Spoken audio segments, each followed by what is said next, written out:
off of this. Okay. I started recording for you, Okay. and then share screen first. You're not sharing.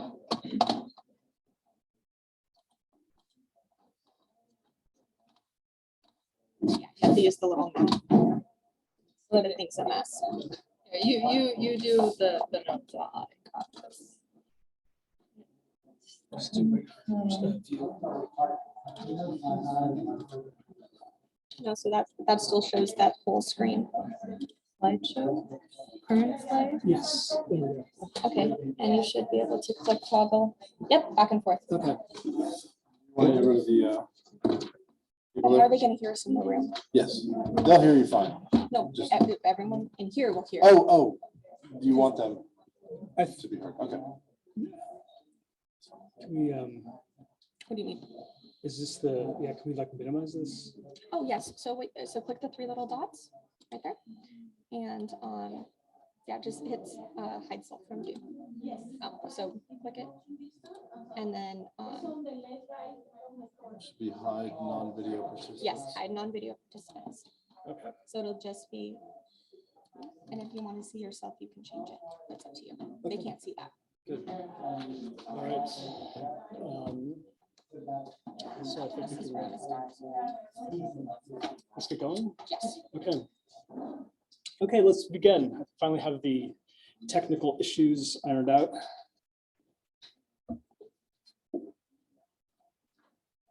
So this is sort of the introduction to the introduction. So for those online on Zoom, welcome as well. My name is Matthew Kanipa, and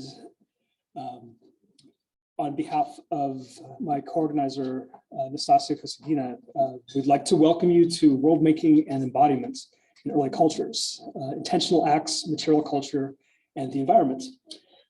So before I give a brief introduction, I wanted to ask the current director of the Center for Early Cultures to come up and say a brief welcome. I'd like to introduce Deanna Shimmick. Thanks. Hello, everyone. Thank you for your patience this morning. I'm Deanna Shimmick. I'm a professor in the Department of European Languages and Studies, where I work especially on Italian and early Italian materials. And on behalf of the Center for the Study of Early Cultures, which I direct at present, I want to thank those who have traveled and those who are local and those who are joining us through the Ethernet on Zoom for what promises to be a really richly rewarding day of thinking about world making and embodiment in early cultures. The Center for Early Cultures aims to highlight the strengths of faculty teaching and doing research at UCI in the earlier centuries in many different cultures, as well as to provide an intellectual and social space for both faculty and graduate students where scholars can interact and exchange ideas. Sorry. The representation of earlier periods contributes in programmatically indispensable and intellectually rigorous ways to concerns with the present, and it calls attention to the fundamental challenges that the past can pose to ways of thinking that often risk becoming all too familiar and congealed. Our mission is to help develop a complex narrative about cultures that crosses temporal and geographical as well as disciplinary boundaries by offering opportunities to develop collaborative projects both on and off campus, disseminating information about events, research, and funding opportunities that are both local and connect us to colleagues in other institutions around the world working on similar issues. And some of those are here today in the room and joining us via Zoom. When Matt Kanipa and I started talking one evening last spring in my garden over a glass, well, okay, it was a bottle of wine, about how the Center for Early Cultures might participate in our Humanities Center's theme for the year of world making and embodiment, we came up with so many ideas, practices of magic, alchemy, torture, self-care, cosmetology, poetic incarnation, over so many geographical and cultural areas that the list was potentially endless, even considering just our 2 areas of general expertise. So Matt and Nastasia Kosigina, together with Lindsay Gilmore, soon took the helm and focused this conference on the program that you see today, which itself touches on, sorry, I'm having trouble seeing up here, touches on an immense set of approaches to matters of body, intention, and action in a specific geographical and temporal pre-modern frame. I know we're in for an amazing day of scholarly exchange and learning. I want to just point out that restrooms, just to do some housekeeping, restrooms are around the corner here. And I think Matt will tell you anything else that needs to be said about lunch or coffee, which finally arrived. Everyone can caffeinate, and thanks everyone, welcome. Thank you.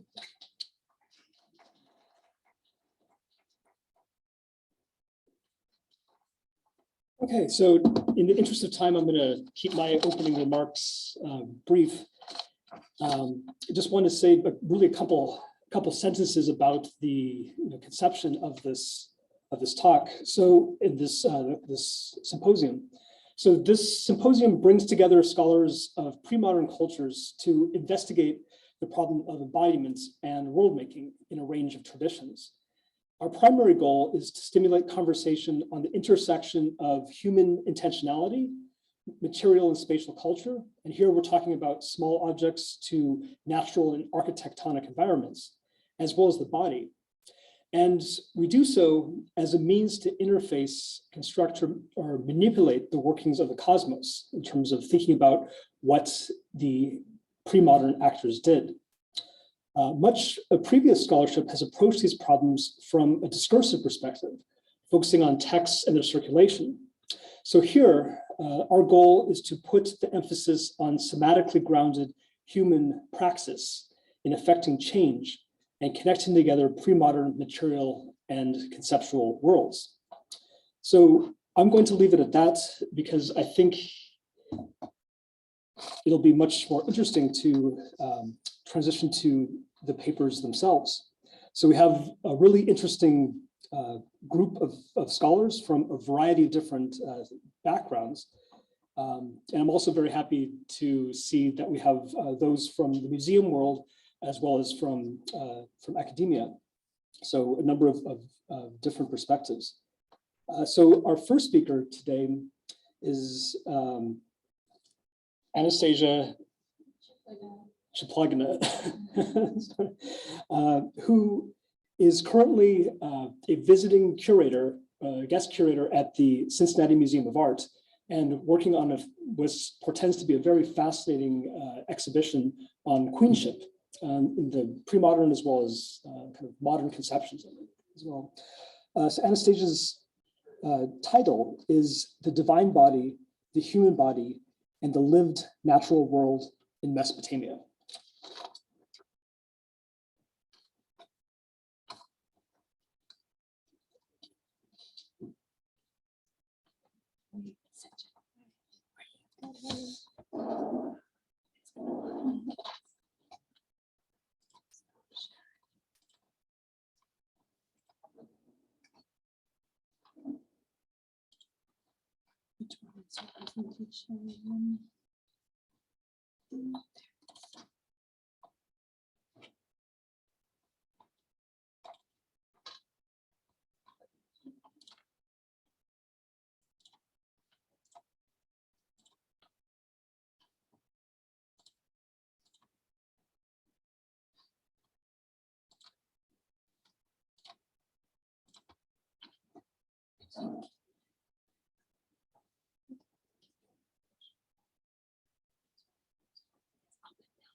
Good morning, everyone.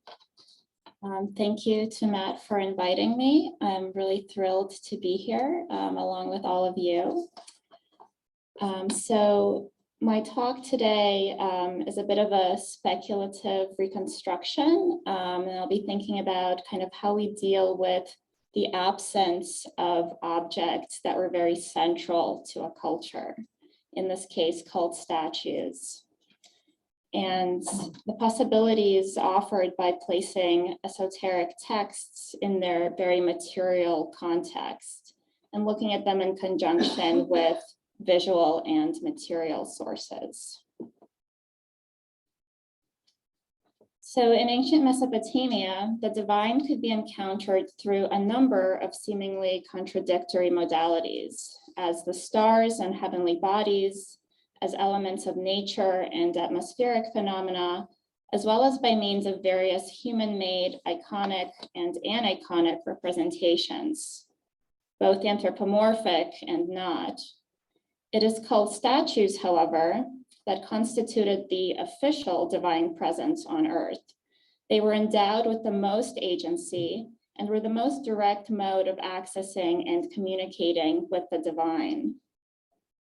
As indicated by the sun god tablet, an inscribed 9th century BCE Babylonian artifact, the cult of a deity could not be fully operational if the anthropomorphic image was missing. In this case, it had been taken captive by enemies.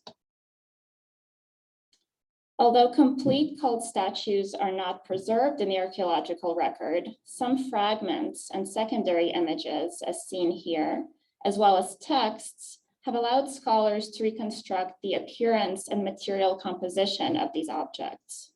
The textual, archaeological, and visual sources attest that cult statues were composed of a wooden core that was overlaid with a skin of precious metal. Subsequently, deities were dressed in embellished golden garments. It is thus generally acknowledged that the precious metals that constituted the outward appearance of the statue were integral to the visual experience of the divine as a manifestation of the malamu, or divine radiance. However, more specific material aspects of human interaction with cult images, both their fabrication and continued enlivenment, have received less critical attention. My talk today interrogates the relationship between bodily interiority and exteriority in the Assyro-Babylonian cultural context, as expressed by cult statues and their materials. So I'm looking predominantly at sources from what is now roughly northern and southern Iraq, dated to the first half of the first millennium BCE. I argue that the essential locus of divinity was in fact the wooden core concealed by the golden skin. The function of the latter being not only protective, but also mantic, that is, readable for omens. I suggest that the full theological significance of the cult image stemmed from its composite multimedia nature. I will thus also address the significance of some other materials, such as gemstones, glass, and faience, in the continued presencing and concentration of divine agency through the cult statue. First of all, it is essential to establish that the cult image in first millennium BC Mesopotamia was anthropomorphic and roughly life-sized, and at least in Assyria, shared the likeness of the idealized image of the king. This is apparent from various surviving representations, such as these wall paintings and glazed bricks. Smaller portable statues that were used in processions existed as well, as evidenced by these miniature shoes and crown found at the site of Ashur, miniature chariot wheels found in an Assyrian temple at Khorsabad, and this relief showing the capture of foreign gods by the Assyrians. In Assyrian texts, kings describe themselves as being perfected by the gods, both physically and psychically, thus demonstrating that they were fit to rule. For example, Adad-nirari II states that the gods, quote, intervened to alter my appearance to lordly appearance. They perfected my features, end quote. In a letter from the chief exorcist, King Esarhaddon is described as being, quote, the perfect likeness of the god, the very image of Marduk, end quote. art historian Irene Winter has noted that representations of the kings were thus, quote, coded with attributes of leadership, end quote, including an upright posture, defined musculature, and luxurious hair and beard, rendered as intricate stylized curls. Both kings and divine statues were understood to be representations of the divine on earth, and physical perfection and completeness were thus essential to the functioning of both. Thus, we can expect that cult statues possessed many of the same physical features as royal statues. Indeed, these aspects are observable in both this statue of King Ashurnasirpal II on the left and the protective attendant deities who stood at temple entrances. So these are not cult statues, these are kind of lesser gods that guarded entrances to temples.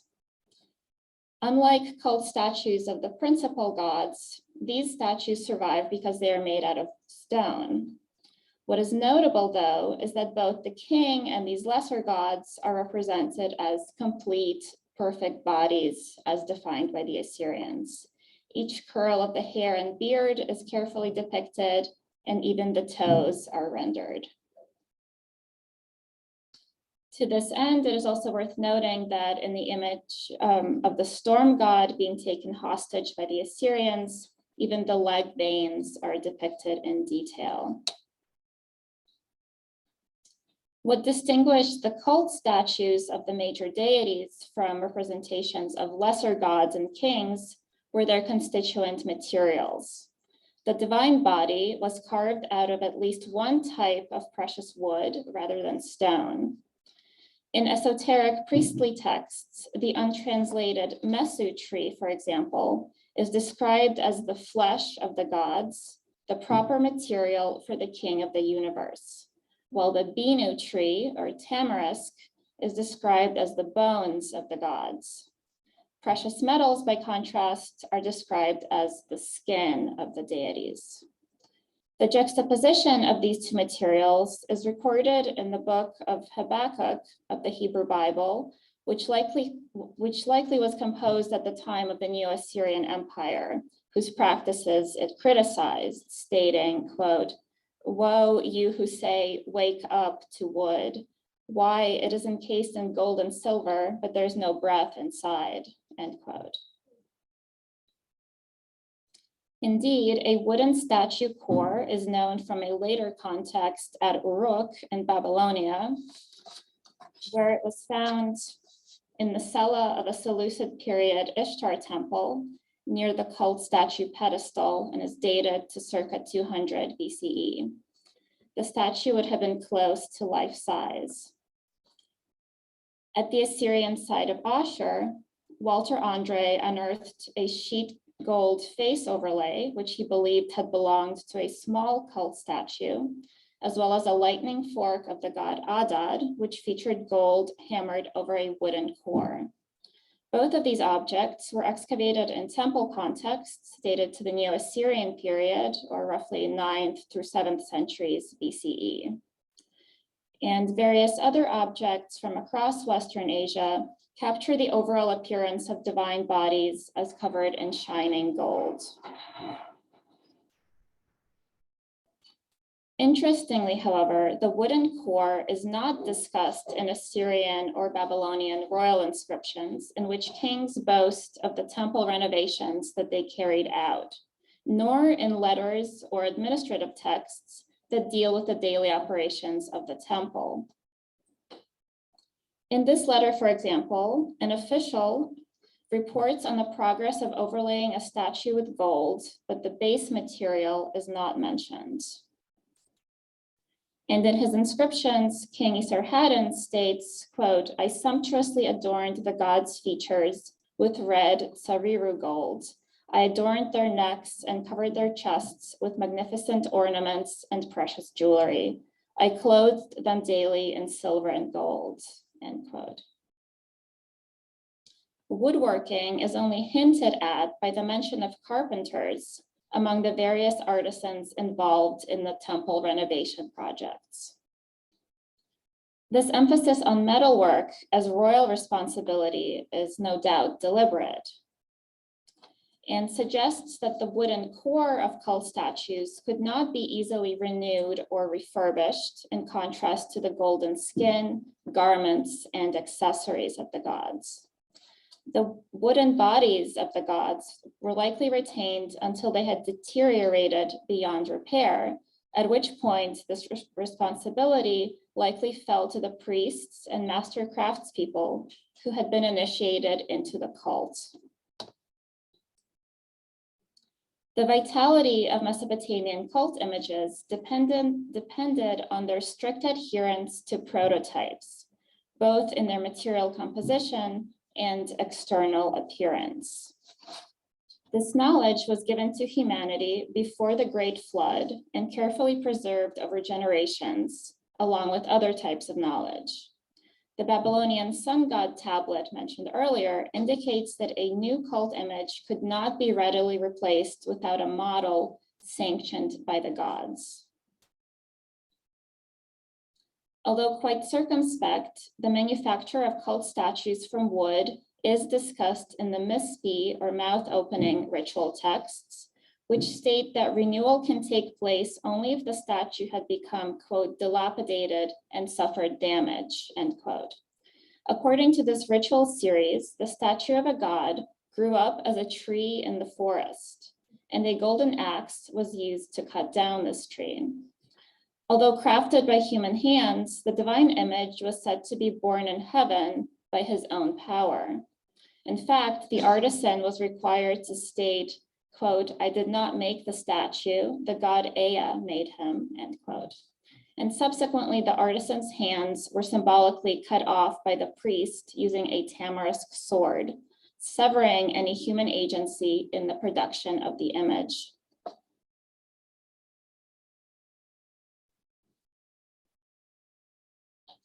Such esoteric priestly texts frequently end with a colophon that states, secret lore of the great gods. An initiate may show it to another initiate. The uninitiated may not see it. The clandestine nature of cult image production is also emphasized in royal inscriptions. In this example,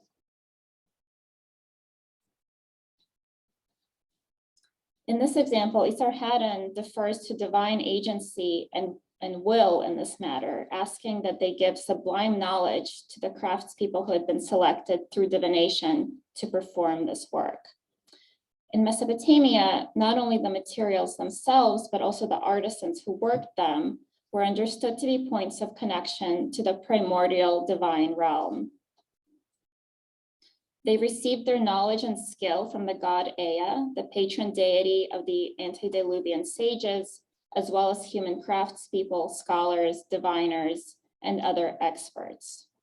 Various craft specialists who worked for the temple, such as jewelers, metalsmiths, lapidaries, and carpenters and weavers, were referred to as those initiated into the secret.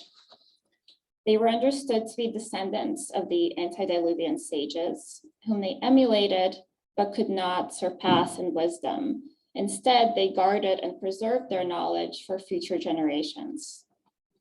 Following the reorganization of the universe after the Great Flood, the knowledge associated with the earlier world order became concealed, but still accessible to these select few. In the Era epic, Marduk states that he, quote, dispatched those renowned Umanu sages, understood to be the ancestors of artisans and scholars, down into the Apsu, the watery abode of Ea beneath the earth, and did not ordain their coming up again. Marduk goes on to state that he also changed the place of the Mesu tree, not revealing the new place to anybody. Privileged knowledge of the location of this special tree is thus mimicked by the material's concealment, that is the wooden core of the cult statues beneath the golden skin. Texts such as the Era epic demonstrate that especially the Mesu tree, perhaps to be identified with the stylized tree that appears in many Assyrian representations, held cosmic significance as a link between heaven and earth. Its roots reach 100 leagues through the vast sea, or the Apsu, to the depth of the underworld. Its crown in heaven leans on the heaven of Anu. The Mesopotamian temple was similarly understood to be a linchpin of the cosmos, connecting heaven and earth, the latter encompassing both the netherworld and the human terrestrial realm. It is thus fitting that the cult statue, which stood in the cella, the symbolic access, would be made of this very special material. It is significant that wood is described as the flesh and bones of deities. Functionally, the wooden body gave shape to the metal overlay or skin, but it was also subject to inevitable decay in the same way as human bodies. In this regard, the wooden divine bodies were conceptually parallel to human remains, both flesh and especially bones, which retained the essence of the individual after death. Mesopotamian families not only honored and took care of their deceased with offerings of food and beverage to their remains, which were buried underneath their homes, but they took the remains with them when they moved. The poignancy of this connection is made evident by textual and visual sources recording King Ashurbanipal's campaign to Elam, during which the Elamites were forced to grind the bones of their ancestors, thereby severing any tangible connection to these individuals. Similarly, once the wooden body of the cult statue was destroyed, human link to the divine theoretically could not be recreated. In practice, however, the renewal of the wooden bodies was one of the primary secrets of the cult, carried out by the initiated priests and artisans. As a useful ethnographic parallel, we can consider the Hindu festival of the renewal of the deities, which has been celebrated in Odisha in eastern India since the 16th century, when the original wooden statues were destroyed by invaders. Every 19 years, new statues are crafted from specially selected trees. Akin to the Mesopotamian Mispi ritual, silver, gold, and iron axes are used to cut down the trees. The fabrication process is likewise shrouded in mystery, especially the transfer of the life essence, or Brahma Padartha, into the new cult image. The nature of this substance is unknown, even to the priests who perform the task, as they are blindfolded and their hands are wrapped. Whatever this substance is, perhaps a remnant of the original wooden statue, it must be carefully concealed. I suggest that this was also the case in ancient Mesopotamia, where the metal sheeting, the golden skin of the gods, was by contrast the visible aspect of divinity. The acquisition of precious metals necessarily was the external renewal of statues that was the responsibility of kings and closely tied to annual royal campaigns. An inscription of the 9th century king Ashurnasirpal II states, "Their great divinity with red gold and pure stones I made resplendent. Gold jewelry and many valuables which I had captured, I presented to them." Esarhaddon, who ruled in the 7th century, however, emphasizes that the materials that he used to refurbish the cult statues came directly from the mountains and apparently had not been previously used to craft any objects. And this is the case for both metals and stones. In the centuries between these two kings' reigns, the Assyrian Empire had expanded considerably, growing from the Assyrian heartland in northern Iraq, bereft of metal sources, to encompass the entire known world. While at first the Assyrian kings acquired metals primarily through booty and tribute, by the 7th century, their territorial holdings included areas rich in metal ore, including Egypt and Iran. Thus, both of the royal inscriptions just cited demonstrate that the renewal of divine skin by kings was a material reflection of the empire's expanse in the king's military activities. The cult statue was a visualization of the material wealth of the empire, transformed through craft and ritual. In turn, the cult image was entreated to obtain more material wealth for the empire. Gold was restricted to cult statues of the principal deities, their throne, and baldachin.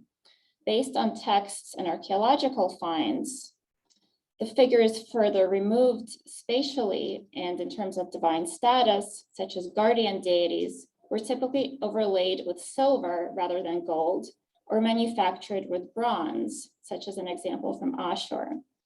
It has been suggested that the stone guardian figures discussed earlier were also overlaid with silver.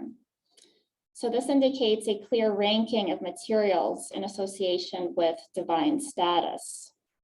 To this point, it is significant that during the course of the Neo-Assyrian period, gold was never used for economic transactions. Rather, the material retained a strictly cultic purpose and meaning as a non-circulating material. The metals used for currency were rather bronze in the 9th century, copper in the 8th century, and silver in the 7th century.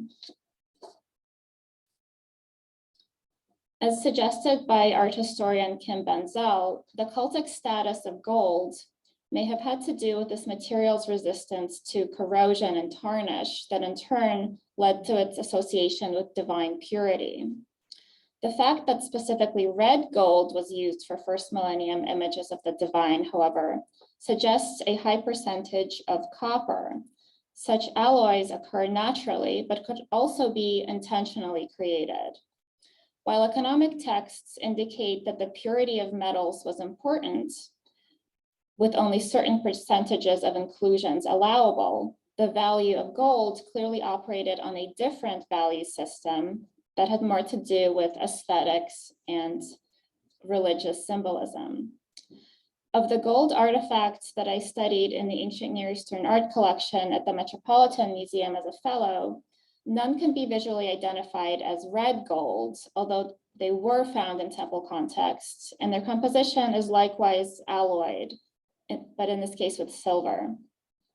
This suggests that gold for objects destined for the temple was either chosen for its specific color or may have been intentionally manipulated to produce a desired color, whether it was more silvery or more reddish.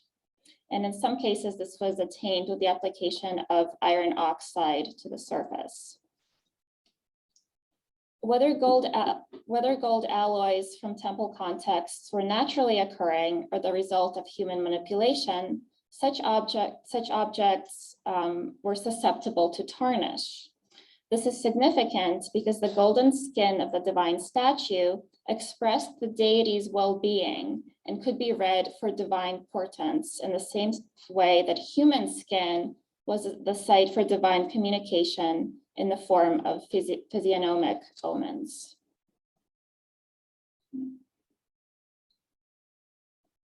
Assyrian and Babylonian medical and omen texts indicate that human skin was understood to be an indicator of various diseases, which in turn were believed to be caused by the hands of angered deities or demons.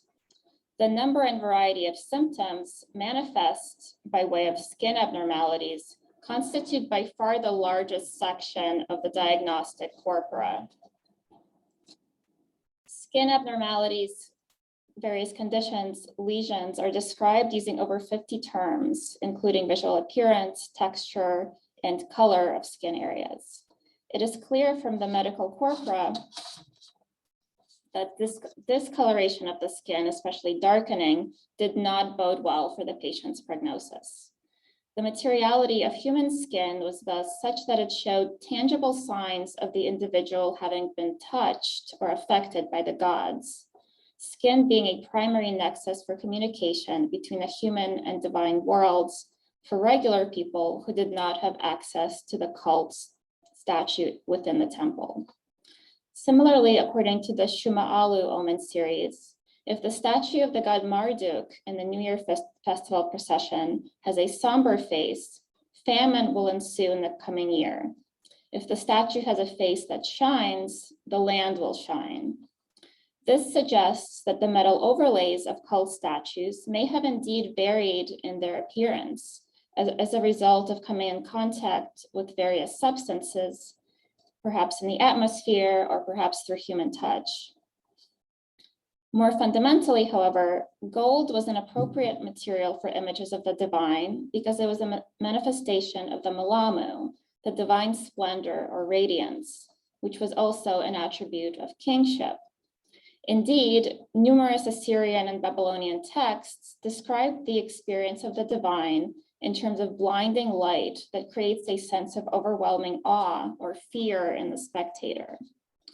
The role of the golden skin was thus not only to conceal the essential wooden core of the statue, but also to perhaps deflect human vision, restricting the viewer from actually being able to apprehend the divine in any detail. Both of these aspects would have been amplified even further by the so-called golden garments of the gods. The exact nature of these garments is unknown, but Leo Oppenheim had suggested textiles embellished with metal spangles and appliques, themselves possibly woven or embroidered with golden threads.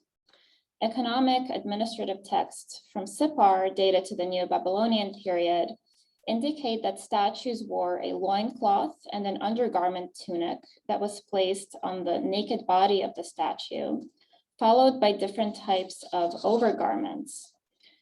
Terms that cannot be readily translated, but probably included coats and wraps, as well as several types of belts and headdresses. Notably, the terminology for the garments worn by the gods is the same as that worn by kings and priests.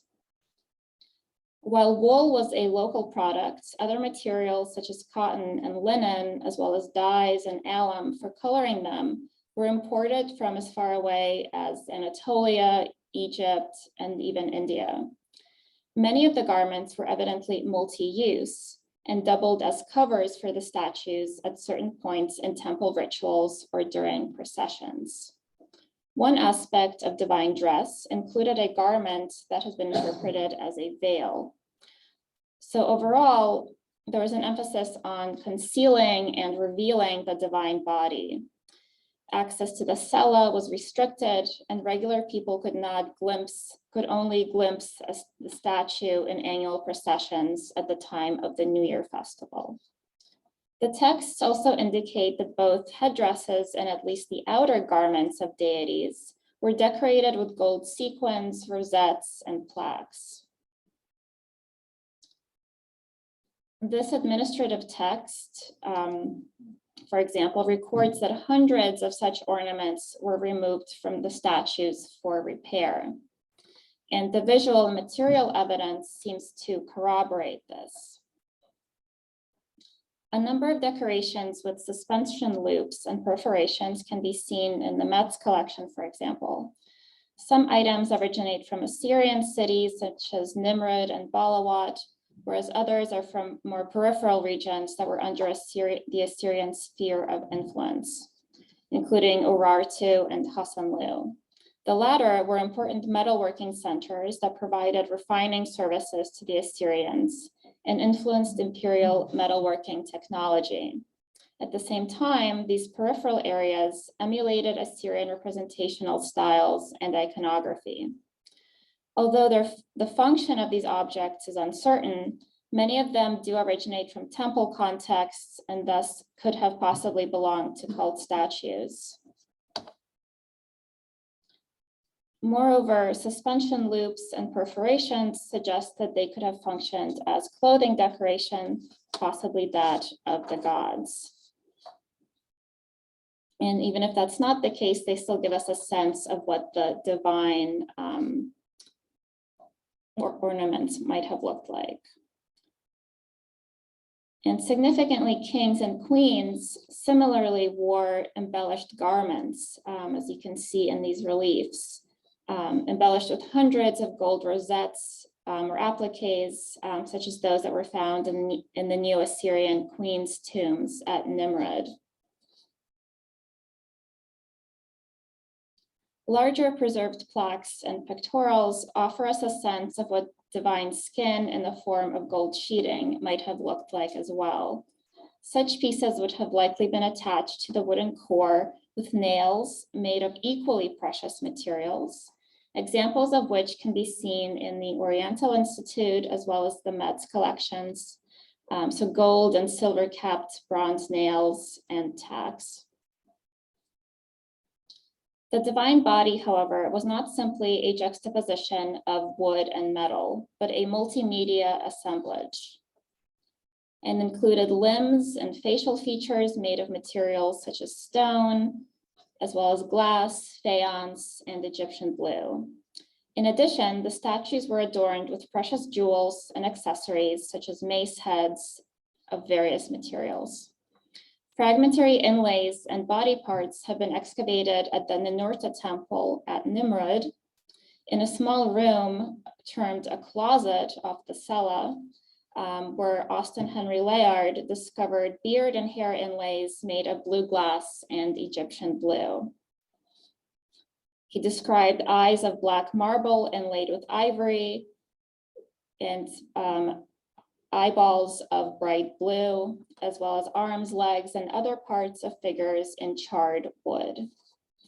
Here also were found inscribed fragments of semi-precious stones, including cylinder seals and beads of agate, lapis, and carnelian, which were likely votive dedications. All of these objects evidence dowel holes, some retaining bronze nails for attachment or dowels. Stone arms from the Southwest Palace at Nineveh were fastened at the elbow with iron tenons. And the Seleucid period wooden core was made of a number of pieces of wood held together with wooden clamps and wedges, thus possibly allowing for the attachment of articulated limbs, even in a different material. It is often assumed that artificial materials were cheap imitations of difficult to acquire gemstones, but the enormous effort and skill required for the manufacture of these materials suggests that they were valued in their own right. Many of the ingredients were imported, and precise proportions of ingredients were required, as well as specific kiln conditions, temperatures, and length of firing. And so all of this suggests that the process of making glass and other vitreous materials was understood as a kind of alchemy that transformed raw materials into something completely different and new. Artificial materials did not possess the negative connotations of being in any way inauthentic.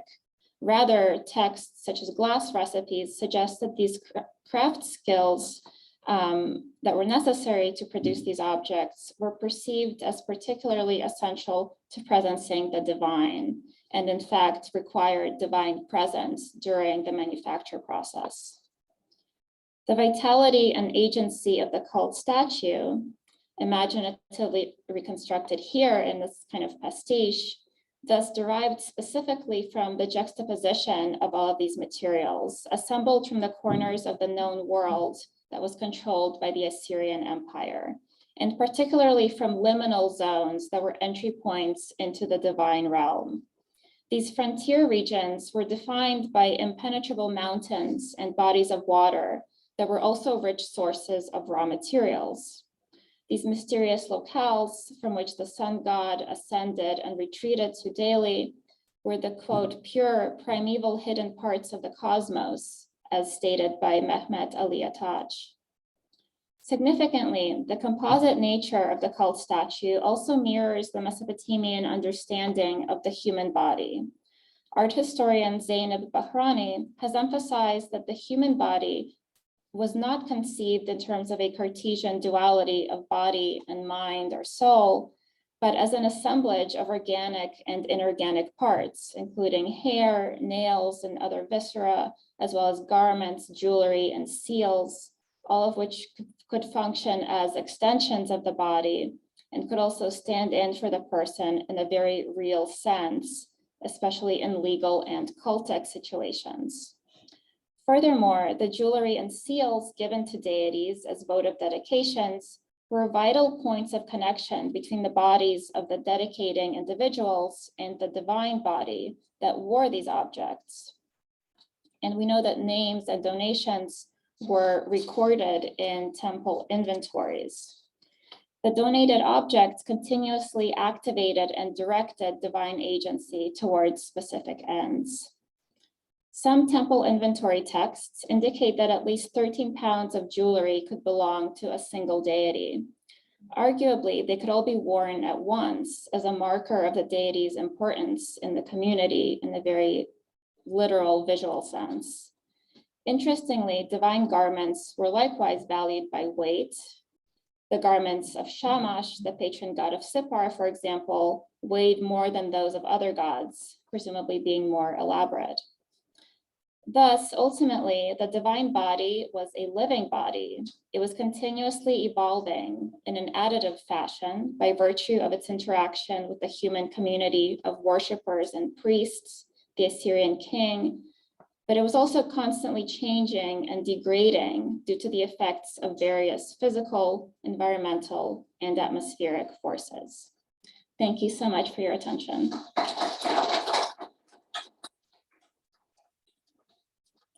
Do we have time for questions? Okay. Yeah, that's fine.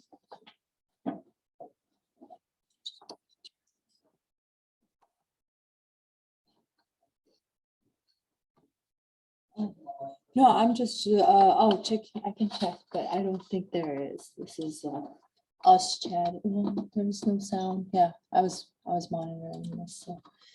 I was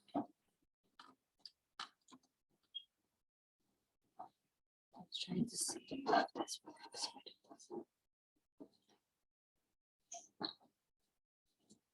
Thank you very much for this very rich presentation. And I was wondering, as you started focusing on non-evidence as well as evidence, what your thought was, and particularly if you compare this with other cultures, I think this might be of interest. You know, why wood was used, because you showed us the stone statues, and that they had like silver support, but why for the golden shiny ones, why wood?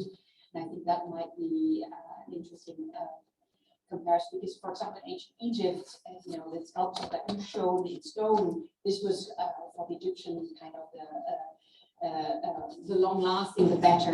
Yeah, it's very, as wood is like a material that vanishes quite quickly. What your thoughts yeah, would be? it's fascinating. It's kind of counterintuitive in that way, because, you know, the Assyrian king certainly wanted to leave a legacy. But I think, you know, there's something about the material of wood, which comes from, you know, living trees, that I think was really important in terms of its vitality, and also the kind of connection to human bodies as well, and kind of creating that parallel of, you know, making the divine body a living body as well. And I mean, from other research I've done, I've suggested that kind of the whole natural world in Mesopotamia was understood to be innately divine. And so I think, you know, just taking a material that's already divine and then just kind of making it more specific through the application of iconography would perhaps have made a more vital image that you could interact with more so than stone, which, you know, it's unclear if that was divine and perceived to be alive or not.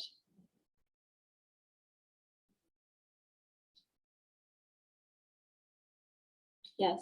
I was curious, can we track any changes over time? The broad period that covered, is there anything that's happening in the exclusive period versus certain?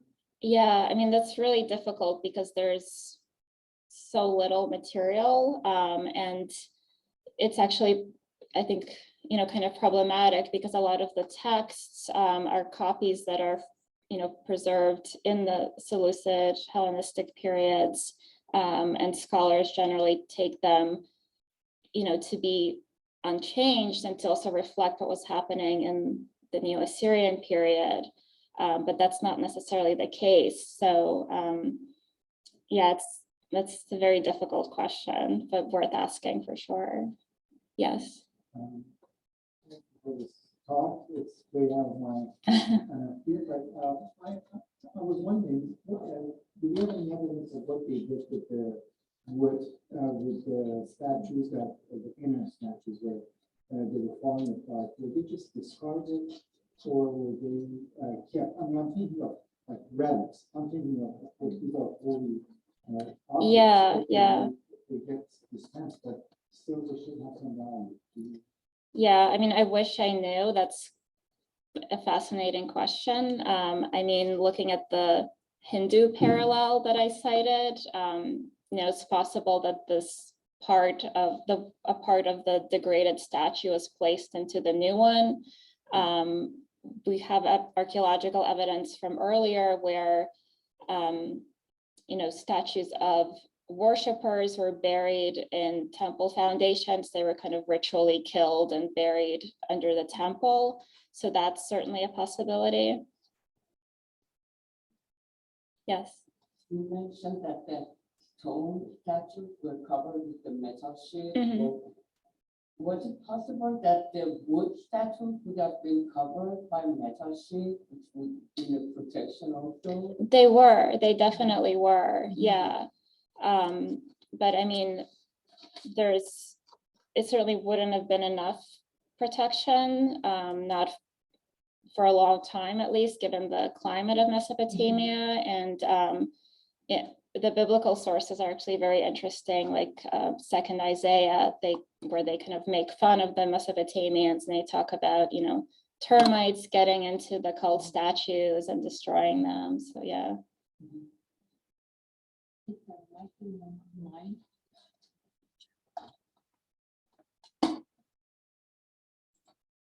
Yeah. Repeat the question. Oh, they can Too read late for remotely. that. Yeah. Okay. Okay.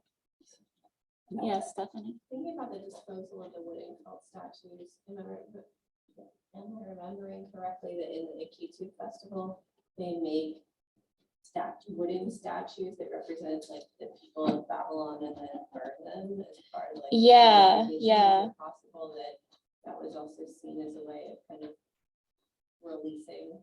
Possibly, divine yeah. essence and removing the physical object? Yeah, that's a really interesting point. I mean, they are, as you said, representations of humans, so it's unclear if representations of the divine would be treated in the same way, but I think it's definitely worth exploring. And yeah, I mean, also, burning things like incense and kind of having the smoke go up to the heavens is obviously a very kind of material way of destroying something, but also seeing kind of where it goes and sending it someplace. So yeah. Isn't one of those two statues Tamarisk? I feel like the Ikitu festival that represents Possibly. How does that relate to what you were talking about here with Tamarisk being part of the body of the god? Yeah, I mean, I think it goes back to kind of this very intimate connection between the bodies of humans and gods. I mean, they are different on one hand, but on the other hand, they're not. And Svea Bush has talked about this a lot, how, human bodies are also, they hold a kernel of divinity from the creation stories, because they were mixed with, the first bodies from clay mixed with the blood of a god. And so all humans kind of retain this aspect of divinity within their bodies. So there's this kind of interesting tension between human and divine bodies and how similar they are and or not. I noticed clay wasn't on your list of. Not today. Yeah. Is there no clay at all in the cult statues? Like that's. It doesn't appear to be. Yeah. Yeah. Although like the models, like in the sun god tablet, the model of the cult image is in clay. So yeah. was the online question. That's it. Yeah, thank you for an excellent presentation. I was wondering if you could please speak more about the reference in the Hindu rituals in Odisha, the transference of divine attributes. And it is practice in the worship of Mother Goddess Durga at least. Sorry, it's really hard to read. The source for that is a dissertation. It was in my PowerPoint. Let me see if I can find it.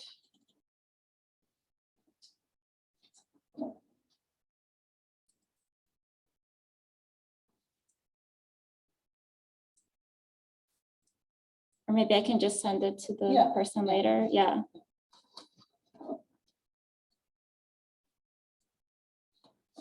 Yeah, sorry.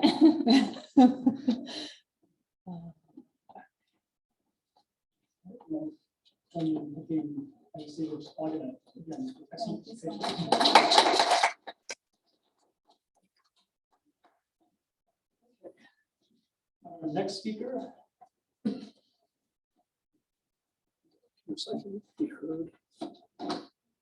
Our next speaker is Professor Rita Lucarelli. Rita Lucarelli is an associate professor of Egyptology in the Department of Middle Eastern Languages and Culture. She's also the faculty curator of Egyptology at the Phoebe A. Hearst Museum of Anthropology and a fellow of the Digital Humanities at UC Berkeley. She's completing a new monograph on demonology in ancient Egypt entitled Agents of Punishment and Protection, Ancient Egyptian Demonology in the First Millennium BCE. So. It's your presentation. You can look at it.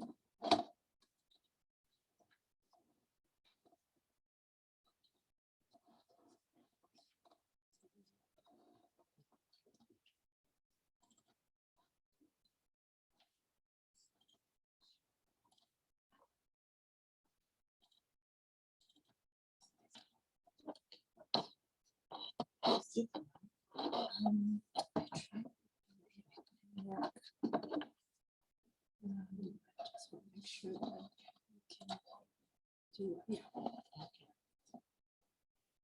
Okay. Good morning, everyone, and I'm pleased to be here today. I wish to thank Matthew Canepa for the kind invitation to be part of this inspiring interdisciplinary workshop on world making and embodiment in early cultures.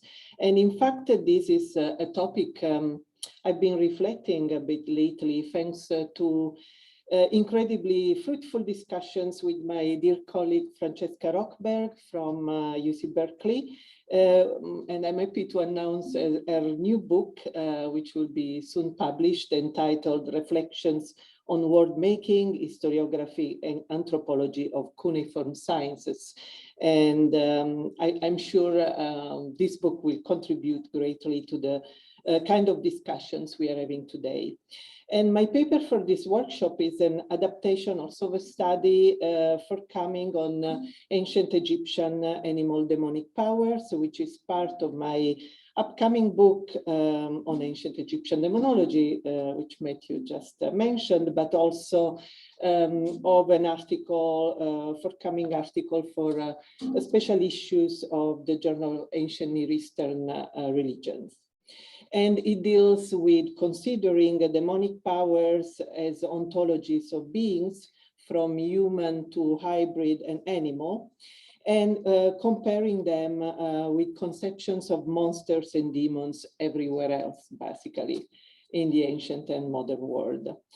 And it is well known how our human mind, in order to understand non-human creatures, attempt to catalog them. Cataloging is the reason for the production of the so-called bestiaries and books of monsters and demons that were en vogue since the Renaissance in Europe, but also before, as well as in other parts of the globe, from the Arabic world to Asia. And generally in our Western mind, monsters and demons need to be hunted down, given names, be controlled.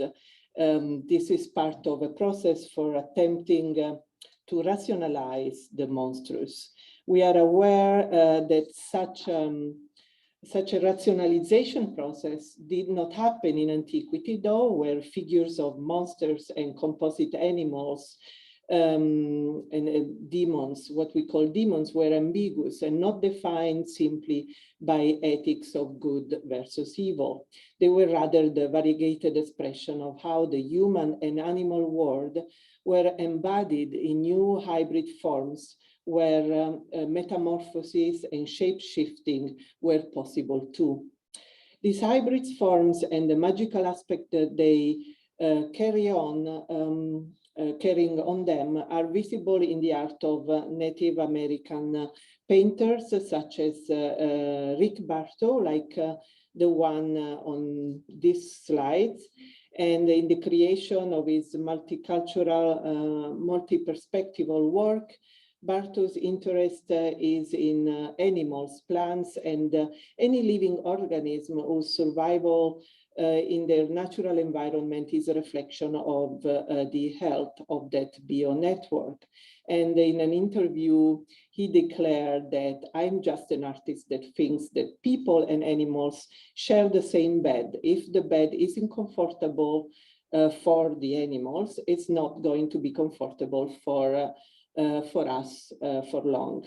And in fact, I believe that how animals are conceived and represented in the ancient Egyptian demonic imagery also symbolize the balance between the natural, the human, the cultural, and the spiritual world experience between the earth and the beyond. And by the way, this piece indeed is called Dear Spirit for Frank La Peña, and is intended as an expression of reverence for transformation as a way to explore the profound relationship between the human and animal realm. And so, sorry, how do I go? Oops. Next. Oh.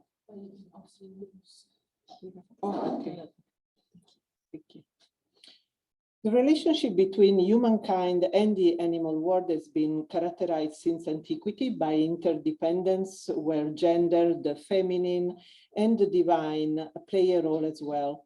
A beautiful example of contemporary art going in this direction is Wangeki Mutu's Mama Ray, representing a chimerical creature metabolizing legend and reality into an image of feminine might. And we see here how it bends the body of a humanoid female bearing the stylistic alien traits. And in fact, this African artist belongs to the so-called movement of African futurism or Afrofuturism. And it shows fabulous interactions with of the fearsome aquatic animals alluded to in the title, the stingray in this case, especially. And Mama Ray's cape is inspired by a type of shield made from hippopotamus hide by the Ethiopian Arsi and Oromo people, which extends from the back of her head to her tail. In the wonderful catalog of this exhibition that was at the Legion of Honor in San Francisco, it's clear the artist also identified the sculpture as the Veiled Lady in a preparatory sketch where Mama Ray reshapes the iconography of the Virgin Mary, which Mutu traces back to her African predecessors, the Egyptian goddesses Maat and Isis, into a novel configuration of the spiritual. So a mother figures that links heavenly elevation with oceanic submergence, the divine, the human, and the animal in one powerful image that can be compared to ancient Egyptian hybrid figurines of winged goddesses like Isis, Maat, or Nut, as in the example in this slide. And from the same artist, another of my favorite pieces is Crocodilus, where the animal's body with its highly stylized amphibian texture becomes one with its female rider, whose gaze and grip is as sharp as the animal's bare teeth. And it seems like the crocodile here is ready to attack. The figure channels the ancient myths and present realities of crocodiles and their attendant deities who haunt the watery regions of East Africa and the imagination of its people. In ancient Egypt, we know that the reverence of crocodiles incited the widespread practice of their mummification and burial in order to appease the deities, most importantly among them the god Sobek, often depicted as a man with a crocodile head.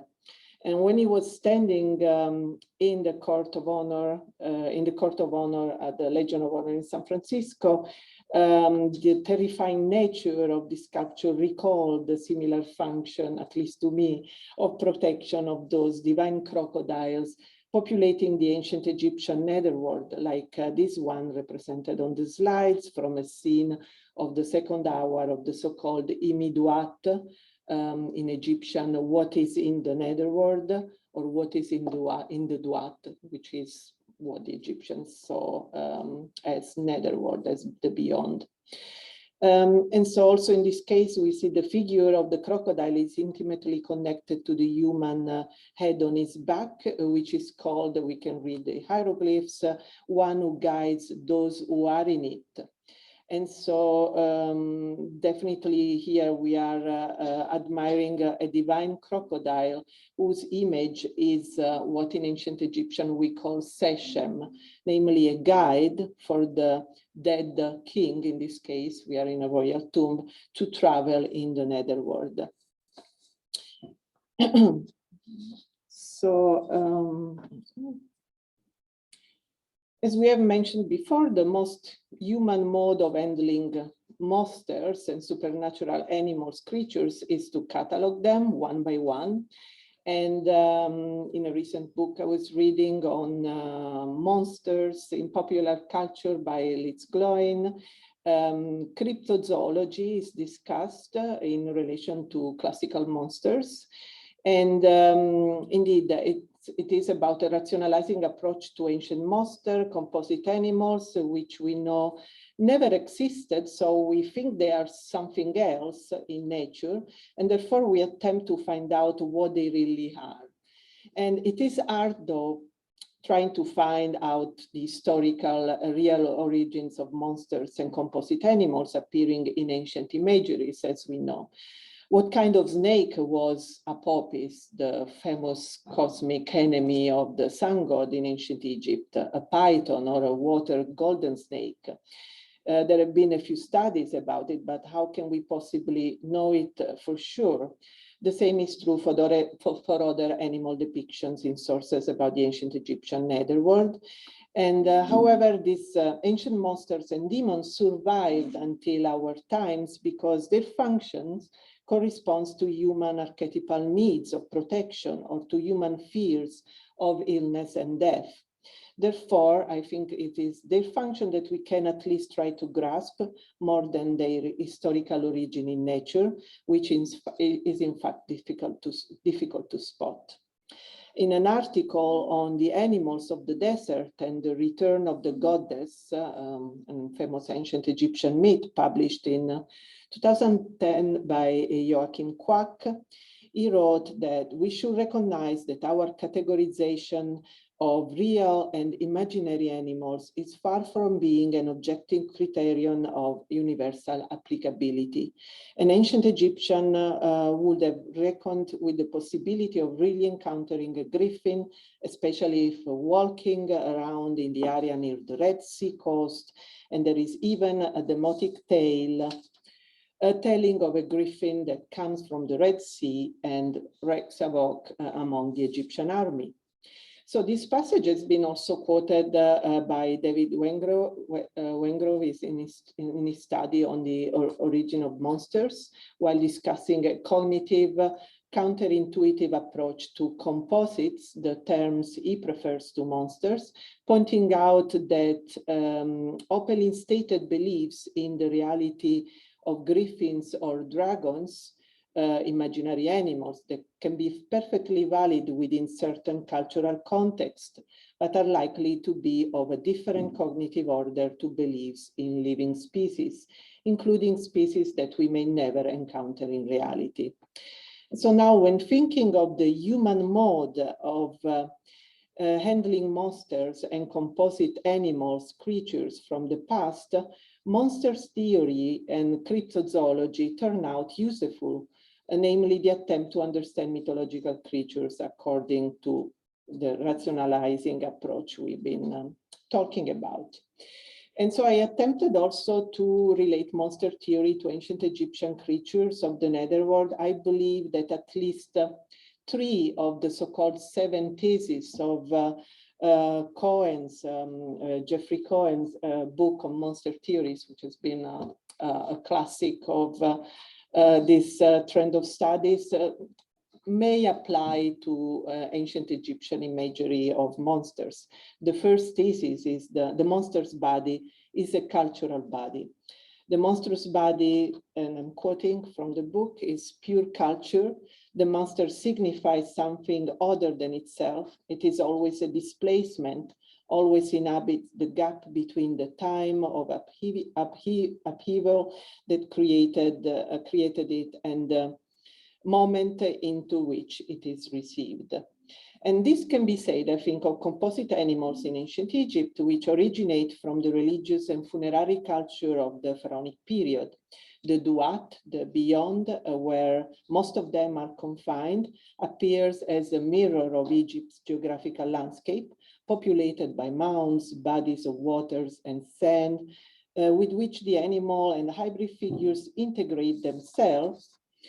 And so the selection of animals, mainly represented reptiles, wild animals in particular, symbolize the fears and anxieties of the ancient Egyptians to be bitten or devoured by animals who populate the Nile Valley and whose bodies can be combined in new terrifying variants in the netherworld, as in the case of the famous devourer of the dead that you see here in large scale, and is represented in almost all the papyri or other versions of the ancient Egyptian Book of the Dead, spell 125.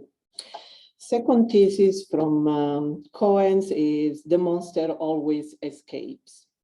And so this made me think to Apep again, or Rerek is another version of the cosmic enemy, the giant snake attacking the solar boat in the imagery, the ancient Egyptian imagery of the netherworld.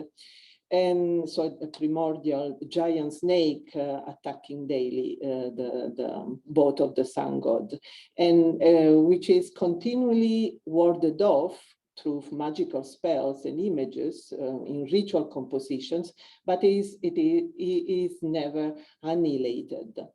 As most of the dangerous animal powers populating the Duat, they escape and then return with renewed power, almost to attack the passerby, not just the sun god, but also the deceased going through the same journey. Similar to the human fears of illness and death, they can be put apart for a while, but never completely disappear. Third thesis, there are 7, but don't worry, I'm just using 3 of them, is that the monster is the harbinger of category crisis. In the ancient Egyptian language, there is not a specific term for defining the category of monsters or of hybrid beings, yet they are a natural product of the ancient Egyptian worldview about the infinite possible combinations of bodies, which mirror the composite system of hieroglyphic writing too. Therefore, Cohen's definition of disturbing hybrids whose externally incoherent bodies resist attempts to include them in any systematic structurations definitely apply to many of the ancient Egyptian creatures of the netherworld whose hybrid animal bodies manifest in many continuously mutable shapes, escaping taxonomies and fixed forms of understanding. And in fact, by studying this imagery, it's complex for the fact that we have so many variants all the time. You cannot really make a clear catalog of each of these creatures. The time dimension of the Duat is a time of crisis as well, since centered around the attack of the solar boat by the snake Apep, as well as around the arduous disease paths towards transfiguration in Anak. The hybrid creatures remind the passerby of the ontological liminality of the world they are in. Both real and imaginary animals have clearly an agency. It is their agency and the way it is described or alluded to in ancient Egyptian images and text that help us to really see them. And I use here the verb to see as a synonym to deeply understand.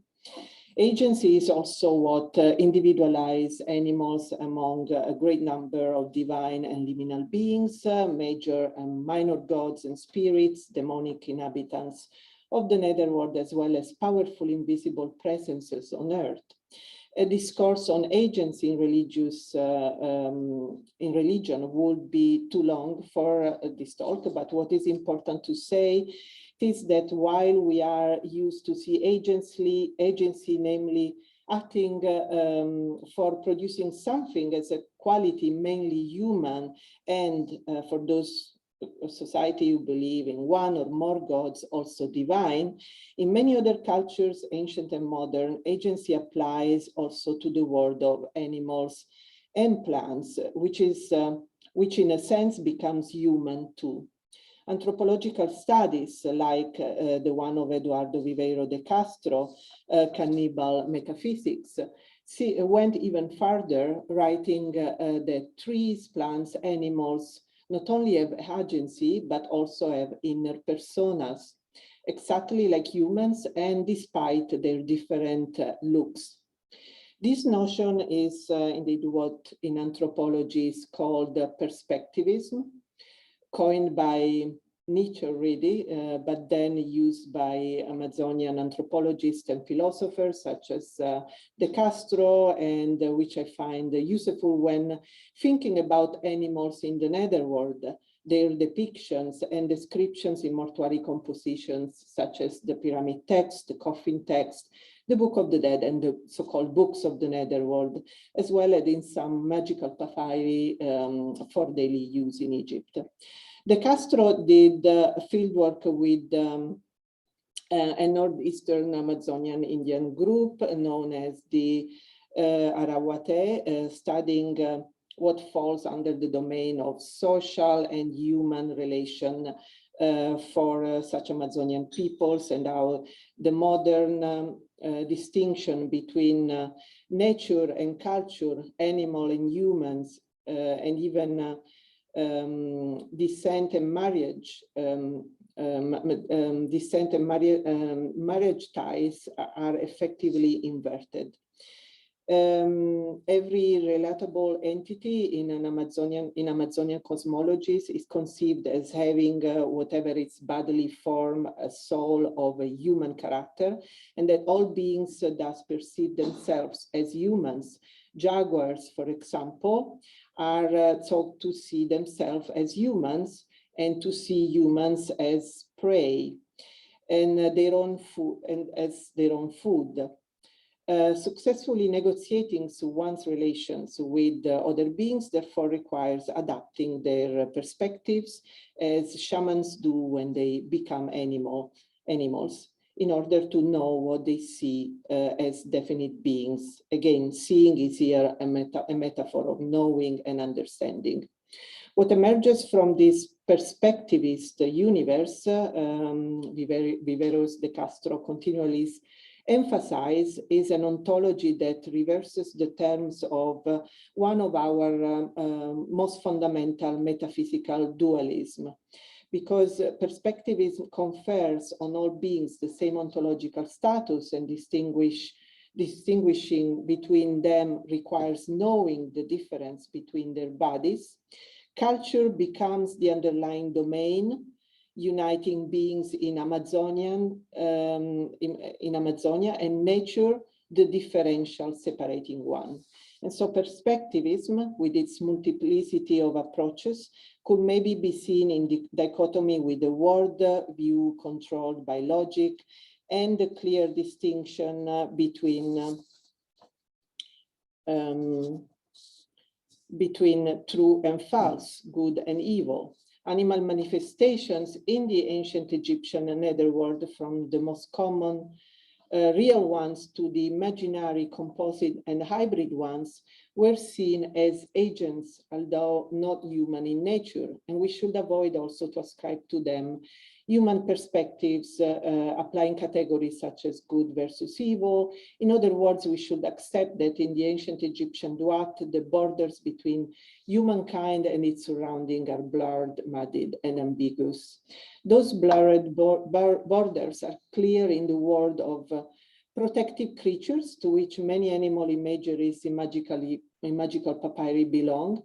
And the short papyrus that you, actually a detail of the short papyrus that you see represented in this slide is a good example to discuss that. It belongs to the group of the so-called amuletic papyri, dated mostly to the Ramessid period and found in disturbed archaeological context in Deir el-Medina, the worker village near Thebes. Most of them have been published, especially by Ivan Koenig in a series of articles in BFAO. And this one is PDM, so-called PDM 44, belonging to a lady called Tidy Eman and containing different texts, such as the version of the so-called Book for Protecting the Body, Meket How. And the text ends with the protection passage against evil Heka, namely the bewitchment that could come from a sorcerer. And the final words of the spell recite, "Don't move, or enemy, turn around," where the Hefeti, the enemy, cannot be, if not the demonic force, to be warded off.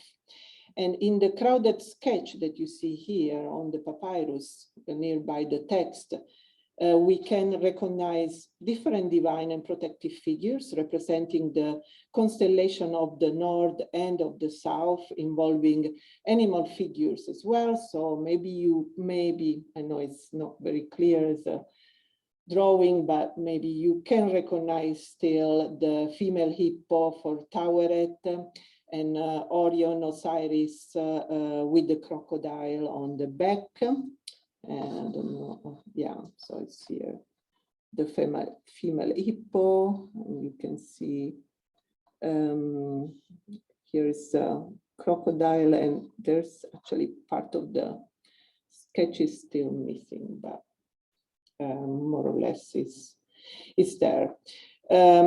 This is surrounded, by the way, by the, so I'm sorry because the image is actually not complete. I may have misplaced the picture, but surrounding the image of the hippo is the protective figure of the Ouroboros, the snake biting his tail.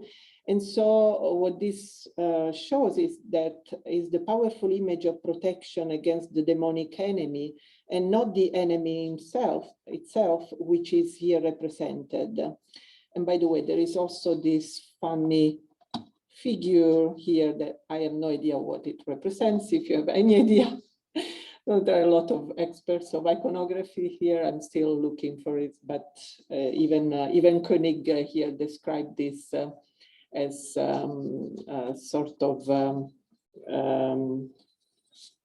a mysterious figure that we don't know to what it refers. And so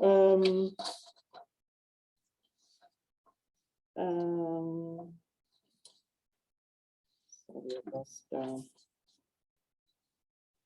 yeah, so here animals figures are empowered as if human, snakes, hippos, crocodiles could be maybe compared to the jaguars of the Amazonian cosmologies. Their nature is different, their culture is human, and therefore they can act as protectors and embody the divine too.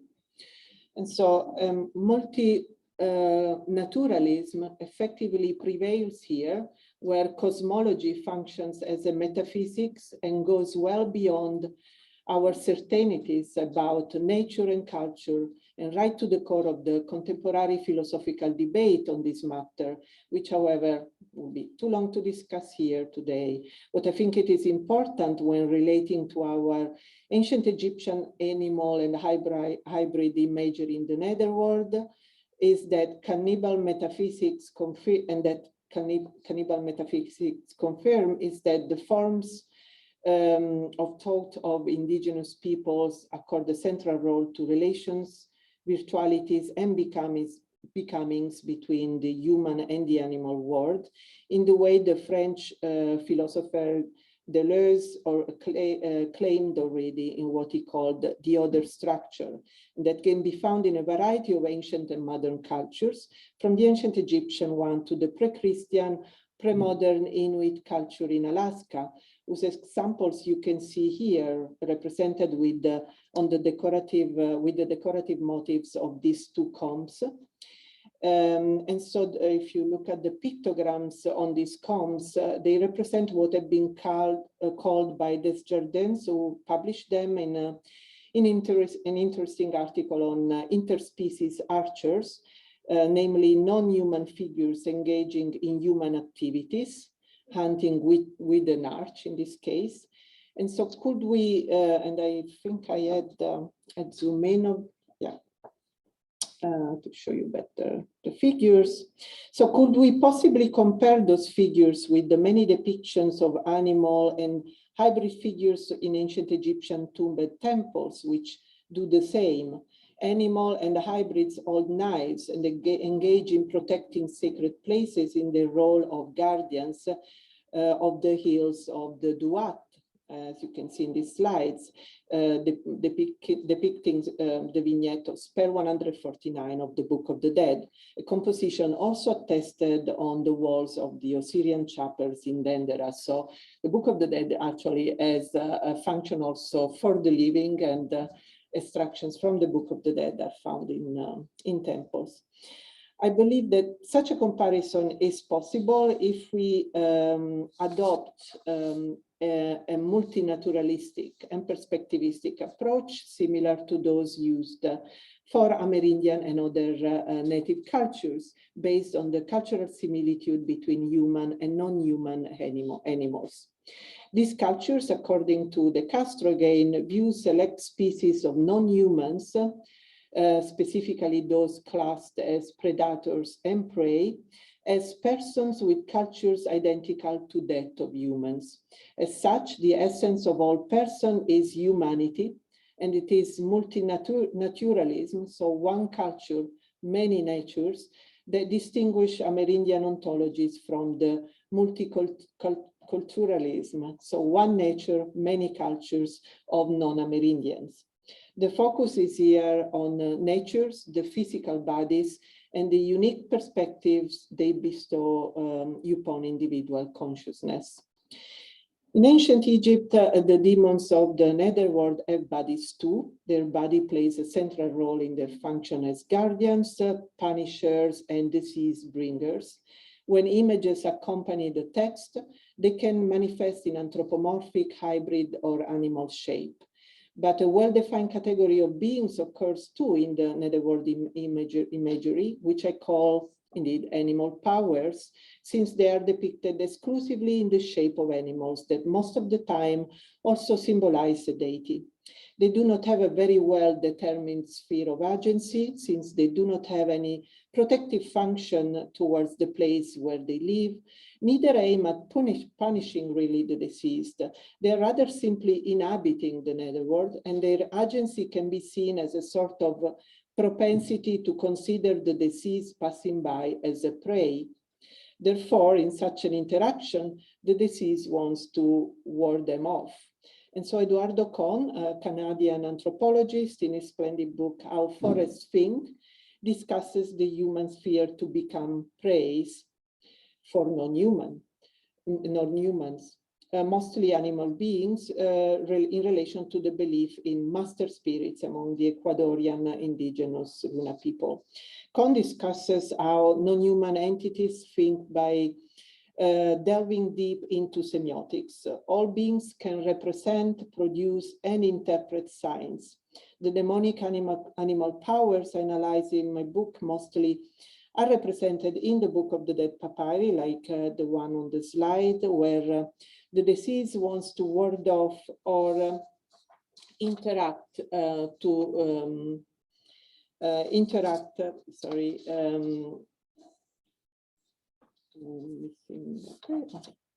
interact with them in order to get their favor, and are mentioned and represented in a group of spells for warding off dangerous beings.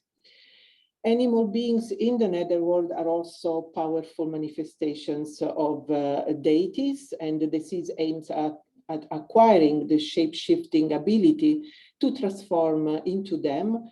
We may think here about the popular spells for transformation attested in the Coffee text and Book of the Dead, where becoming an animal, such as a falcon, means to become a god. Here, the image of the animal completely complements the spell. Spell and speech act are all one, as demonstrated by Servajan in a study on the transformation spells of the Book of the Dead, but also by other scholars on ancient magic, such as David Frankfurter.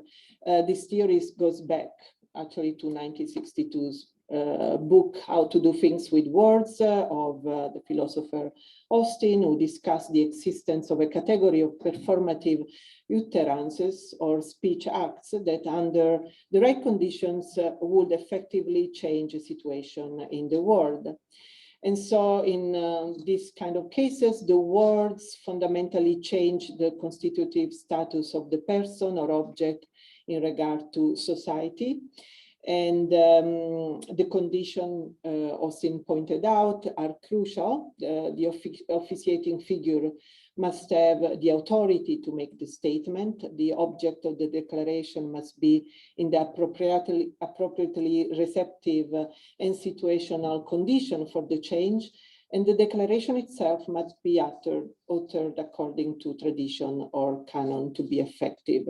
And so these conditions can be found in the ancient Egyptian spells to transform into animals, the officiating figure being the magician or transfigured deceased, the object of the declaration being the animal focused on, a falcon, a crocodile, a sparrow, among others. A divine manifestation ready to empower the deceased body with shape-shifting skills. Finally, the declaration is the incantation that goes back to the pyramid text of 3rd millennium BC and canonic corpus of funerary magic that finds its peak then in the New Kingdom Book of the Dead.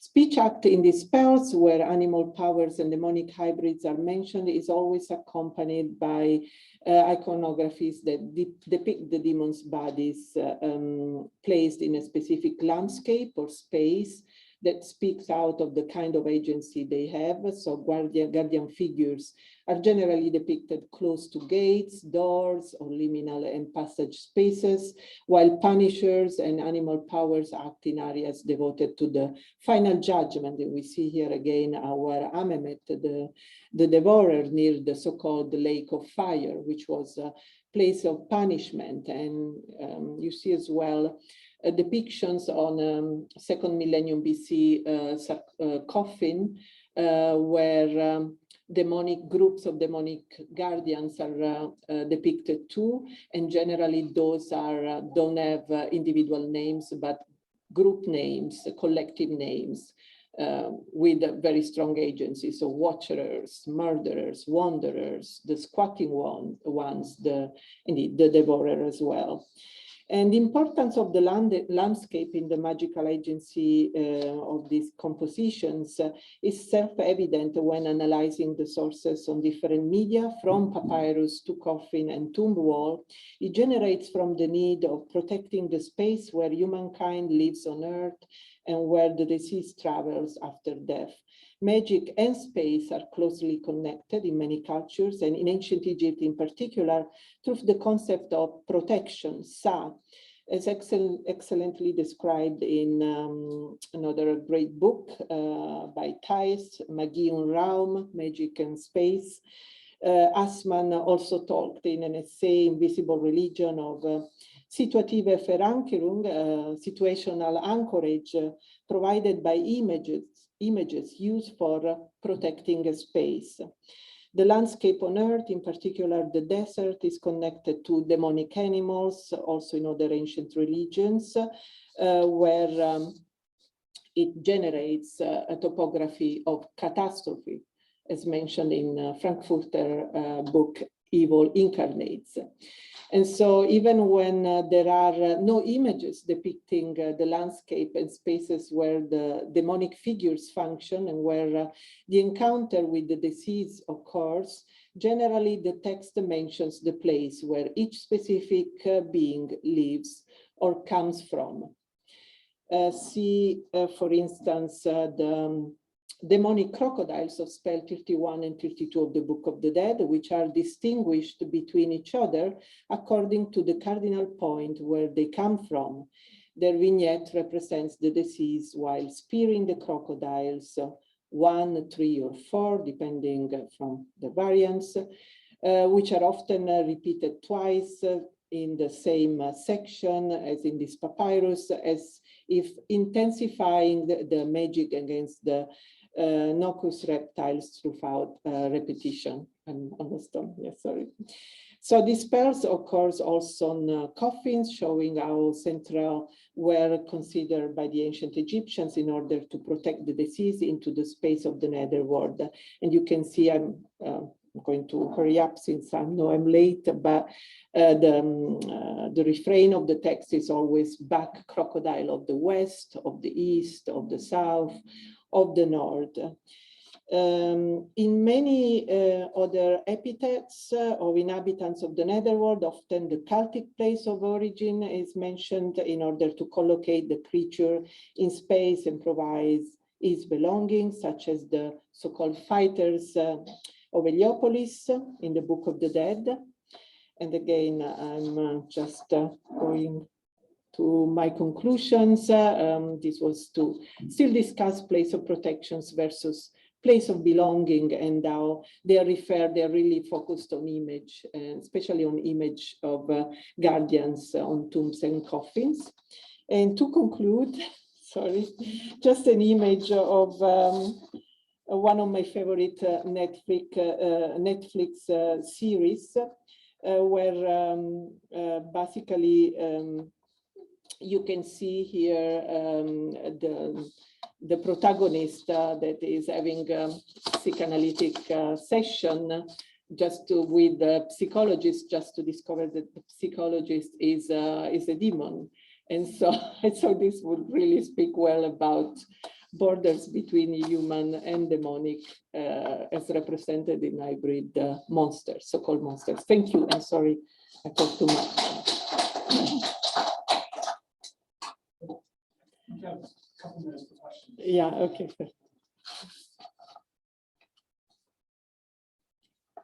Thank you so much for your excellent presentation. It's very interesting. Here, have a very famous book of the assisting. We also talk about the development of the art. He divided into art as 3 stages. The first stage is symbolic art, and the second stage is classical art, and the last stage is romantic art. Especially the first stage is symbolic art, is representation just the Egypt and the East Asian art, especially the China art. So in China, especially in the early cultures of art, it's just like a PPT. There's a lot of just like the human face, but the body is sometimes it's lion, the tiger, and the snake. It's very similar, just like your PPD. But from the perspective of Hegel, from his point, in the first stage, the symbolic art, the image is not important. The most important is the idea, because the idea is strong, but the image is weak. That is exactly, for example, in China, in the early art, there is a very important idea behind the image, just like the animal art.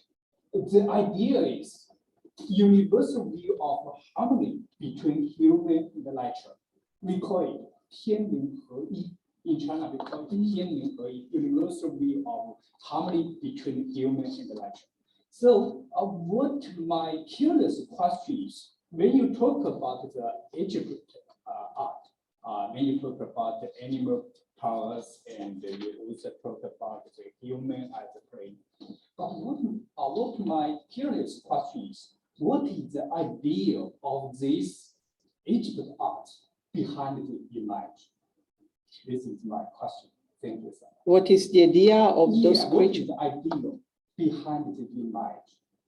The ideal. The ideal Behind the image. yeah, that's a good question. Yeah, thank you. Yes, thank you. I mean, I really think that ancient Egyptian art describes what is their idea. There's not a different idea than what is expressed. I see those images as, there is a word used for images in ancient Egyptian, which is session. It means guide. So the image guides you to the idea. So what we could talk here, you know, the Platonic idea of images as well, and how it differs from that. But I do think that images are ideas in this case, in this kind of art. Of course, people can disagree with that. But in those descriptions of the netherworld, those depictions of the netherworld that for too long have been interpreted as esoteric art, they have a narrative, and they can be read, they can be understood without looking for something beyond the image. In fact, that's why I was intrigued by looking at animal figures, because they're so well connected to animals in Egypt at the time, and the same for the landscape and those places of protection. So my effort is to make, indeed, that's also why I like the anthropological approach, to make human to make humans understand what has been considered as non-human and inaccessible, because symbolic. I don't know if this answers your question, but it's definitely really interesting to look at philosophy on ideas. So I'll definitely will read more Hegel. Thanks. I have time for one short question.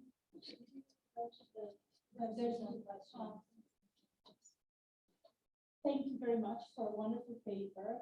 I'm a big fan of David Frankfurter's work that you mentioned here, and I mostly use David's work for the spells and the idea of the historiola, that there is an abbreviated narrative. And I think a lot of that also came in your presentation, and it's very nice to have images. Sometimes my question is, in a way, kind of naive right now, but how much of a conflation of multiple narratives would they have in this one image, just as we have one spell or one kind of Yeah, it really depends, because it's clearly, if you look at the Book of the Dead, the vignette is really basically the title of the spell. Generally, it's not the whole spell. But if you look at so-called books of the netherworld depicted also on papyrus, but primarily in the royal tombs, there is a narrative made in images, and images outnumber text, and the text work more as captions. Text are list of names of those creatures represented, those taxonomies of beings. You can call them gods or demons or minor and major gods. There's a lot of discussions among scholars about terminology, but in fact, what is the function, I think, is what is important of these images. They protect and they guide, and they weren't meant as being esoteric.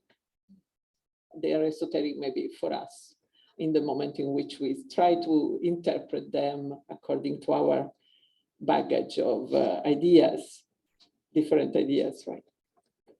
Yeah, thank you. Thank you. Let's have a couple.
Could you? Oh yeah, I don't know, Matt, if you've met Farisha, she's one of our work studies.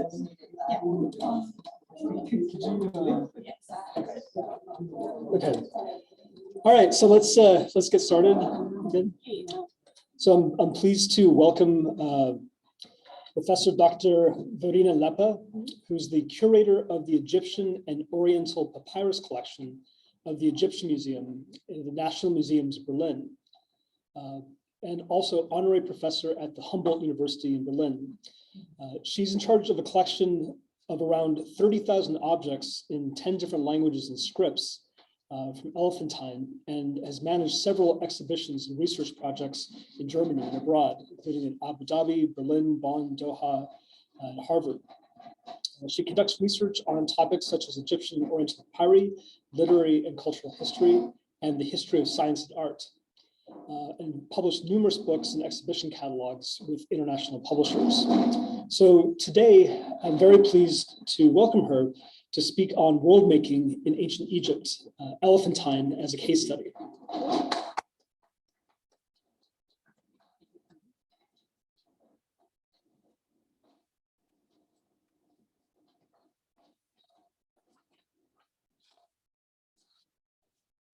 Good morning, everyone. I hope you can hear me also on Zoom. Well, first of all, thank you very much, dear Matthew Canepa, for the wonderful invitation to come here to this conference where different cultures meet and where we will see how, common ground in world making and embodiment can be looked at. So this is like a real exciting experience for me. So thank you very much to you and all the organizers to organize the conference, but also to invite me to speak to you. So world making in ancient Egypt, Elephantine as a case study, and I have to see where I find the, yes, here we go. Let's look what Elephantine is. And we already started with Egypt and the animals and animal powers, and we'll get to this in a second as well. But why Elephantine? First of all, it's a topic very dear to my heart, but you will learn in a second why this might be of interest here in this context. A Nile Island at the southern border of Egypt. We are talking about 600 miles south of Cairo. So really at the very end of Egypt, the border to ancient Nubia, modern Sudan, where we have a cultural hub, where we have a trade hub, but also a military hub, which is quite important. We do have textual sources from the Old Kingdom onwards, well into the Arabic period. And it's a very, very diverse community, and thus a microcosm that you can study when looking at big questions in a small place. And if we look at Elephantine, it becomes clear that this is probably one of the very few cases where you can study cultural history over a very, very long period of time, including like 4,000 years, starting in the Old Kingdom and ending in the Arabic period, as I said, around 1000 AD, the textual sources end. And here you see how the archaeological situation is. And today I would like to bring archaeology and philology together to see how they can enhance theories and so forth. So this is the southern part of the island where the German Archaeological Institute, for example, excavates at the moment. And as early as the beginning of the 19th century, already travelers came to Elephantine, looked at the site, found first papyri and brought them through the antiquities market to Europe. And then people woke up. For example, here, and I'm very grateful that just a couple of weeks ago, I found this image at the Getty Research Institute. This is probably one of the earliest evidences of a photographer on Elephantine Island showing archaeological evidence in the middle of the 19th century. At the beginning of the 20th century, the Germans, on behalf of the Royal Museums Berlin, excavated on the island. It was Rubensson and Friedrich Zucker. And thanks to their excavations, we do have lots and lots of material in Berlin in the collection where I am personally based. But at the same time, then the Germans, also the French conducted excavations, and Charles Clermont-Ganneau was the archaeologist who did this. And it was like a real papyrus hunt. They were looking for papyri because before a lot of papyri were found and distributed all over the world. And from all these collections, today in 24 different countries. The French were very interested to find more about papyri, but also the Germans.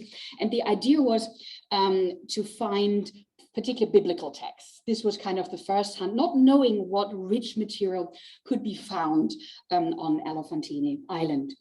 The third one is Charles Edward Wilbur, and I would like to mention here because he was not an archaeologist, but he was a person who came to Elephantine and brought material to the US, papyri, but also other material, and he was a traveler to Egypt for quite some time. So if we look at the archaeological evidence, and here, for example, the Naos of Nectanebos II on Elephantine, it becomes quite clear that today a lot of material still comes from the ground. And I would like to start looking at, according to the ancient Egyptian religion, Elephantine was the dwelling place of Khnum, the ram-headed god of the cataracts, who guarded and controlled the waters of the Nile from the caves beneath the island.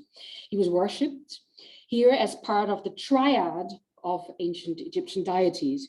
And this Elephantine triad included Satis and Anuket. And Satis was worshipped from very early times on as a war goddess and a protector of the strategic region of Egypt. When seen as a fertility goddess, she personified the bountiful annual flooding of the Nile, which was identified as her daughter, Anuket. The cult of Satis originated in the ancient city of Aswan, so just at Elephantine Island. Later, when the triad was formed, Khnum became identified as her consort and thereby was thought of as the father of Anuket. And if we go through these objects which were found on the excavations at the beginning of the 20th century by Charles Clermont-Ganneau, you see this wonderful mummy with the head of the Khnum from Elephantine. And here, this is the triad of Elephantine, of the three gods I've just mentioned. So next to Khnum, Satis, and also Anubis, again, from the French excavations today at the Louvre. But we also have like wonderful depictions of later periods where Khnum of Elephantine is shown here with a human body, but with a animal head. When looking at the Sati temple, for example, in Elephantine, we find that the goddess of Akhnuket is shown here in a wonderful relief, again, in the Louvre today. And the Hathor and Anuket emblem found in the Sati temple of Elephantine, presumably a votive offering in the form of a sistrum. So you can see how clearly these three gods form one family. And here an offering bassin of Ptolemais I for Satis and Anuket, today kept in Berlin in the collection. Due to the inscriptions, the festive calendar of Elephantine is quite important. And the special importance of Elephantine as origin of the Nile flood and the place of reunivation was the reason why a very festive special calendar was different at Elephantine than the calendar in the other parts of the country. And you can see the festive calendar here, where Amun and Khnum, but Amun and Khnum and Anubis, Satis and Anubis herself were kind of part of this family and of this very specific calendar. And now when looking at world making and the flooding coming from the very south of Egypt, from Elephantine Island, we look at the text and see what can complement to these individual findings. And it becomes clear that we have language and scripts in all sorts of in all sorts of different diverse measures like hieroglyphs, hieratic, and I will get to a couple of hieratic, demotic, and Aramaic examples, and I also touch Greek, but you see how diverse the material from Elephantine Island is. The material, what we have in written sources, are written on papyrus, pot or limestone sherds. We call them, of course, ostraka, parchment, palm leaves, etc., just to give you a broader overview. And at the moment, we are at the turning point about this research. And I said it's very dear to my heart because I was conducting a research project of a larger scale trying to uncover and unleash all this material. Like 80% is unpublished and unstudied all over the world in 60 different collections, as I said, even in 24 different countries.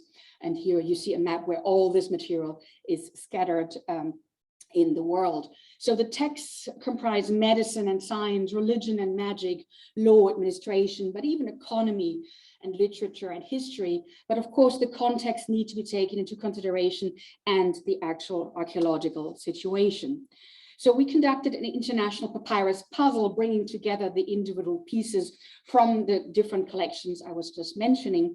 But here, the major collections we find in Berlin, in Paris, in Rome, New York, Cairo, and of course on the island itself. And on the right, you see how the fragments still come from the ground. So the project I have been working on was called Localizing 4,000 Years of Cultural History, Texts and Scripts from Elephantine Island in Egypt. And this was thanks to a grant from the European Research Council. And we just finished the project. And I'm very grateful that we had the chance to look at as much material as possible. And I will describe later on also what kind of framework this looks like. So I would like to share with you a few examples here, for example, an early Demotic papyrus from the late period. So 26th dynasty to the 31st dynasty. It's an agreement in the form of a mutual oath between a man, in this case, his name is lost, and Zamaus before Zated and Chnum. So it was very clear that Zated and Chnum here was a unity and focus on these and was bred together, but the first person states not having taken out surplus of Emmer. So it's a very clear agreement for, I call these everyday life texts. And it shows clearly that Zated and Chnum are worshipped here. So if we go further from a Demotic to another Demotic text from the same period, this is the 27th dynasty. This is a letter of the satrap Pharandates or Pharandates to the Chnum priests. So the god Chnum, who was the god of Elephantine, and thanks to him, all the flooding and all the beginnings of the cataract region where the water speeds very heavily can be detected. And the Chnum priests were sort of contacted by the satrap Pharandates in order to get the jobs. So there were applicants for jobs as the Chnum priests. And the text was originally written by Satibar and translated from Aramaic into Demotic. But there was a clear evidence that the texts refer to the Chnum temple at the site. And this Chnum temple in the late period was situated right next to the temple of Yahu. And we have this wonderful Berlin papyrus with Gedania and his colleagues informed the governor of Judah about the damage that was made at the temple of Yahu, and referring to the priests of Chnum who had apparently a take in this kind of destruction. And in collaboration, it became clear that the support of the state aid was there to help the temple's repair. So Chnum and other gods were next to each other. But again, the family of Chnum, Satis and Anukid, was very prominent in our region. The next piece I would like to share with you is a hieratic example, a lament song, a document introducing priestly opposition preserved in several columns in the Persian period. So this dates to a similar period like the 5th century BCE. The song constructs a fiction with reference to Elephantine and the local god Chnum. The text focuses on the situation on Elephantine of the priestly or better theological opposition to Persian overlordship in the 5th century BCE. And it's a plea to the god Chnum. Would you like to kill your confidence? It's clearly against the foreigners. Would you like to strike against the rebel? Would you like to bind those who lie upon the belly? Would you like to attack, to cut, to ruin, to wound the followers? Would you like to subordinate, to obstruct the destroyers? Would you like to kill? Would you like allow affliction? Would you like to hear our voice? So Chnum was clearly here the target for the plea, and this is the original wording of the highly political resistance writing, a literary text which sets forth the hardship of those concerned, but also their anxiety over foreign overlordship. The rhetoric almost appears militant, and this text might not reflect the actual situation on Elephantine. It is rather a theologically exaggerated fictive narrative of chaos and would doubtless have been set down in writing after the historical events. When looking at the next very famous and very prominent example, it's a papyrus at the Brooklyn Museum, Rituals in Favor of the King. And these are the first ritual scenes that have to be done at every feast on the earth and refer to the cleaning, anointment, and clothing of the king. And the following ritual scenes are more specific as they ensure the heritage of the king. The Egyptian New Year, and this is quite interesting, was linked to the annual flooding of the Nile, which renewed the land's life, and to the accession of the throne of Egypt's kings. It was also believed to be a time when Malic forces might threaten the required cyclical renewal of the divine order that governed the universe. Its text reveals to be the guide to use by the priest directing ceremonies, protecting the king from the dangers of the end of the year and consecrating the inauguration of a new year of prosperous rules. The text has been interpreted as a ritual used for the renewal of kingship and at the time of the Egyptian New Year. So again, the flooding at the beginning of the new year was of utmost importance, where everything started and in a way where the world started. And if we continue, this is the Brooklyn summary, but if we continue and look at an example even in Roman times, this is an ostrakon from the Louvre around 110 or 14 CE, referring to the flooding. Again, we see Gabinius to Claudius with greetings. The flood has reached the whole of the cataract. So Elephantine is at the very first cataract region. It becomes very obvious that Elephantine was to believed to be the source of the Nile, protected by the triad of the gods of Elephantine, guarding the annual flooding. Without the annual flooding, the world would not happen and the world would not work. And this event, as I said, was closely related to the festival celebrating the different stages of plowing and harvesting the fields. So the festivals played a major role in ancient Egypt as they divided the year into separate parts and labor and provide an explanation for the star constellations as well and the Nile floodings. So Elephantine is the place where the world is formed and where the flooding starts and begins, and world making can be studied through the texts from Elephantine Island. So this in a way was only a very quick glance into what we did over the last 7 years. We collected all this material I was referring to in all the collections into a database. So we have the metadata of the objects, we have the text translated and transcribed, and of course an image. And this is how our database looks like.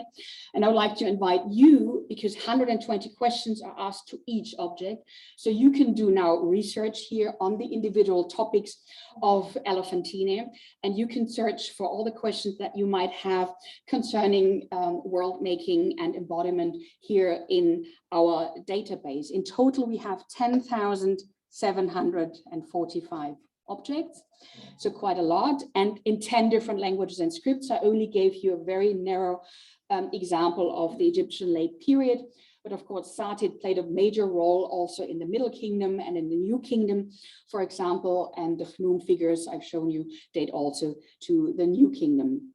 So we find the opportunity to search through dates. The address is Elephantine SMB Museum. You can search via scripts, via modern titles, via individual topics, including the different religions. And this is how the database looks like. And you can also search within the text, as I said, in transcription and in translation, searching for the places, for example, for personals and deities. If you're interested in a personal, in an individual deity, you can search, and all this will come here like in long lists. You can click in and also correct us if you like. Here you see the transcription and translation of a text with the image so that you can clearly read and decipher what has been offered here as far as the texts are concerned. And this all happens in TEI. This is the text encoding initiative originally invented here in the US by Michael Sturbert McQueen. And the idea is that every sign has one correspondent as far as the encoding, it's a Unicode-based system, is concerned, because unfortunately the Egyptologists use different kind of encodings all over. So we hope that this will be a long-lasting process that we look at. And this is how the entrance of our website looks like. So I invite you all to look at it. And this is, of course, the team I have to mention that has been supporting the project from all over the world and from different disciplines as well. For each language, we had a different research associate working on this material. And of course, the collaboration partners I've mentioned, the Louvre, the Brooklyn Museum, and so forth. And I'm very grateful that I had the chance over the last few weeks, and I still have a few weeks to go, to do this research, trying to bring philology and archaeology together at the Getty, and in particular at the Getty Villa, to do this research. So I'm very grateful to Jeffrey Spears and the team at the Museum of the Getty to invite me and to do this research here. And where will this all lead to? It will lead to an exhibition on Elephantine Island in Berlin in April 2024. So for us, this is next door. This is almost tomorrow.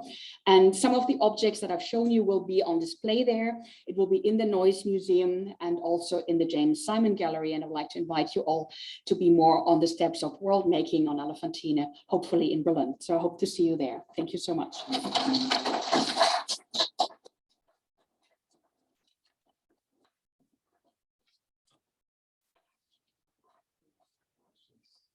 Please. Repeat the question to the microphone. Yes, I learned that I should do that. Thank you. Thank you. I saw the list of the different languages. If I'm not mistaken, in the 19th century, a number of Middle Persian or Pahlavi were found. And I think they were in mass taken to in Vienna, or were until World War II, when the Russians, the Soviets, took most of them, and some of them are still there. I hadn't thought about it, but that was one find. Are there evidence of another? Thank you so much. I will repeat the question. So the question was whether Middle Persian Sassanide particular evidence we can find in Egypt, referencing to Vienna, but also to other collections. And I can say yes. Vienna, of course, has the largest collection of Sassanide papyri in Middle Persian. So that's Pahlavi we're talking about. So in the 7th century, when Egypt was a Sassanide province only for 10 years, apparently a lot of material came to Egypt, and a lot of correspondence, these are particular letters, were found, and they were mostly in the north. So this is quite interesting that Vienna has indeed the largest papyrus collection, and they are written on papyrus, some on parchment, but actually quite a lot on papyrus, has the largest papyrus collection of Pahlavi probably in the world. And we in Berlin, I have to say, we have the 2nd largest. So yes, we do have quite a lot of material, and Dieter Weber published most of it, not all, but most of it. And because the Berlin collection was divided in the east and the west of Berlin, some of the material is published and some of it has not been published because it was not accessible just before 1990. But the question about Elephantine and if you find Sassanide or Pahlavi texts on Elephantine, I should say no. But because we are very, very south, so we haven't found any Pahlavi texts yet. This doesn't mean that there aren't any, but yet. So there's still boxes to be opened. And I only briefly mentioned that we opened like several boxes. I mentioned these 10,000 objects. What does that mean? These are boxes of text that we opened. I call this archaeology in the museum, so that you can actually access all this material. And we took 7 years to, for example, in Berlin, we had something like 50 boxes of material which we uncovered. But to give your question a positive answer, we did find a papyrus from the north, so from the Fayum area, written in Pahlavi, and it's referencing to Elephantine, and it says clearly, I am going to Elephantine. This is in the first person singular of a man. I'm going to Elephantine. My wife is already there, and I go there because of the quality of sleeping. So apparently Elephantine, and those of you who've been, you know that Elephantine has a wonderful climate because of the first cataract. The Nile speeds a lot, and you always have a nice breeze, therefore. But apparently in the 7th century AD, people traveled to Elephantine as a, I wouldn't say recreation resort, but as a sort of place where they would maybe even have their vacation. So yes, Pahlavi, not on the island, but about the island. Thank you. Other questions, please. First of all, thank you so much for the presentation. In the presentation, you talked about, there was a slide which mentioned about the history of archaeology and archaeological excavations. And you also mentioned about the early 19th century travelers who had primarily identified the site. So I was wondering, since you all need to take the knowledge in two different ways, so how did the site of like evolve to time, and what kind of different approaches you see when people are engaging the site from the early 19th century to the same recent times? Thank you very much for the question. I try to repeat it so that our audience online can follow. The question was about the archaeological excavations and the travelers engaging on the site, and how this evolved and developed. I'm very happy to answer this question because archaeology as a discipline had to be evolved. And in the 19th century, and I believe at the beginning of the 19th century, travelers were just finding things, were offered by the people living on the island, were traveling through, and then the material came onto the antiquities market. And this was particularly Aramaic material. So this was material referencing to a Jewish community or Aramaic Jewish community on our little island.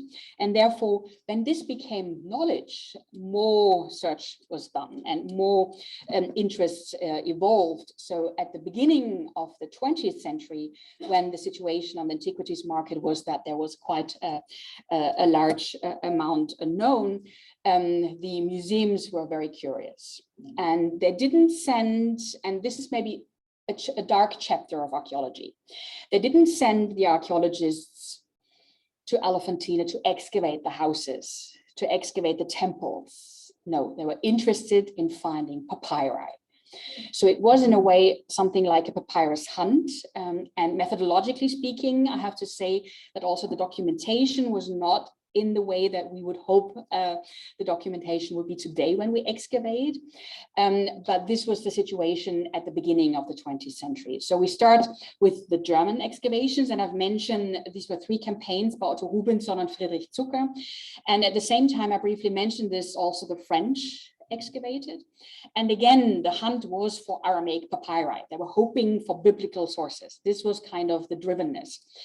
And I haven't mentioned that in 1918, also the Vatican conducted, this is not very widely known, an excavation season. It was just one season. And there's one article published in the Chronique d'Egypte about it. And that was it.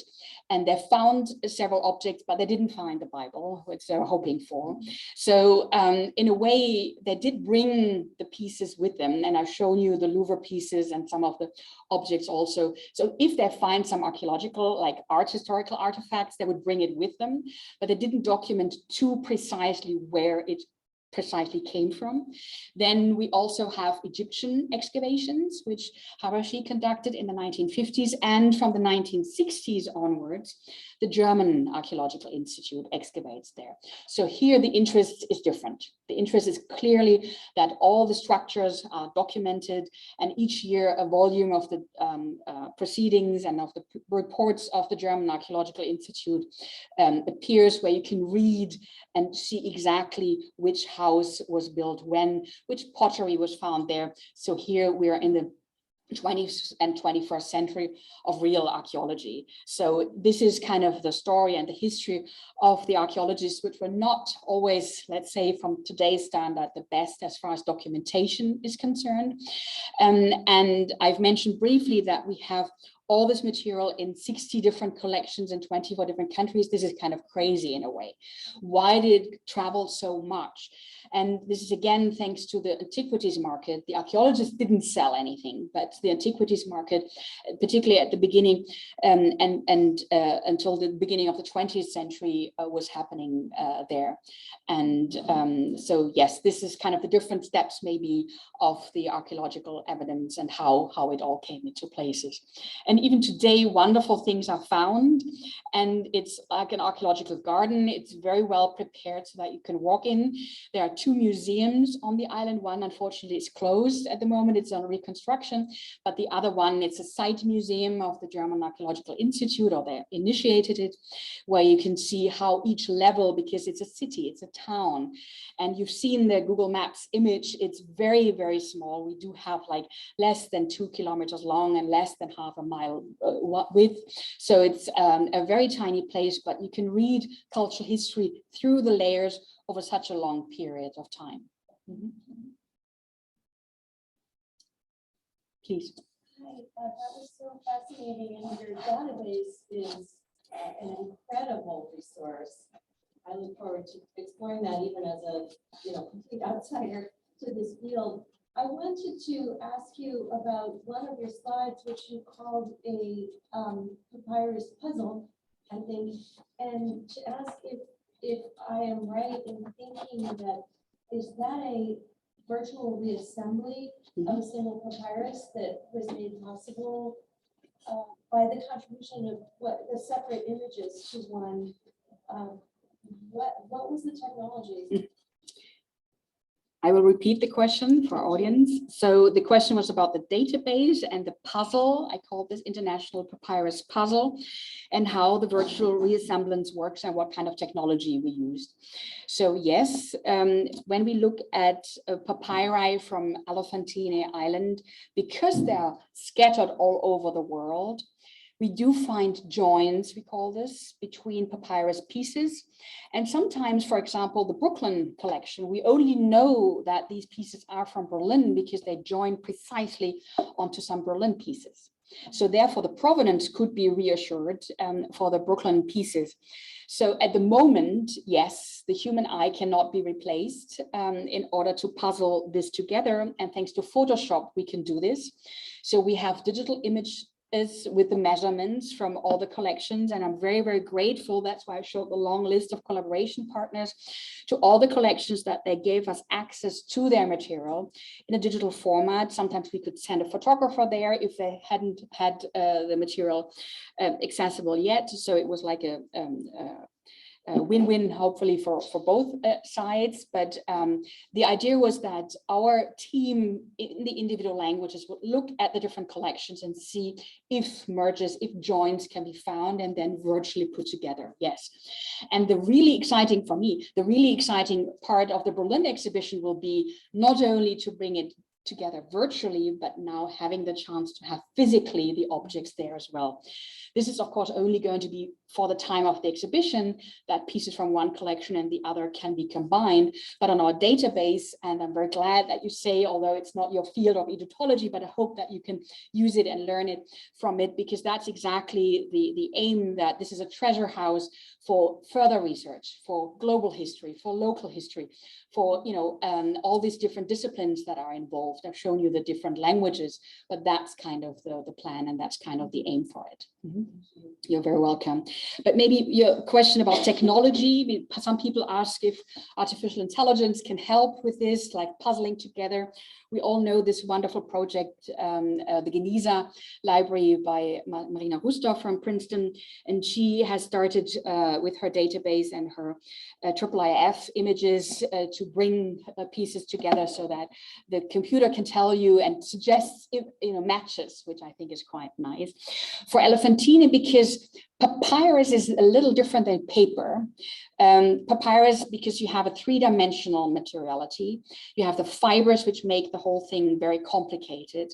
And therefore this doesn't make it easy as far as the virtual automatization is concerned. But one day, yes. But at the moment, as I said, the human eye cannot be replaced yet. Thank you.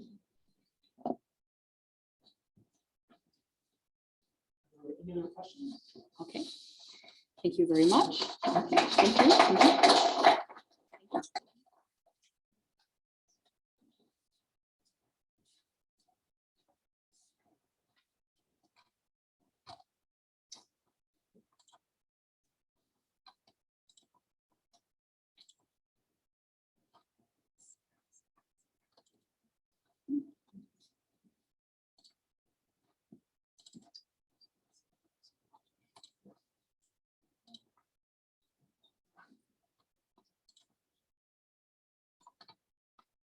Mhm. Okay, so now I'm very pleased to welcome Sarah E. Cole, who is Assistant Curator in the Antiquities Department at the J. Paul Getty Museum, the Getty Villa. She's worked on numerous different exhibitions, including the big Persia exhibition that recently went on. And she is now putting together what portends to be a very fascinating new exhibition on the Egyptian Book of the Dead. So today, she'll be speaking on an object in the Getty's collection with broader impact.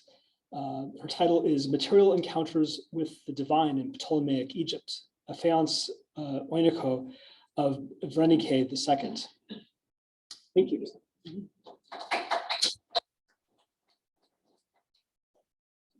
Good morning, everyone.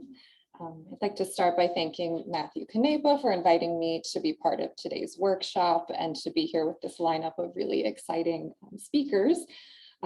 This is going to be an informal presentation. I'm going to be focusing in on a particular specific object, a faience onokowe, or a queen's vase, as this type of object is often called, inscribed for the Ptolemaic queen Berenike II, which is in the Antiquities collection of the J. Paul Getty Museum. So I'm going to do sort of a close reading of this piece and really invite everyone to think about what a physical encounter with the object would have entailed, and the associations, feelings, thoughts that it would have evoked to actually hold and handle and use an object like this.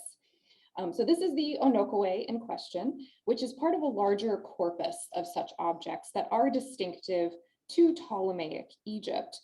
And we know these through a series of mostly intact surviving examples like these two, which are from the collection of the British Museum, as well as through numerous surviving smaller fragments that must have belonged to such vessels. And these can be found in various museum collections around the world.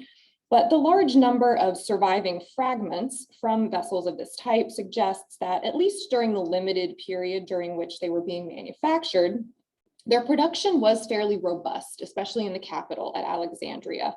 And so they would have been a pretty well-known, regularly appearing object type within the landscape of Ptolemaic material culture, at least in the capital. And of the pieces with a known find spot or a purported, said to be probably from find spot, about 90% of these come from Alexandria, from the Ptolemaic capital, and most of them come from burials. So these were also objects that people took with them to the grave. The majority of surviving vessels and fragments belonged to vases of two queens in particular of the early Ptolemaic dynasty, and those are Arsinoe II and Berenike II. But there is also a group inscribed for a Ptolemaic king, Ptolemy IV Philometor, though the figure on those vessels is still a woman. And so it's believed that that is his wife, Arsinoe III. And among the fragments without inscription, there are some that may depict later queens of the Ptolemaic dynasty, but that's debatable. and based largely on a stylistic analysis because, again, we don't have inscriptions with those.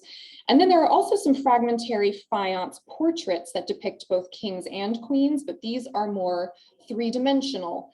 And so they probably belonged to a separate but related category of small faience figurines or statuettes of Ptolemaic rulers.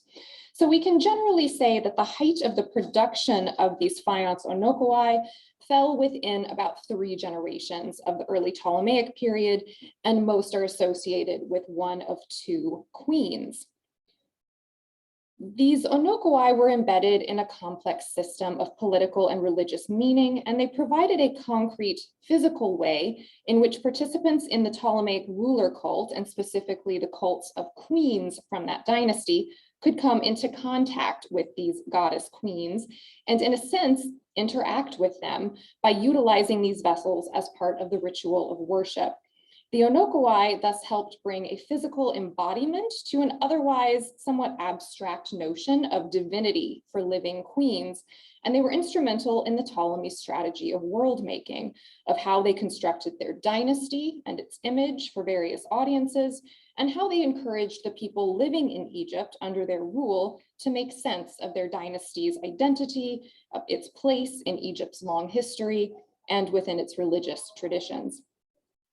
So I think a lot can be gained from doing a deep dive into the physical object and the interaction of person and object and the effects that that may have had on worshipers, the relationships and associations these interactions would have created, and how they would have helped support and reinforce the Ptolemaic worldview. I'd like to mention that the definitive publication of this body of material remains Dorothy Burr Thompson's 1973 volume, Ptolemaic Onokoi and Portraits in Faience, Aspects of the Ruler Cult. At the time of that publication in the early 70s, the Getty Onokoi, which was acquired by the museum in the 1990s from a private collection, was unknown and therefore not included. So I just wanted to note that if you go looking for this in Thompson's book, you won't find it there. But since coming into the Getty collection, the vessel has been featured in several exhibitions and publications. It was, as far as I'm aware, first published in 1994 when it was at the Marin Gallery in New York. So it is a somewhat relatively more recently known piece. So before looking in depth at the onokoi, I want to back up a little bit and take a bigger picture look at the political situation out of which the Ptolemaic ruler cult emerged, and also how Alexander the Great set the stage for its creation in order to frame the context in which these vessels were made and used. This map shows us the situation around 300 BC with the initial division of territories among Alexander's successors, and we will of course be focusing on Egypt, home of the Ptolemaic dynasty and its capital at Alexandria. When Alexander the Great and his forces entered Egypt in 332 BC, at which time he founded the city of Alexandria, he was reportedly taken with an urge to visit the oracle of Zeus Amun at Siwa Oasis in the western desert near the border with Libya. This was a place where Greeks and Egyptians had already come into contact centuries earlier. Greek settlers had come to that area in the 7th century BC, and in that location, worship of the syncretized god Zeus Amun developed. And the exact reasons for Alexander's trip remain somewhat unclear, but according to ancient historians, he went there primarily with the purpose of asking the oracle whether Amun was his true father and whether he was the rightful pharaoh of Egypt. And this episode is recounted by the Greek historian Arrian, who was writing in the 2nd century AD. And he tells us at this point, Alexander was seized with a longing to visit Amun in Libya. His intention was to consult the god, as the oracle of Amun was reputed to be truthful, and it was said that Perseus and Heracles had consulted it. Alexander wanted to rival Perseus and Heracles since he was descended from them both, and was also seeking to trace his birth back to Amun, just as mythology traces that of Heracles and Perseus to Zeus. He therefore set out for Amun in this frame of mind with the intention of finding out more exactly about his origins, or of claiming he had found out. The journey along the coast as far as Parætonium was through deserted, though not waterless country, for a distance of 280 kilometers, according to Aristobulus. From there, he turned inland, where the oracle of Amun was to be found. The road is deserted, sandy for the most part, and without water, but Alexander had the benefit of heavy rains, and he ascribed this to the divinity. So we can see here how Alexander is simultaneously connecting himself to two different traditions, connecting himself back to Perseus and Heracles, and by extension to Zeus, but also seeking to establish this connection to the primordial Egyptian god Amun.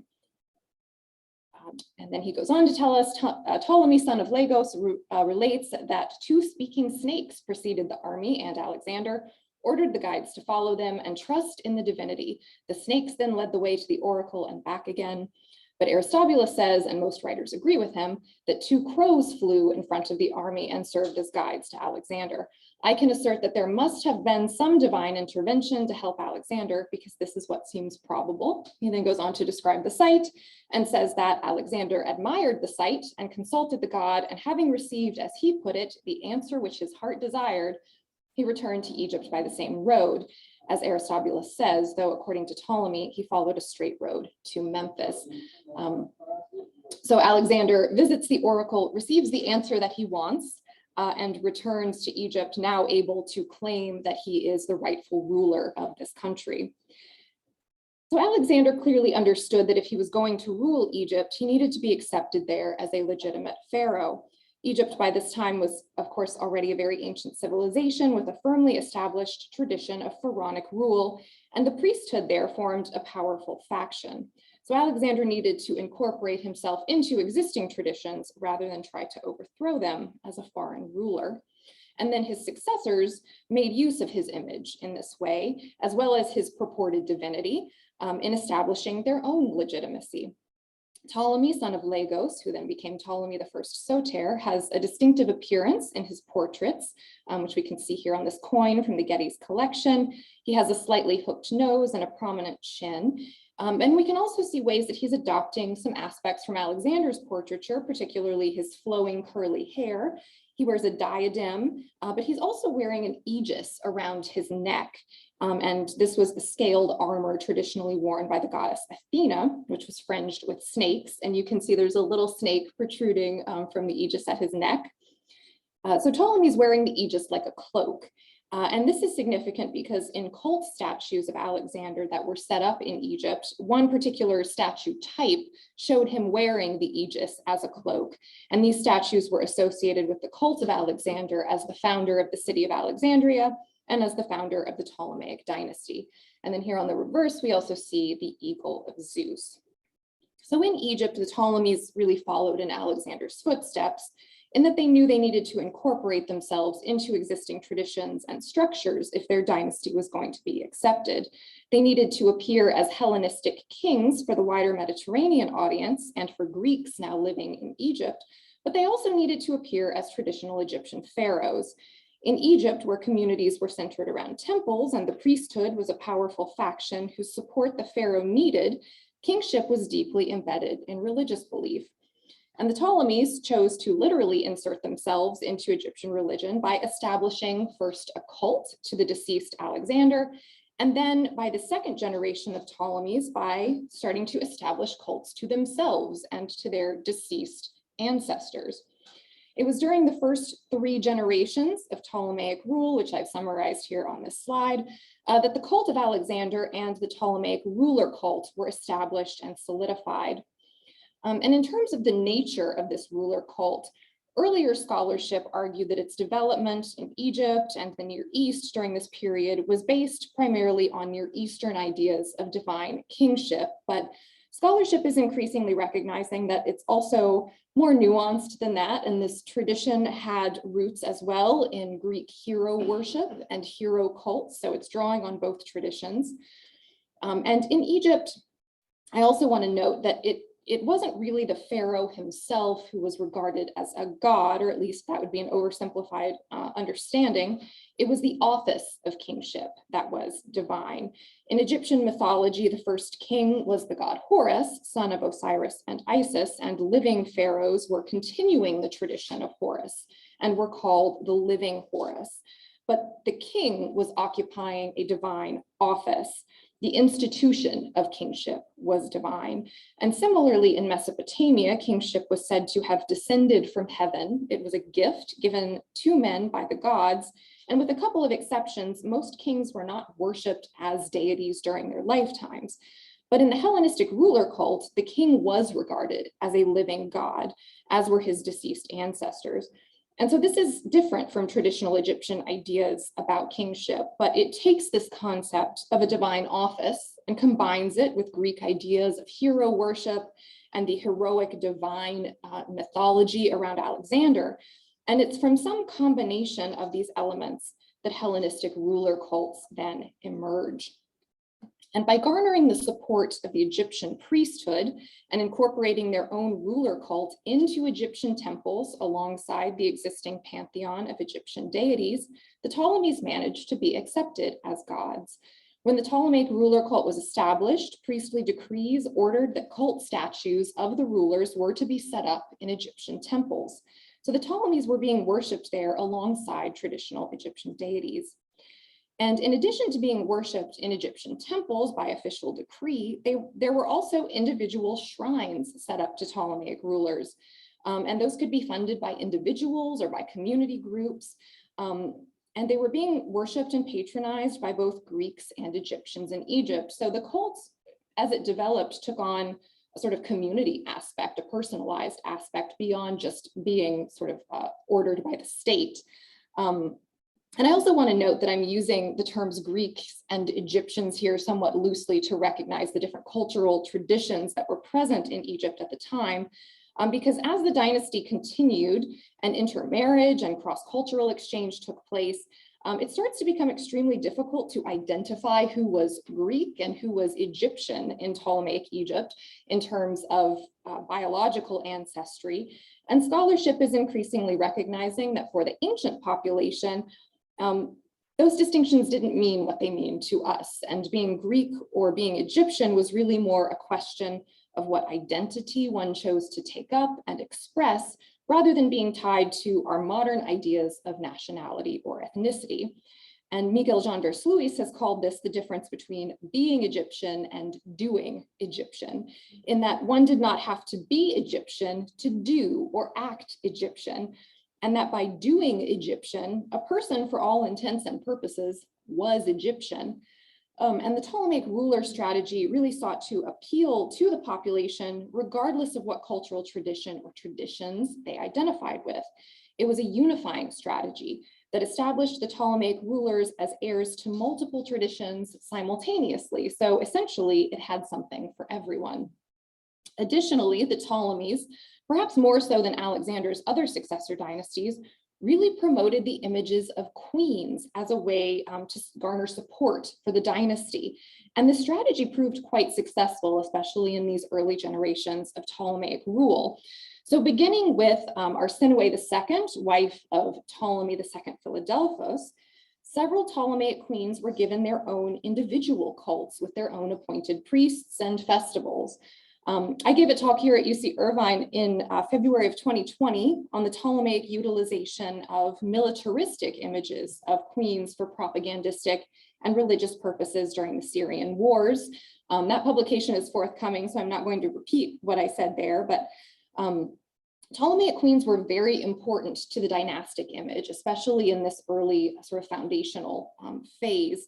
And they became associated and assimilated with both Greek and Egyptian goddesses, in particular Aphrodite, Isis, and Hathor, but also Demeter and Athena. All of these goddesses could be associated with concepts of fertility, abundance, motherhood, and protection. So concepts that could easily cross cultural and geographic boundaries. And these were qualities that images of Ptolemaic queens really promoted. Ptolemaic queens were sometimes depicted as traditional Egyptian queens, for instance, on temple walls or stelae, but they could also be shown in a Greek manner in sculpture, on coins, and on engraved gems and other objects. But we also find them depicted in a sort of hybrid manner, combining Greek and Egyptian stylistic and or iconographic traditions. One of the goddesses with whom the Ptolemaic queens was often associated was Aphrodite. This is a gold hairnet from the Getty collection, and the roundel at the center of the hairnet features a gold bust of a woman. We can identify this as Aphrodite by the little Cupid hovering over her left shoulder. And if we look closely at the face, she very much resembles portraits of Queen Arsinoe II, the first queen who was given her own cult. Arsinoe was also heavily associated with Aphrodite and her cult, both iconographically and in the literary works of the period, for instance, Ptolemaic court poets. So it's very possible that the artist was looking at portraits of Arsinoe for inspiration in how to depict Aphrodite. And that's something that we see in the Ptolemaic dynasty, that they're using the images of the living ruling queen to influence how they're depicting various goddesses in contemporary art. Temples to Arsinoe in her association with Aphrodite were established along the coast of Egypt after her death. And this iteration of Aphrodite was particularly associated with protecting seafarers, which was very appropriate because at this time, the Ptolemies had a powerful navy and they controlled much of the Eastern Mediterranean. So the deceased Arsinoe served as a divine protector of the dynasty and its broader military interests, including the dynasty's naval power at this time.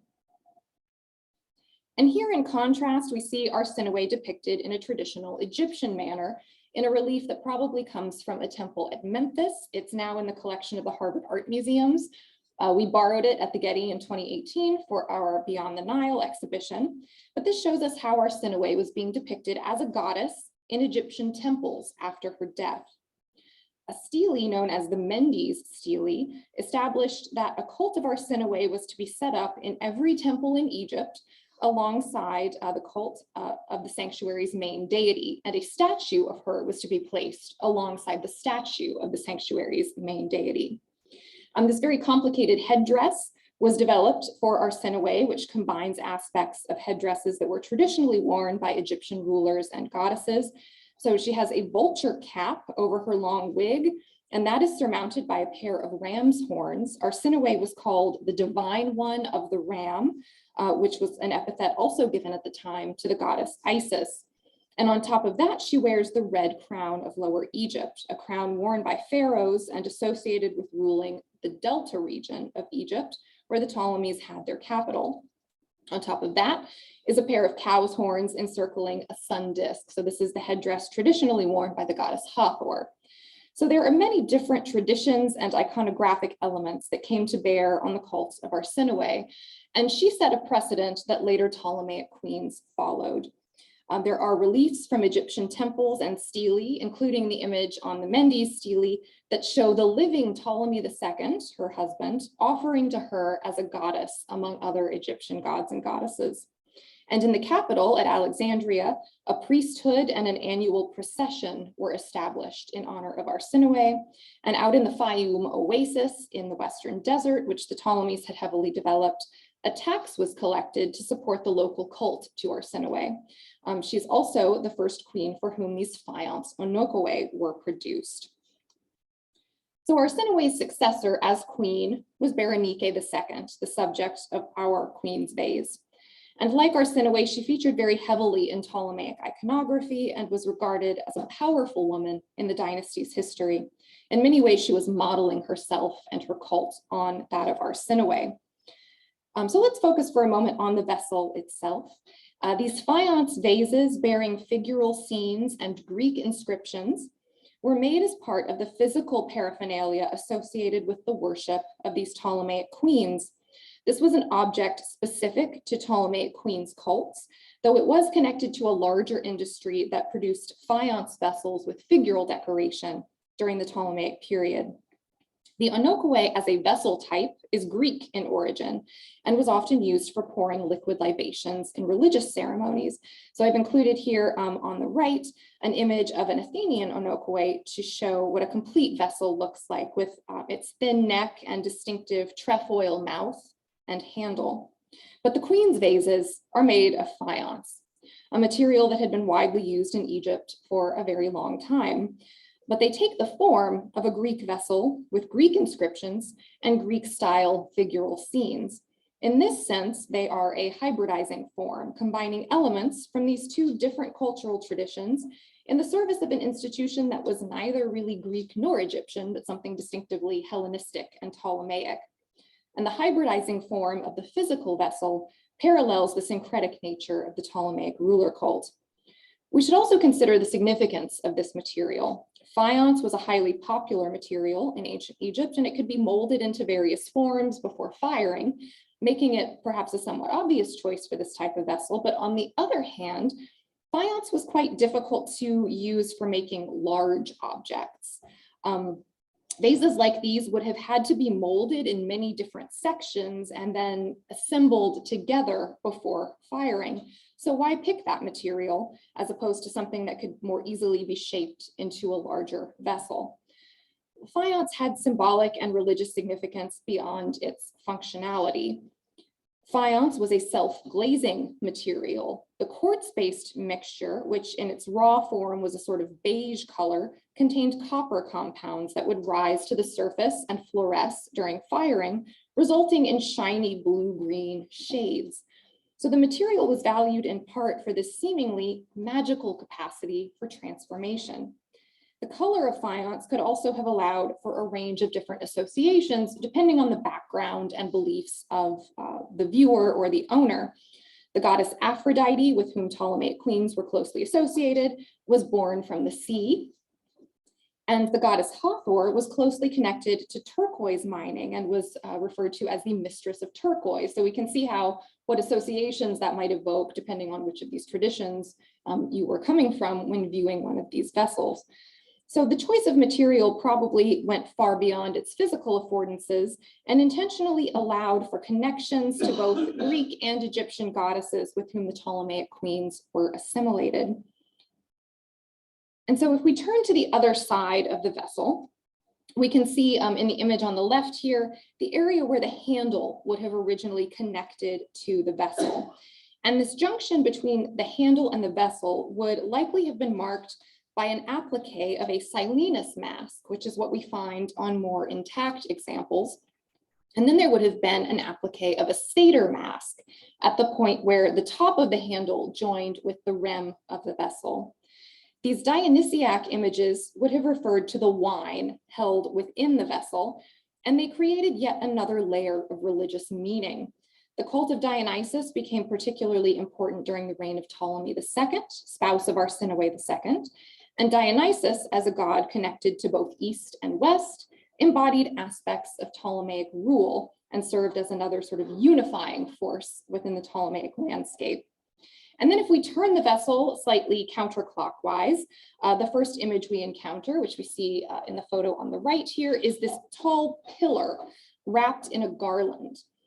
In an essay for our 2018 exhibition catalog, Beyond the Nile, Egypt and the Classical World, Stefano Caneva talks a little bit about this type of pillar, which seems to represent an agios, which I've probably just mispronounced, but this is a Greek pillar-like altar that was traditionally set up in front of the doorways into homes. So this might suggest that the acts we are seeing performed by the figures on these vases represent physical acts of worship taking place in a domestic setting. It's been suggested that perhaps people who lived on or near the routes of ritual processions could come out of their homes and line the streets, and then as the procession passed by, they could participate in the event by using these vases to pour a libation, perhaps at a small homemade altar that they'd set up in front of their home. And then as we continue turning the vessel, we encounter this image of a standing woman. She's standing out in high relief, and so this figure was probably modeled separately and then attached to the vessel. And that would have also been the case for the Silenus mask at the base of the handle, which is now missing. She appears in a Hellenistic style with her hair pulled back in a low chignon in what we refer to as a melon coiffure because it's in these sort of sections, and her head is veiled. A hamation is thickly belted at her waist and then draped over her left arm with a long chiton underneath. And in her left hand, she's cradling a cornucopia. In her right hand, she extends a fiale or a patera, a shallow bowl, toward an altar as if she is preparing to pour a libation herself. The square altar is decorated along the top with a series of crenellations. So this is a type of altar called a horned altar. And it too is draped with a garland. So the general consensus is that these vessels depict the queen herself, transposed into the position of a worshiper in her own cult. And a couple of things help confirm this. One is the presence of the cornucopia. This was a significant emblem associated with Ptolemaic queens. They're often depicted holding or with a cornucopia, including on their official coinage. And this references abundance and prosperity. Arsinoe II was depicted with a double cornucopia, and she appears that way on her oinokowai and coinage, while Berenike II held a single cornucopia. And another clue is that the woman is depicted with unnaturally large, wide open eyes. And this is similar to the way in which Ptolemaic rulers were shown on their coin portraits with exceptionally large eyes, signifying their divine, superhuman status. And then we can also compare the woman's face to other images of Berenike II, including those on her coinage. This example is from the American Numismatic Society, as well as things like this small garnet bust from the Getty's collection that is thought to depict this same queen. So we can see some individualization in the portraiture of the queens on these vases. The vessels are also typically inscribed with the queen's name, probably serving to both identify the queen depicted and to identify the cult in which the vessel is to be used. And this particular this particular example is inscribed 2 times. There's a Greek inscription on the shoulder, which is difficult to make out in the photo in the left-hand image here. That references Queen Berenike as well as Agathatike. And this was a figure that by this time was associated with sort of a personal daimon of good fortune. There's a couple of ways in which this inscription has been read. One takes Agathatike as a sort of epithet of Berenike, so of Queen Berenike, Agathatike. And if we read it that way, we might see this as indicating that the owner, the user of the vessel, is meant to sort of see Berenike as their own personal goddess of good fortune, their own Agathatike. But another way of reading it is to the good fortune of Berenike. Though I think in this instance where all of the words are in the same case, it might be more likely that we should read it the first way, but either is possible. And then there is a second Greek inscription on the altar itself that makes it clear which Berenike we're talking about. And so that is an inscription to the Theoi Euergetoi. So this references the epithet of her husband, Ptolemy III, Euergetes, or benefactor, because together Ptolemy III and Berenike II were the Theoi Euergetoi. So implements like the queen's vases required the worshiper to physically interact with them, and thus provided a different type of experience from encounters with monumental images, like the temple relief of Arsinoe II I showed earlier, or images on stelae, which would likely have resulted in a more passive experience in which one observed an image but did not necessarily interact with it. But here, a worshiper would literally have picked up and moved around an image of the queen. And we can imagine what it would have felt like to hold and maneuver one of these vessels when it was filled with wine that might be sloshing around as you're maneuvering and using the vessel. The worshiper would also be looking down at the image of the queen when holding the vessel in his or her hands, providing a really interesting perspective. And if the worshiper was right-handed, as most people are, when holding the vessel in their right hand, the images of the pillar altar and then of the queen standing in front of it would have been on the side of the vessel facing toward the user. And then as the user tipped the vessel forward to pour out a libation, the image of the queen would have tipped forward as well, as if she was pouring out her own libation on the altar depicted. So this would have created a sort of mirrored experience between worshiper and worshipped. And I think the power of that kind of personalized connection can't be overestimated.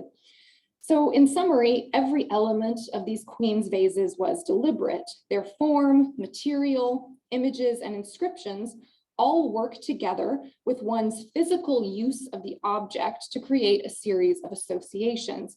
And those might be different depending on the user's cultural and religious background and beliefs. And they would have evoked certain emotional and psychological responses, as well as a sense of intimacy between worshiper and worshipped.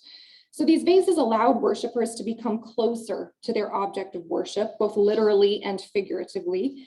And their production was one of many ways in which the Ptolemies cemented their ruler cults and reshaped the religious landscape of Egypt to their benefit. Thank you.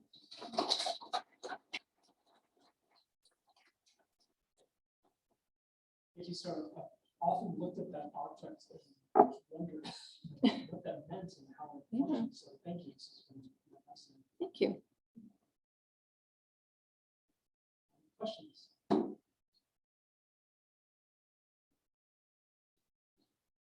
Just very briefly, thank you first for this wonderful presentation. You could really feel how the worshiper poured out the wine. And I was wondering whether you had any idea what kind of wine was used, and maybe you had a little testing inside and see whether there's some traces in there or something.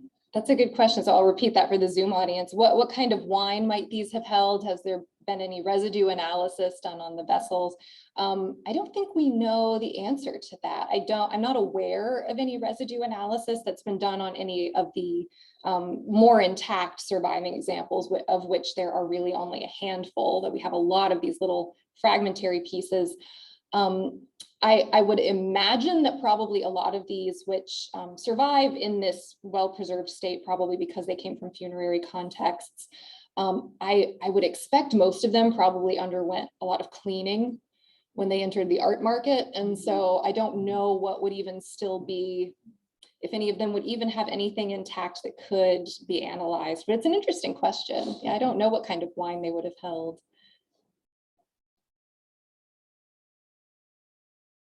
Yes. Could you, again, thanks for a great presentation. Could you tell us a little bit about this correspondence between the cornucopia and figure of Orsino, but also between the vase and the coin? Because we have one face and the other. I mean, it circulated quite a bit. I mean, this is as an image to be imposed in the people's minds. I was intrigued by what you said earlier with the Athena sort of elements in the Alexander presentation, which is very much part of the civic religion in the Egypt. But now we're moving into the imperial. So I don't know if you have any reactions to that.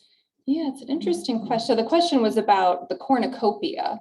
Right. Yeah, which we start to see with Arsinoe II, who has the double, and then Berenike II, who holds the single cornucopia. It's really sort of instituted, like I said, as an emblem of prosperity, fertility, abundance, really signifying to the audience of these images that we, the Ptolemies, we're bringing abundance to Egypt. We bring fertility, we bring prosperity.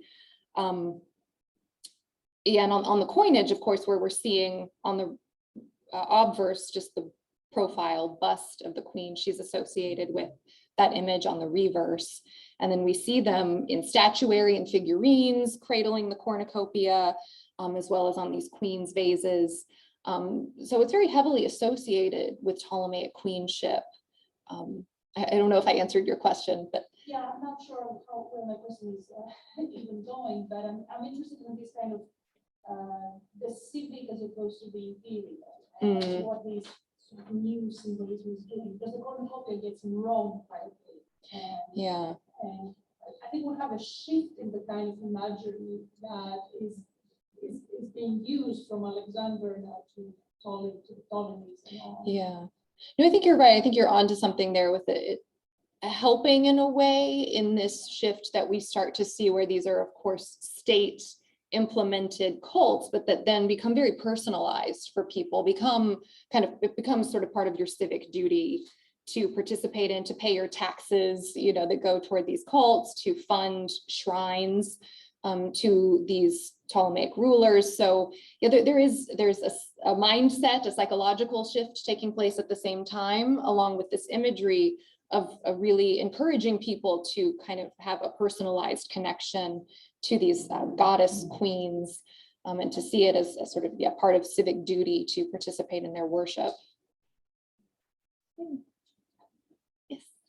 Thank you for that. That was really interesting. I especially really enjoyed the part about the way, the mirroring of experience. And so my question was, I was noticing how high the relief is, that she really pops out from the background, I think more than really necessary. Like you can see basically her whole face. And that was reminding me of a couple of things. One, if I recall, some of the Ptolemaic queens, it's really about their body, like the worship of locks of hair and things like that. And so her body is so present three-dimensionally more than the altar or the pillar or some of the other things. Which on the one hand means you can really touch her. Yeah. Like all of her. Yeah. In a very like intimate way. And on the other hand, it makes it super fragile. Like I would feel like it would be very easy to like put that thing down wrong and knock part of her off. And so I'm wondering about the like, on the one hand, burden of care that you have, like to take care of the queen and use this thing properly. You can't be careless. And on the other hand, that like very personal experience that you potentially have with her. So I don't know if you, what you think about that high relief and why they're doing that. Yeah, that's a great observation about how high a relief the image of the queen herself appears, which I think serves a couple, different functions. One, it very clearly draws you visually to the main focal point of this composition, which is the queen herself. But it does, as you're handling the vessel, as you're holding it and maybe putting both hands on it, you would be physically interacting with this image of the queen, putting your hands on the physical body. And we can imagine what kind of associations that might have evoked. Again, that personalization of worship, really coming into intimate contact with this divine figure. But also that, it would have made these more fragile, which is why we find them mostly in fragmentary pieces, as it would have been easy to knock off part of this image. We often find just the heads surviving because they've been knocked off of the vessel because they really protrude almost completely three-dimensionally. So it does create a certain fragility to the piece where you have to be cautious and careful with how you're handling it.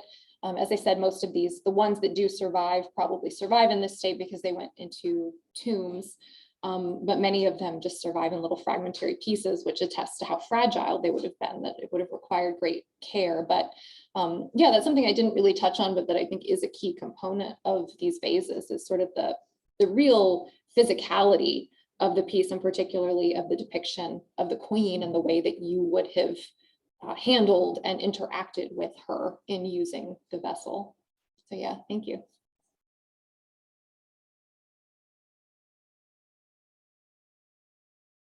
One sure. In some ways, it reminds me of Parthians sustaining plates with the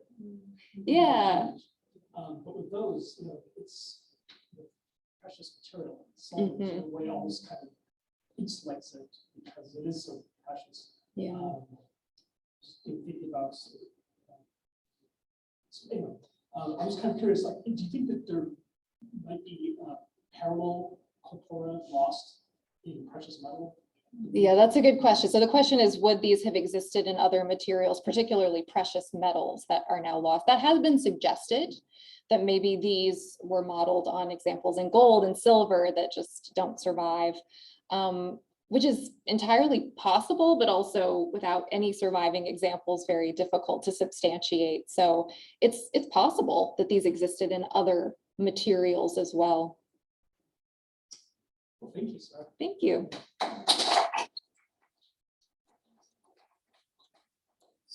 Up here so the Zoom audience can hear me. We're about 15 minutes behind, which is okay. So let's take an hour for lunch and we'll kind of reconvene. What is that? It's basically 1:35. So, okay, and there's lunch in the breezeway. Yeah, out here. From the Hen House, which is our very favorite Persian restaurant. Yeah.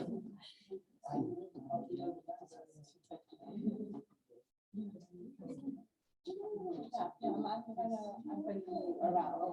I'll help my eye. You're good. You're good. Sure. If there is something there.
Okay, so you're back on video and Zoom. Let me just- Hi, Jose. Can you please share your screen? Yeah. I just want to say wave hello. Yeah. Hi. Can we hear him talk? Could you say something, Jose? Just want to make sure. we Yeah. get your- Yeah. Hello, everybody. Hi. Can you hear me?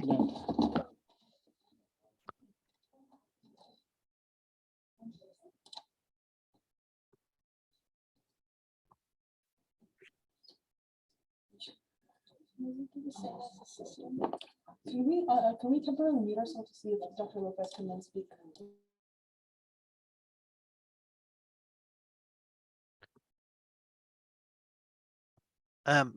You have muted yourself, so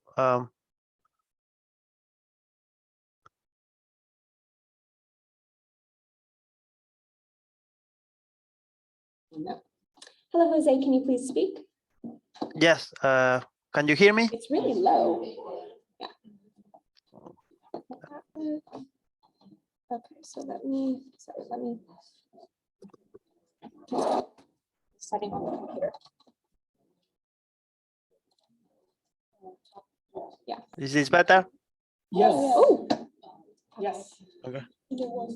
Yeah, I think it was that one. Sorry. All right. Maybe. Yeah, we can hear you. Okay. Sorry about that. Corner, Yeah. Okay, you should be set now. Okay, welcome Okay. back. So the panel chair for the afternoon is my co-organizer, Nastasia Kosagina. So she'll take it away. Yeah, I hope you all enjoyed your lunch. My people in different time zones and at home, I hope you had a productive or exciting or just restful break. As we resume our conference, it's my honor and pleasure to introduce Dr. Jose Carvajal Lopez from the University of Leicester, who today will be speaking to us about world making through material culture and context, Islamization in the Persian Gulf and in Iberia. Please join me in welcoming Dr. Lopez. Thank you very much. Good afternoon, everyone. Before starting my paper, I would like to convey my thanks to the organizers of the conference for their invitation and their interest in my work, even going as far as being ready to pay for my airfares and accommodation from the UK. I would have indeed loved to join you all there in Irvine. Unfortunately, due to the strict rules of the US Department of State, I need to be interviewed before I can be awarded a visa to enter the US. And the poor organization of the US Embassy in London made it impossible for me to obtain an interview until June. Therefore, I'm constrained to offer my presentation online instead of face-to-face. In any case, I would also like to thank the organization of the symposium for making this possibility available. In this presentation, I am going to speak about Islamization as a process of world making, as opposed to the more usually accepted ideas of Islamization as conversion or as acculturation. The first part of my presentation, therefore, is to develop a critique of current views of Islamization, usually held by Western archaeologists and historians. From that critique, I will go on to develop a different concept of Islamization, which I believe is more akin to the concept of world making. This concept is based on my reading of two very different authors, but I believe that they can be connected, Shahar Ahmed and Gilles Deleuze. I have to confess that up to here, my presentation will be heavily theoretical, but I hope I will make up for that by presenting very quickly two case examples of my ideas, one in Al-Andalus or Islamic Iberia, and the other one in the Persian Gulf. Before continuing, I need to warn you that in some slides, I will show images of human remains, just in case this might harm your sensibility. Let me start my argument by talking a bit about the idea of Islamization as developed by archaeologists. It is important to know here that the discipline of Islamic archaeology has seen a boost in the last decades, particularly in the last 20 years in the English-speaking scholarship.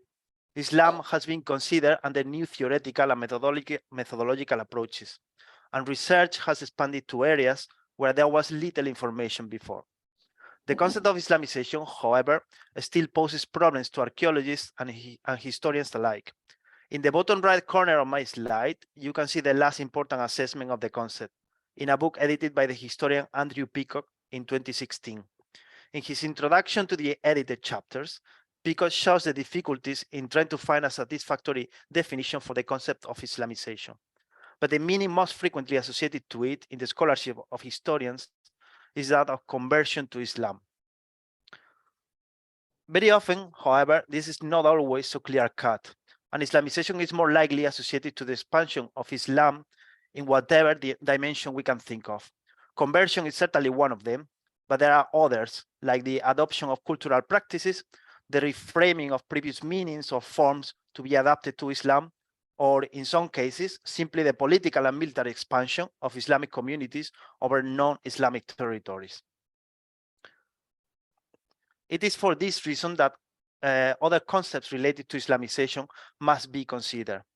I am sure that you will all be familiar with the concept of Islamicate, as opposed to Islamic, by Marshall Hodgson, that allows to separate cultural manifestations from the purely religious ones. It is worth noting that the cultural sphere that Hodgson was focused on was essentially urban, cosmopolitan, and mostly elitist. Another concept worth revisiting is conversion, in the way in which Richard Bulliet operationalized it, linking religious transformation to social and economic change. To summarize in a very simplistic way his contribution, Bulliet postulated that conversion will be easier in instances where the conditions and practices required by Islam were similar to the practices of pre-Islamic cults. A second postulate is that converts should improve or at least keep the same social status as they have had before conversion. In the context of the early Islamic period, this means that Islamization will be smoother in areas structured around the inheritance of late antique empires, with relevance of urban networks and complex social and religious hierarchies. And the last concept I would like to revisit is the idea of Islamic social formation as presented by Manuel Acien Almanza, a Spanish historian and archaeologist in the 1990s. I want to make a bit more emphasis on Acien's ideas because they will provide a useful background against which I can develop one of my case studies afterwards, but also because I think he provided a most detailed description of an Islamic society and of Islamization that one can only find collaterally in the works of Hodgson and Bulliet. For Acien, a fully developed Islamic society or an Islamic social formation is one in which the state has managed to produce specific sets of social relations according to a particular conception of the political economy developed by Muslim philosophers. This will be manifested in recognizable forms of material culture. In Al-Andalus, which was the focus of Acien's work, these were the characteristic styles of the Umayyad state of Cordoba, which reached its zenith in the 10th century CE. However, as you know, Al-Andalus was invaded and conquered by the Muslims 2 centuries earlier, in the 8th century. What was happening during those 2 centuries while the state of Cordoba was being developed? For Acien, the answer is that Al-Andalus was then a transitional society where the groups of interest, where some groups of interest were resisting the expansion of the Umayyad state.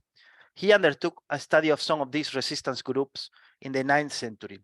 The most famous of them was the one led by Umar ibn Hafsun, who counted with Muslims among his followers. Umar himself was a Christian, although he converted to Islam, at least for a time. Other rebel groups were not only Muslims, but also of Arab ascendancy. That is, they were descendants from the conquerors of Al-Andalus themselves. The resistance posed by these characters to the Umayyad expansion was very relevant to Acien's idea of Islamization. For him, Islamization was more a social than a religious concept. Conversion was less important than the reach of the Umayyad state. This social Islamization, as Acien called it, did not depend on the religion professed by the people who were affected by it, but on their dependence of the state. The ideas of Acien are not very well known outside of Iberia because he did not write in English, but his work has inspired most of the current approaches to the archaeology and history of early Al-Andalus in Spain and Portugal. I think Acien is also important because, as I have noted before, his work can be easily connected to those of Hodgson and Bulliet. In spite of some relevant differences, the 3 authors downplay the religious aspects of Islamization in favor of a more social approach, although the 3 of them understand the social with a focus on urban and elite communities. And the three approaches display the same underlying assumptions when placed under a detailed examination. We could say that the dichotomy Islamicate Islamic is accepted by all of them, and hence I suggest the umbrella term Islamicate model to refer to them. The model comes with some problems. It assumes a separation between religious and secular spheres that comes from a Western way of thinking about religion, but which has simply no room in the Islamic mentality of the period, as for example, Wilfred Cantwell Smith has shown. The model also assumes that there are different qualities of Islam, more or less pure, based on orthodoxy. However, orthodoxy is not an absolute, but is dependent on power, as Talal Assad has noted. Finally, accepting different qualities of Islam, one also tends to assume that Islamization is a movement between no Islam and full Islam, with the different qualities of Islam placed between the two positions. This is what Shahad Ahmed has termed the slippery slope of the Islamicate model. Overall, these assumptions have important implications in the way in which disciplines look at Islamization. In anthropological terms, Islamization becomes a systematic process where individual belief is set aside. In archaeological terms, these assumptions tend to be related to an univocal conception of material culture, where artifacts can only be Islamic or non-Islamic, as, for example, the Umayyad manifestations of power highlighted by Manuel Lacien. But a quick overview of global Islamic material culture gives us a very different perspective. For example, the works of Tim Insol in different parts of Africa show how local and Islamic beliefs together are important in shaping social practices. For example, in spite of a well-defined orthodoxy in Islamic burial tradition in Gao, the tomb of the Songhai Emperor Askia Muhammad I shows a clear blend of traditions in burial and architectural practices. In fact, the development of mixed burial traditions in Islamic context is quite frequent around different parts of the Islamic world. Here you have examples in Egypt, in Iran, and in Russia. If I hit here, you will see the excavation of the Kurgan showing an Islamic tomb inside it. A bit more striking is the case I personally documented in the village of Sara in southern Albania in 2010. In the course of a survey in the National Park of Butrin, my team and I visited the village of Sara, where a mosque proudly announced the existence of an Islamic community.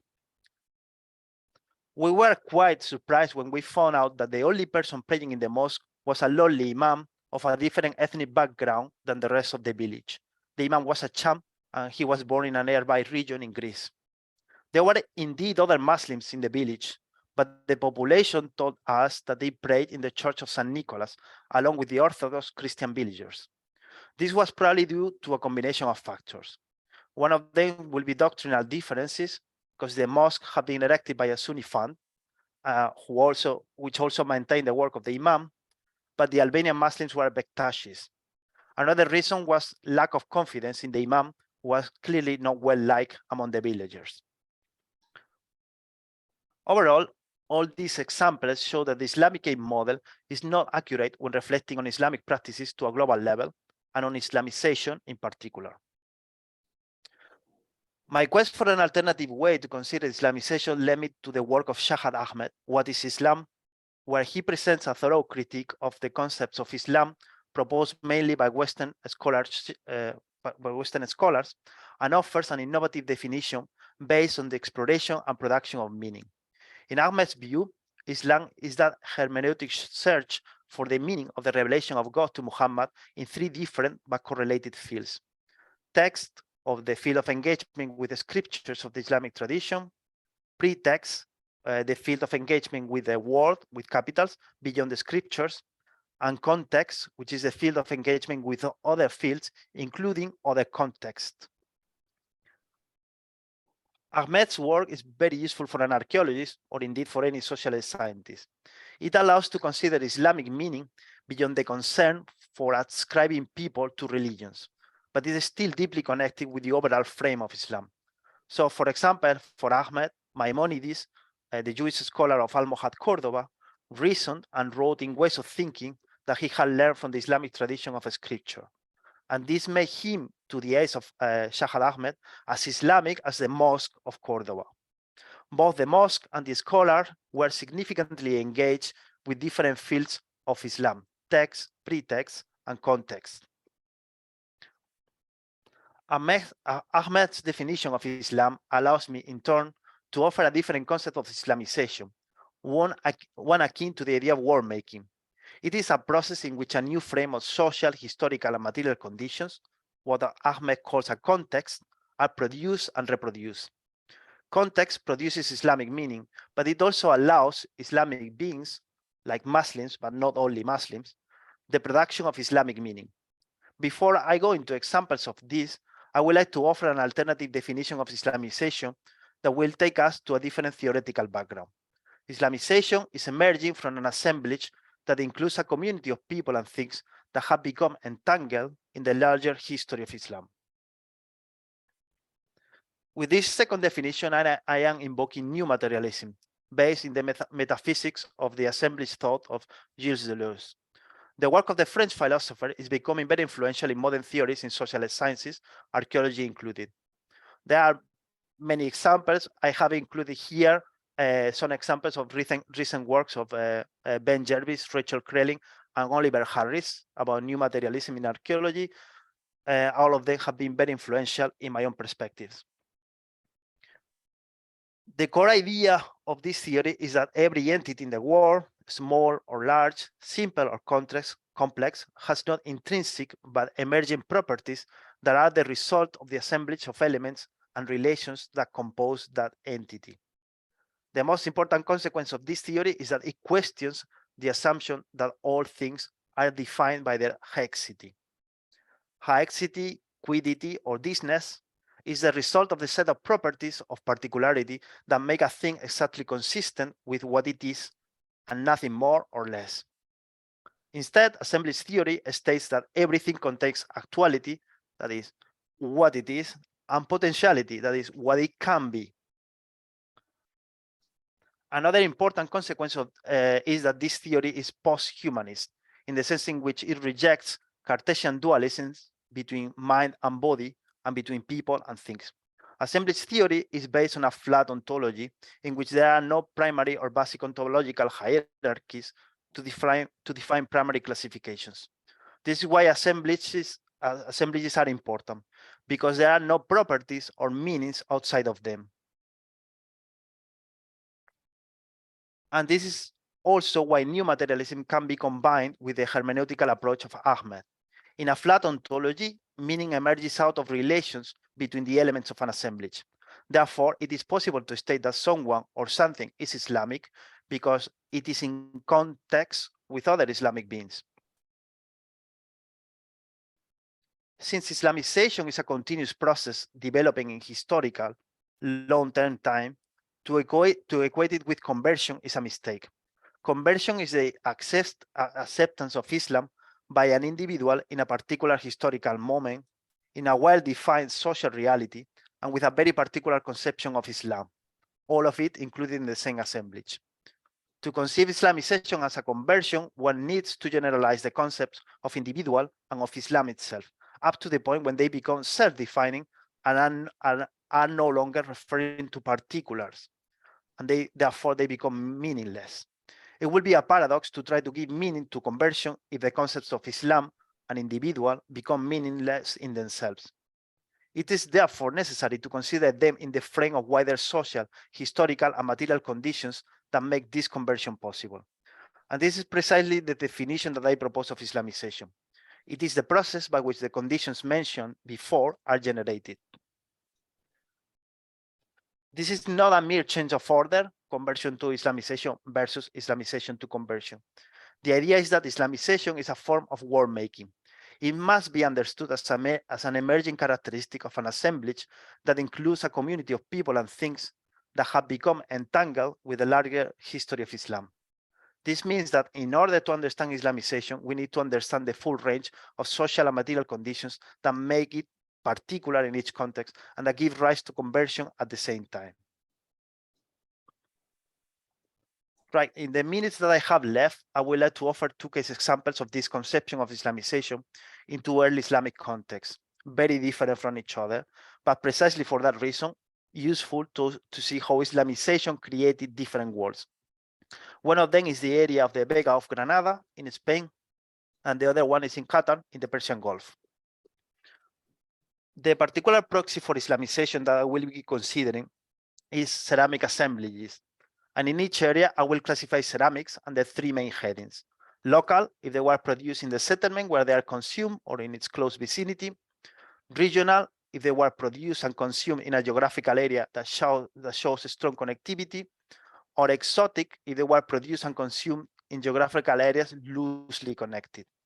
This is to assess their potentiality to tell us about the material conditions of life in which Islamization was developed in each region.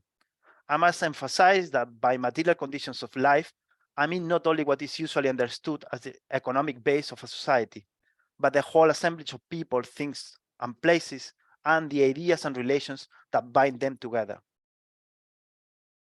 Let me start with a case study that I have known and developed for longer, that of the Vega of Granada. The Vega is the flat region around Granada in southeast Spain. In the periphery, in the early Islamic period, it was in the periphery of the Umayyad state of Cordoba. The Vega is a fluvial depression around the Genil River, a fertile space for irrigated agriculture, which has a significant history of occupations, at least since the Bronze Age.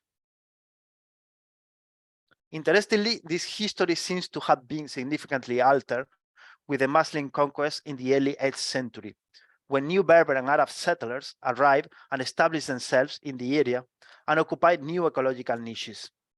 This settlement does not seem to have been totally at the expense of the areas inhabited by the natives of the Vega. The new settlers seem to have occupied new areas thanks mainly to a distinctive economy based on irrigation, military service to the Umayyad state, and booty. Of course, this would not mean that the relationship between different groups in the Vega will be always peaceful. Written sources speak about conflicts between the 8th and the 10th century, and a strained relationship will be expected between communities for issues like the rights to access water, land, and other natural resources. The ceramics of the Vega have been well studied and provide interesting insights into the historical process that follows the arrival of the conquering Muslims. The most local level of pottery production, that of the cooking pot, has been studied by comparing the production of different rural settlements. In these local workshops, new techniques of pottery making are recorded since the 8th and 9th centuries. We're talking about new clay recipes, new forms, new ways of modeling previously known forms, etc. These innovations are documented in different sites and at different times in the Vega of Granada. They are the product of discrete acts of innovation or adaptation at different times. But it is also very clear that they eventually coalesced into new types of pottery. By the end of the 9th century, pottery production was clearly different than anything that had come before, and it was increasingly standardized in urban workshops by the 10th century. This technological development, visible in cooking pots, can also be traced in the manufacturing of glazed ceramics. Already in the 9th century, there were workshops in Al-Andalus that were producing glazewares, initially luxurious products, but by the 10th century, we can speak of regional and even local network of glazewares used by almost every household. This is clearly an effect of the impact of the regional and exotic networks in the local sphere of production, distribution, and consumption of ceramics. In fact, we can find the first evidence of long-distance exchanges in the 9th century. We can see limited amounts of very distinctive and appealing ceramics, mainly related to table service, that are concentrated in areas related to powerful characters, like town governors or tribal chiefs. At the regional center, the main focus of provenance seems to be Cordoba itself, although other centers are possible too. At the level of the exotic, most ceramics come from North Africa, but there is at least a case of Samarran opaque white glaze in the Vega of Granada. Therefore, from the perspective of ceramics in the Vega of Granada, we can say that the Islamization consists in the introduction of new techniques and the reorganization of technology and distribution networks at the local level. Meanwhile, the regional and exotic levels, at the regional and exotic levels, there is a growing connectivity that eventually causes new additional changes at the local level. My second case study is located in the northwest of Qatar, an area that has been populated at least since the 1st or 2nd century CE, maybe from earlier times. The populators have been communities of nomads and of sedentary people. In this area, I directed a survey with strategic excavations aimed to study the relations between the nomads and the sedentary people, and we were able to document a process of sedentarization of nomadic communities in the early Islamic period, starting around the years of the Rashidun and Umayyad Caliphates, that is 7th to 8th centuries, going very strong in the 9th century and ending when settled communities turned back to nomadism around the 10th century. The most interesting place excavated during my project was the site of Jogby. The results of the survey and of the excavation allow us to establish without any doubts that Jogby was a stable site built by a nomadic community in a move towards sedentarization. The dates of Jogby, obtained through the analysis of stratified radiocarbon samples, range between the late Sasanian period and the early Abbasid period. But it is very clear that the erection of the stone buildings is firmly placed in the Umayyad period. And you can see that phase in green. It belongs to it is between the mid-7th to the mid-8th century. Considering all this, the ceramics of Jogby are certainly surprising. For a small nomadic community, the ceramics show an impressive degree of connectivity with different parts of the Persian Gulf. In fact, not a single element of the pottery can be considered local because, as far as we know, communities in Qatar did not produce their own pottery. Most of the pottery of Jogby was produced in the region, and we have examples of exotic ceramics coming from India.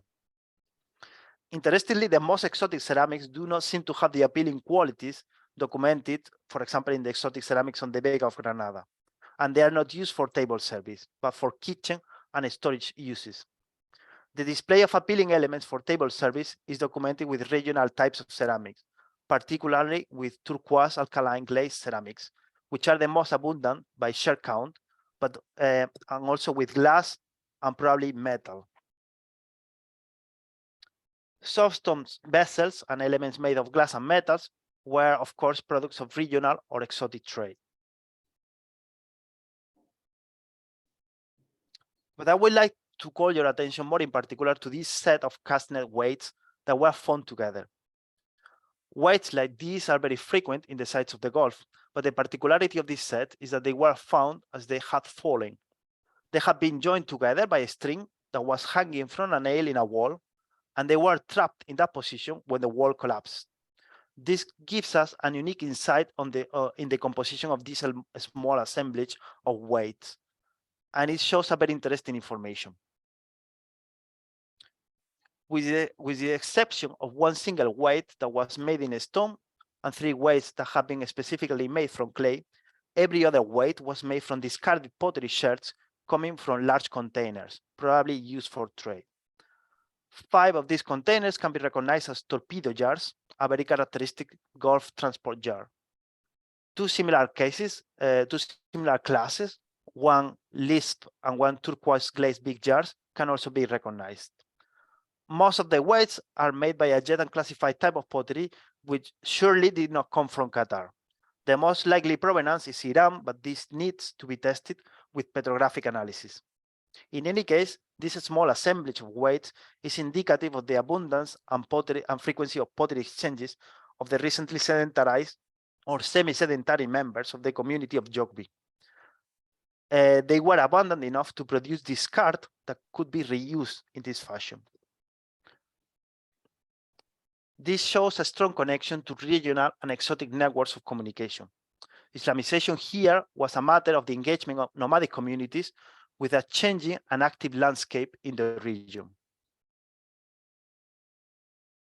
Let me be clear that we do not know what the religion of the inhabitants of Jogby was.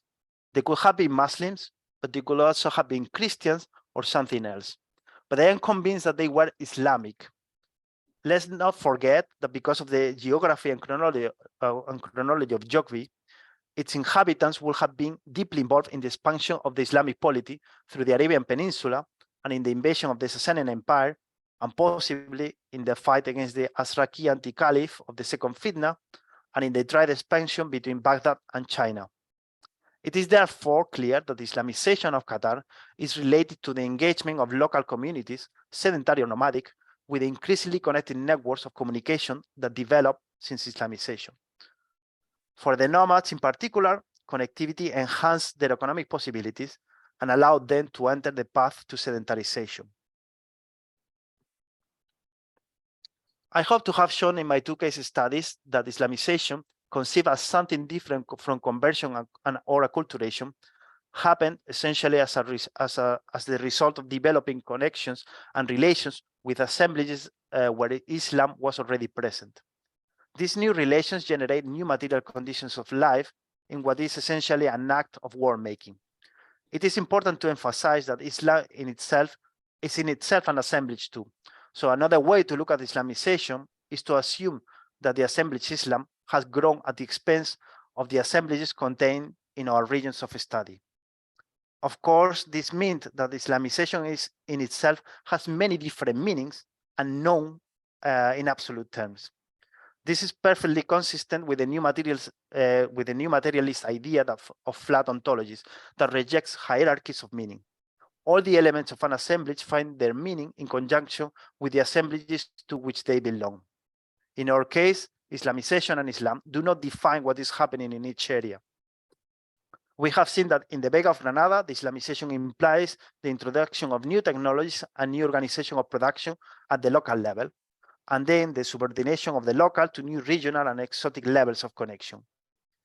In Qatar, where production of the local scale does not seem to have been possible, there is a traditional relevance of regional and exotic scales. However, the Islamization process boosts the economic potential of these scales and makes possible the sedentarization of nomadic communities. With this presentation, I hope to have emphasized that when we look at process of Islamization, we cannot simply assume that it is a matter of people accepting a set of beliefs and ideas or a set of practices. The question is much more complex because archaeology and anthropology have repeatedly demonstrated that it is not possible to separate people, beliefs, and material conditions of life. Therefore, studying the relationships in the assemblages of things, people, ideas, beliefs, communities, etc., is the best way to understand the historical meaning of these processes of Islamization. And thank you very much for your attention.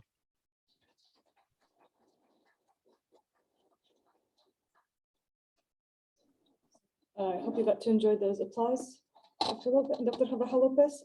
In the interest of making sure that you can hear clearly what any of our audience want to ask you, I'm going to ask our audiences to come up to ask Dr. Lopez any questions so that he can see your face and enjoy a clear perception of what you're saying. Sorry? Thank you. What happened? Oh, no, we're good. He's back. You disappeared for a second. Any questions for Dr. Carvajal Lopez? Anybody? Laya has. Hi, I'm Laya. We chatted Hello. online. Fantastic presentation. It's definitely some of the things that I am dealing with in my dissertation. I was wondering what's the sort of your consensus on the role of language and how, in terms of Islamicization in language, because Arabic, you know, when you that's a major thing in scholarship. So yeah. Yeah, thank you very much for your question. I mean, language is obviously very important. Looking at Qatar, probably not so important because the Qataris were already Arabs and they spoke Arabic before Islamization. But in Spain, it's very clear that Arabic is one of those elements that is introduced. And an archaeologist and a pottery specialist, and this is why I have focused on ceramic assemblages. But the role of the language, not only as a vehicle to transmit meanings, but as a meaning in itself, is very well established. So, for example, we have written sources written by Christian authors in the 9th century. And these were Christian authors living under the rule of the Muslims. And they were complaining that the young generation of Christians were learning Arabic because it was the fashionable language. They were learning poetry, they were learning basically, they were also dressing like Arabs. So it is very clear that Arabic in itself has a meaning related to Islam, at least in the context of Spain. So yes, definitely it's very important. I'm not sure that answered your questions, or would you like more details? It did. Thank you. I just want to see what's Thank your sort of perception on that. Thank you. Anybody else? Dr. Canepa, please.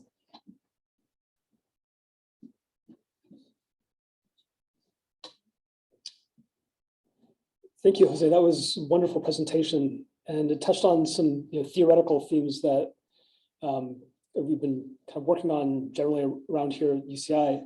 And I thought that the model that you presented also has a lot of potential for understanding and untangling problems of Persianization in the Achaemenid period, as well as Hellenization. I'm using both these in quotes after Alexander. And one of the things that I've kind of been challenged with in looking at vessels, ceramic as well as precious metal, was the way that certain objects invite new ways of being and new ways of practicing or interacting. So there's certain kind of new innovative types of objects that basically do new things and invite the user to behave in a different way. And I was wondering if you from both of those case studies, or kind of more broadly, if you've encountered anything like that, and how you fit that in sort of practical element in your theorization of the processes of Islamization. Thank you. Yeah, thank you very much for the question. Yeah, I mean, absolutely. I mean, obviously, I have encountered artifacts providing meaning, or even artifacts changing their meaning to support the process of Islamization. It's because I only have 30 minutes. I didn't want to go very deeply into my process, particularly in Spain. But in Spain, it's very interesting because all these new techniques that I was talking about, the appearance of new techniques of making pottery, which are basically, they are not even a whole process in themselves. They are basically segments of processes of making pottery that are documented in different sites. I think that is very interesting, because I think that conveys that has to be related to the idea, to the meaning of what Islam is. And this is why when the Islam is becoming more firmly established in Spain, in Al-Andalus, all these new forms of making things, or new in the context of Iberia, they coalesce together and they come together to kind of exile previous forms of making pottery. So what I'm saying here is that we can link innovation in practices. In my case, I'm talking about the making of pottery, but in your case, you are talking about the practices that used to, but associated to pottery or to vessels. So these innovations basically acquire a new meaning, and they're basically a way of world making that in my case is associated to Islamization, but I'm sure that in many other cases we can associate them to new ways of looking at the world. Yeah, Dr. Canepa says thank you. At some point your video may have turned off. You're kind of seen as a green screen, which means we can hear your voice very nicely with no distractions. But okay, never mind. We're good. Okay. I was concerned about our Zoom viewers. Anybody else in person questions for Dr. Carvajal Lopez? Going once, going twice. Well, can everybody please join me in thanking Dr. Lopez once more for his time and for his presentation? Thank you. Thank you very much.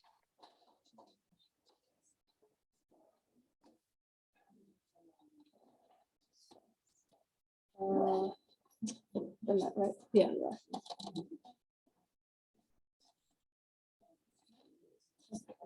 We're going to be forever back to using that. Never mind, I opened it. We did.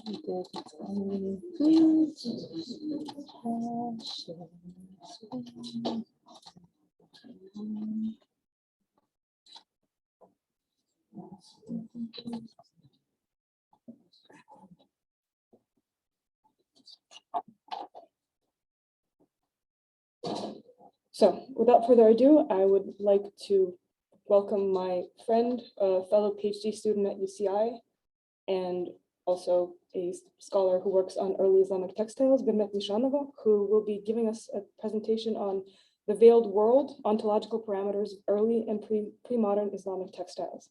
Please join me in welcoming Bimet.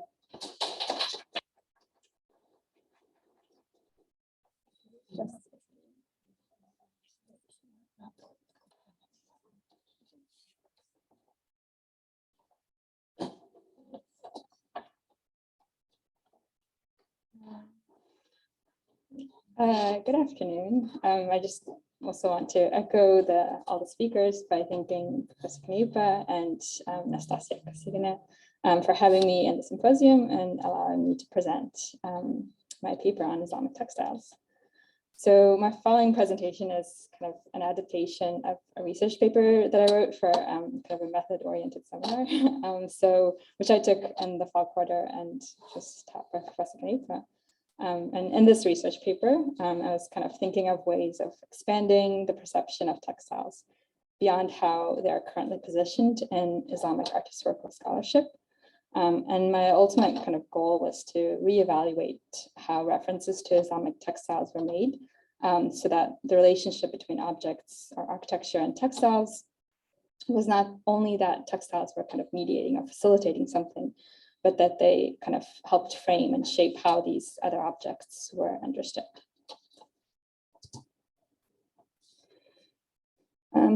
Textiles as materials in the scholarship of Islamic arts are often positioned in between spaces. In other words, Islamic textiles are often found during moments of encounter between different elite or princely courts, between different trading communities, or between different materials, mediating visual and surface qualities across different artistic media and architectural structures. The theoretical frameworks of this body of scholarly works highlights the significance of Islamic textiles as inter and intra-cultural materials. And through these frameworks, that of networks, connectivity, and entanglement, Islamic textiles can also be understood as materials in relation to or in connection to something else, either as moments of encounter or as parts of larger assemblages. In my following presentation, I would like to make a case for an additional theoretical framework, one which asks for a broader ontological consideration of early and pre-modern Islamic textiles.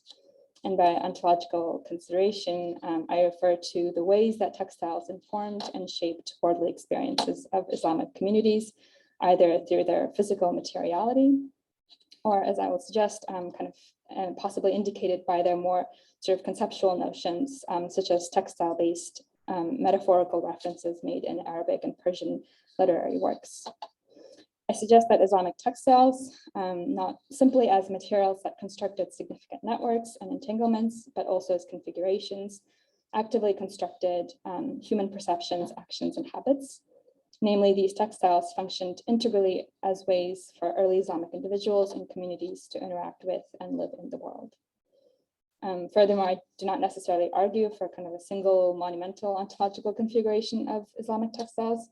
Instead, I suggest that textiles as objects could each exert their ontological parameters in different forms and methods, which provided their inevitable entanglements and cross-cultural engagements, further distinctions and additional meanings. In my presentation, I would first kind of like to start with a historiographical assessment of written scholarships that have made significant references to Islamic textiles, and the approaches they use to integrate textiles into discourses of other Islamic objects.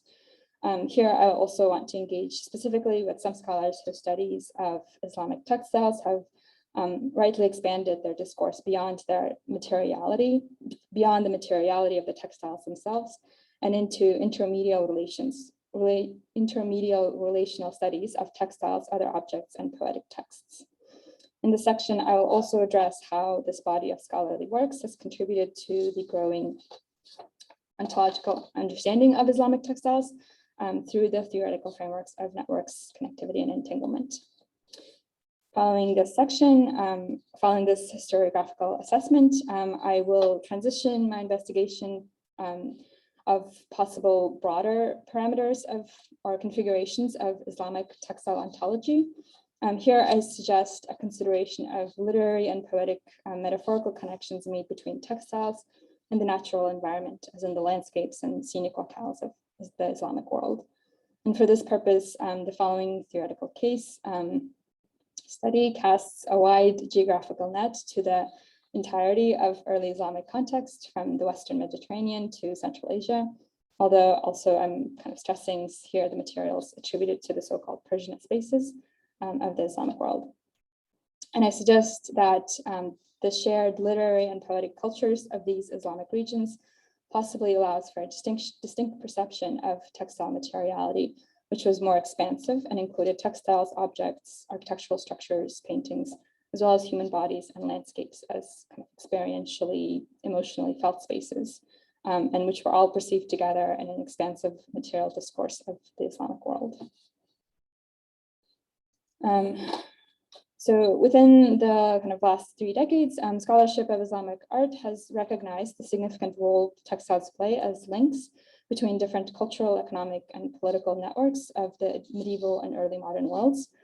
In these historical contexts, Islamic textiles as kind of transportable luxury artifacts help to translate and mediate values and visualities of different encountering communities and people. For instance, much has been written about the shared visual and material cultures of the Mediterranean during the late antiquity and early Islamic periods, and the role textiles and other portable materials had in facilitating the interconnectedness of this heterogeneous context. So for instance, in her study of the development of early Islamic palaces and the 9th century princely cycle in Dar al-Khilafah in Samarra, founded by the Abbasid Caliph al-Mu'tasim, Eva Hoffman argues for reconsideration of the Eastern trajectory of Abbasid artistic styles and suggests instead a local Iraqi style originating at the confluence of East-West cultural exchange. According to Hoffman, networks of exchange like trade and diplomatic gifts between royal courts established shared courtly tastes and standards of artistic styles and luxury materials, which included quote, dazzling textiles that were so much part of courtly life.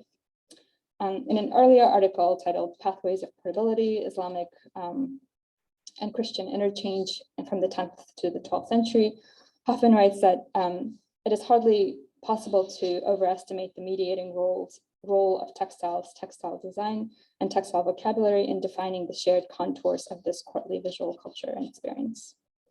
So in the following slide, I'm including 2 images, one of a Byzantine textile and another of a mosaic ceiling of the Norman Palace at Palermo, both of which were referenced by Hoffman in her articles as evidence of this kind of trans-regionally shared culture.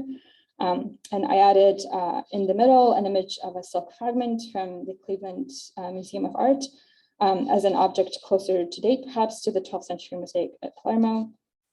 And while Hoffman writes that the Byzantine textile is an example of textiles mediating visual motifs, in this case, animal and hunting elements, textiles possibly had further effects in the surface treatment of other artworks, including the geometric lines that are kind of seen all over and are also kind of visually are constructing the visual surfaces of other objects. More recently, scholarship on Islamic textiles has built upon this understanding of textiles as connection and network makers. These recent discourses center their examination on the art objects themselves with a keen interest in investigating the material meanings and significances. They position these objects at an intense intersection of object, literary, and cultural dialogues with an understanding that comparative bodies of materials like textiles function more than just links and mediators across geographical spaces, but also actively facilitate relationality across different objects, media, and architectural spaces, shaping how humans experience them and consequently experience their broader natural world. The extent to which textiles shaped worldly experiences has been addressed by a number of scholars. starting with Lisa Golombek's seminal article, The Draped Universe of Islam, written in 1988. These scholars have expounded on the idea of textiles constructing kind of a textile mentality, which possessed the Islamic society. For Golombek, for instance, textiles constructed a certain aesthetic, which was, this is a quote, practically a cult itself, and its preeminence helps explain why it was possible in Islamic arts for different media to share and evoke the same decorative treatments and possibly sense of materiality. This kind of textile aesthetic, a phrase coined later by another scholar, Louise Mackey, in 2015, was also referenced by later scholars, however, still stressing the sort of the interrelational significances of textiles. For instance, Olga Bush, in her book Reframing the Alhambra, suggests how textile aesthetics translated across media, including architectural surfaces, and consequently blurring boundaries of walls, poetry, and textiles. Also, Margaret Graves, in her book, Arts of Illusion, suggests a broader material discourse and intellect of the hand between the early to the 12th century Islamic Persianate material culture, which was made in the context of craftsmen who were engaged in the plastic arts in a fertile dialogue with literature, poetry, painting, and architecture. In this material discourse, portable Islamic objects actively alluded to textile architecture like tents, as well as other architectural structures. Furthermore, Graves also introduced the idea of material metaphors in which Islamic objects physically embody their poetical and metaphorical references. So for instance, the Islamic lantern and other lanterns and other forms of so-called radiant monuments, like incense burners, were often constructed in the shapes of commemorative architectural structures, which in Islamic poetry were associated with metaphors of light and divine illumination. Graves's argument, as well as others, and the idea of textile aesthetics expands the idea of sort of translations and relationality of materials between and across textiles and other objects, making it a feature of Islamic art. For these studies that rely on theories of kind of relationalities, networks, and entanglements in which textiles exist as parts of and in between different things in contextual settings, the ontological realities of the textiles rely more indeed on relationships rather than on their object materiality and other physical qualities. And in order to kind of perceive the framing of these approaches, I suggest considering how these approaches relate to or possibly stem from kind of philosophical, anthropological, and archaeological disciplines. And indeed, as this feature of kind of textiles in Islamic arts has been mentioned by another scholar, Amanda Phillips, in her essay on modern Ottoman velvets, in which she writes that the study of Islamic textiles has always been positioned at an awkward nexus of fields, including social and economic history and the history of art and material culture. So thus, approaches of networks, connectivity, and entanglement possibly draw on the works of Deleuze, and Felix Guattari's philosophical ideas of kind of rhizomatic conceptualizations, in which they perceive configuration as sort of things, as kind of beings that are dispersed and dematerialized along an extensive plateau of events and contexts. In addition to, number two. In addition to Deleuze and Guattari, it is also possible to draw on the works of Ian Hodder and his notions of kind of networks of objects, in which Hodder writes that to know things or to answer the question of how an entity is defined in the first place and where do we draw the boundaries that identify an entity as contained is to recognize that how humans identify, perceive, and categorize things is linked to the uses we have of them. As for instance, drawing on the works from Deleuze and Guattari and Ian Hodder, the PhD dissertation by Swanchi Martok writes that textiles, or more specifically in her areas of expertise is like contemporary fashion and dress, exists as, second long quotation, knots in human webs and webs of human knots. In either case, neither knot nor web can exist without the other, and the becoming of one generates the other. This is, of course, an over-exaggeration of how the frameworks of networks, entanglements, and connectivity are applied in the scholarship of Islamic textiles. However, I do perceive that in textile scholarship, as it currently stands, textiles and their related properties are ontologically linked to their relationships with other objects, events, actions, and uses. It is clear that even in early Islamic periods, textiles were perceived as kind of valuable objects and moments of intercultural mediation and encounters, such as when they were used as diplomatic gifts. However, as a way to kind of keep thinking about Islamic textile ontological parameters, I want to suggest that even as kind of exchange and trade materials, textile kind of exchange values do not necessarily translate or are equivalent to the broader and deeper understanding of how textiles shaped early and pre-modern Islamic worldly experiences. And as also referenced by Golombek in her article, I want to here consider the Islamic text of the Book of Gifts and Rarities, in which different textiles both exchange and in which different values of textiles, both of exchange and kind of broader cultural understanding, coexist in the same context. The Book of Gifts and Rarities was an Arabic text that was compiled in the 15th century and primarily included records of political and courtly exchanges dating from the 11th century onwards, although it does also include accounts of exchanges made before the 11th century, including those during the reigns of the Sasanian kings of Khusro and Shirvan and Khusro Parviz. In this text, textiles and other luxury objects were listed in inventory detail as gifts between Islamic rulers, foreign kings from China, Tibet, India, and Byzantium. Textiles, however, also appear in this text as references in the included literary poems. For instance, one of these poems about a giraffe, in which the author compares the drapes of fabrics to gardens and maiden skins to softness and smoothness of silk fabrics. The following poem is a description of objects. The following poem follows the description of objects exchanged between the Fatimid Caliph and the ruler of the Zirids in the western north coast of Africa in the 11th century. And the excerpt from it is as follows. It's ... There's stuff coming before this. A giraffe, property of kings, and owing various attributes, has borne you the news.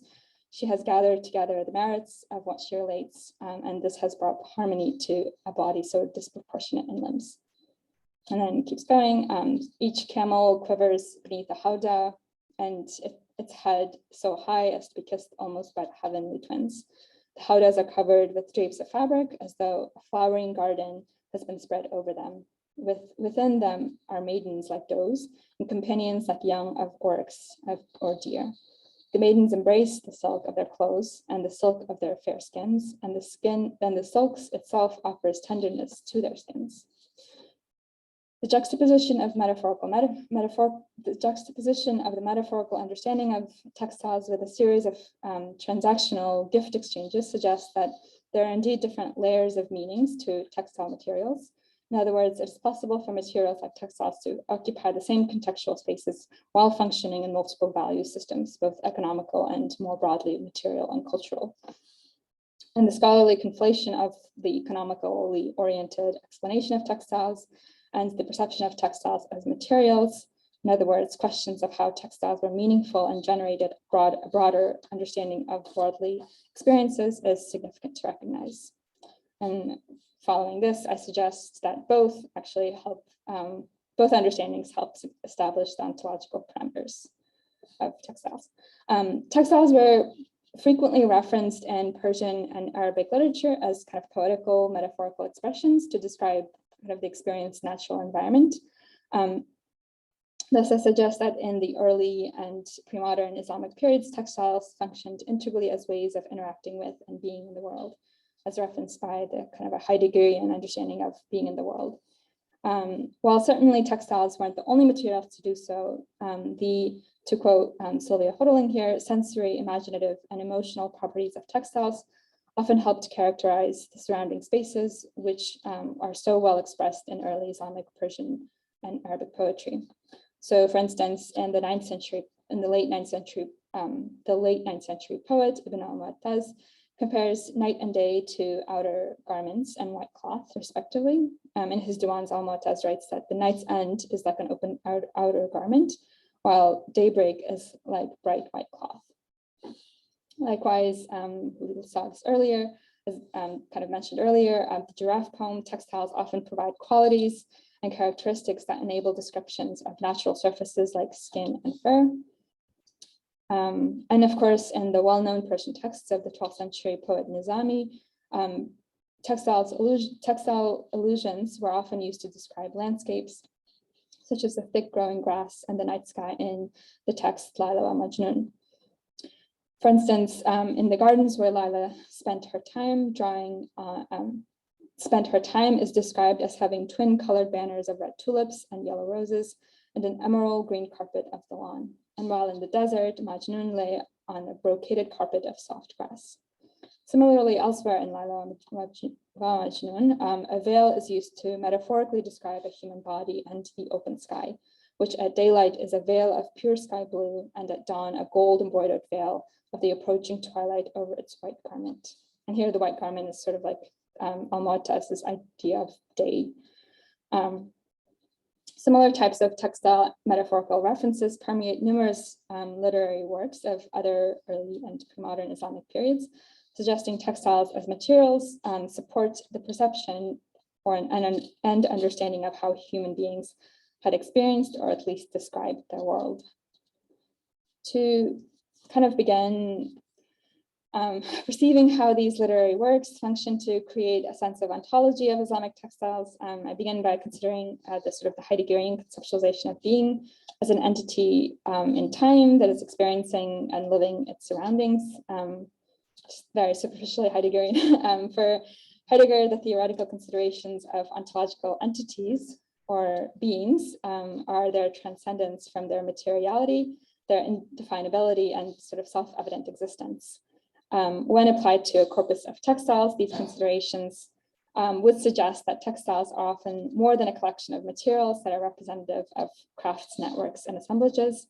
As kind of types of beings, textiles approach something more emergent from their sort of physical material corpus. And that, far from being anything conscious, and I'm not saying textiles are alive, implies kind of an ontological singularity that is able to shape human activity and thoughts. In Heideggerian terms, thus, their materiality and physical properties promulgate textiles as beingness past their immediate objects and help comprise something that is constantly whole, rather than dispersed, scattered, creating relations and networks of other entities. Overlapping slightly over with Swantje Martak's ontological argument in her dissertation about textiles, I suggest that textile objects are closely related to human beings, or as Heidegger calls them, Daseins, whose basic state, being in the world, in which is being in the world, and in which in implies the relationship of two entities have to each other with regard to their location in that space. Humans or Daseins in textiles, in dress, in surroundings filled with soft furnishings construe a fundamental way of how humans perceive the world. Humans often find themselves in and surrounded by textiles, confronting the world, and textiles likewise construct the spaces in which human beings find themselves in the world. In other words, in between human beings and the world, there are textiles. And in the Islamic context, what humans, kind of beings, know of the world, they arguably know through textiles, which kind of construct and inform what is across this kind of in-between. I think I skipped over a slide, but okay. A similar study of how textiles and other kind of decorative objects shape human experiences and inform their worldly surroundings have been suggested by scholar Jonathan Hay. For Hay and other scholars that agree with him, the formal qualities of certain decorative objects which are kind of primarily experienced through like visuality, do indeed construct knowledge and information for humans about their environment. For instance, in the context of the Chinese 18th century material culture, which Hay writes more specifically about in his book, and which was heavily influenced by Buddhist, Taoist, and Confucian thought.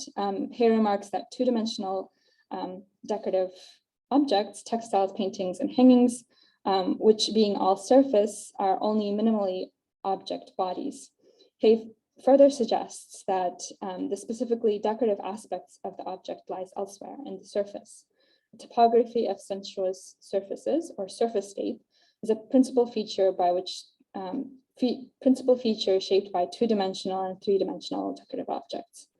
For Hay, furthermore, decorative objects like textiles invite two modes of experience that interpenetrate and mediate each other. The first is decorative, and the second is situational, whereas utilitarian objects, these decorative works prevail at one moment to reveal the material. And just to kind of begin wrapping up, while the idea of surfacescape is interesting to consider in relation to Islamic textiles, I suggest that in the case of Islamic textiles, textiles also operate in addition to just being decorative surfaces.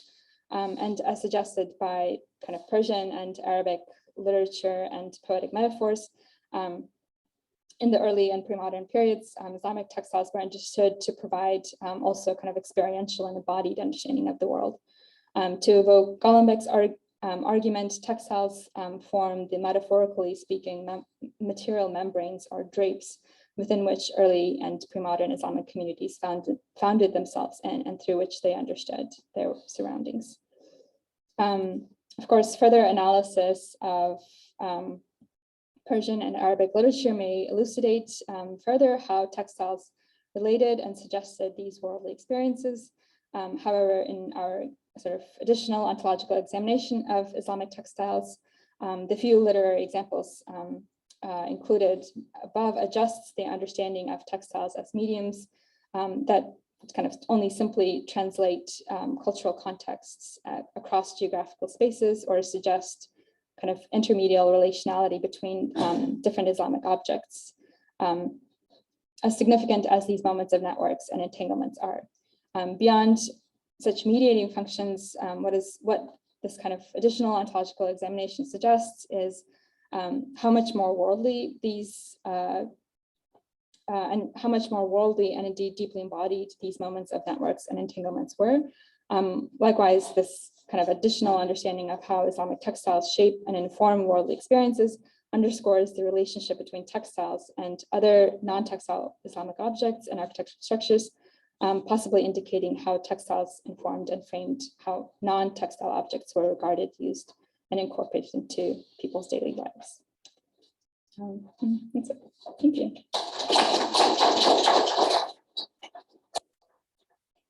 So as the format is clear to hear, you can feel free to just when you answer the question, can you phrase it in such a way as to make sure that there's a line so we can clue into what's going on? Yeah. Sorry, the last, keep in mind.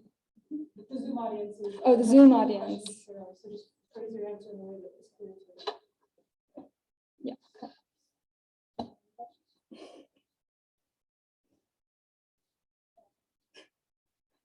Thank you very much. A really interesting lecture. I really like what you sort of engaged in the symbolic meanings of the textiles, that the textiles means to engage with the world. I was wondering if you thought that sort of this broader symbolic aspect was indeed, it works in a similar way in the sustaining period, because obviously quite a lot of motifs continue across the globe, or whether the aspects that you're looking at are more, and whether it's similar and works in a similar way in that period, obviously. Stepping outside of your focus, or whether it works in a similar way then, or whether it's the specific function of the context of the early Islamic period. There's already changes there on that. Yeah, so the question is how much of this you can kind of push back a little bit time-wise into the Sasanian period. I think so. I had a slide early before when I was structuring everything on the, and I'm kind of going to go a roundabout way to try to answer that question with the different halal robes, or the robes of honor, so to speak, in the Islamic context, which definitely draw on like earlier Sasanian Near Eastern models of kind of robes of royal investiture, and this idea of like kind of embodied material network of political power. And I mean, yeah, I mean, I think that's, definitely you can theoretically, I mean, consider earlier objects. I think sort of my kind of pointing to different literary, like poetic texts in the Islamic context, kind of tries to tighten that focus to the Islamic context, but I would probably, yeah, I don't know if what the Islam or the text, the textual history in the Sasanian period is like to maybe kind of theoretically use the same idea, but maybe just to speak more in relation to the period itself.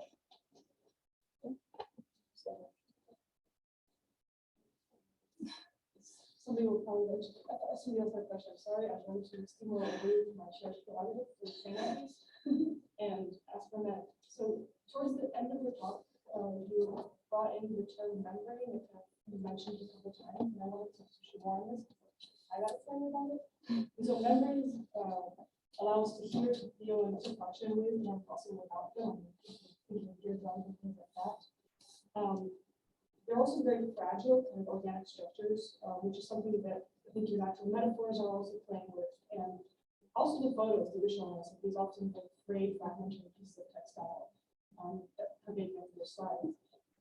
So I wanted to know if you could expand on the membranous aspect of how you use textiles, and feel free to delve into phenomenology now that with technology. So the question for Zoom audience is to speak more about the membraneness of textiles. It's a good question. I don't know. I think I just chuckled a little bit when I was talking about the Swanchi Martak dissertation, which I genuinely liked, but it was definitely maybe kind of spoke to this idea of like textiles as like skin, like so, and membranes, like if you just think about it as you said drums, so maybe yeah, like leather, and she definitely spoke more about this kind of immediateness of textiles as kind of skins. I think I'm cautious to kind of go way like too deep into this analogy, but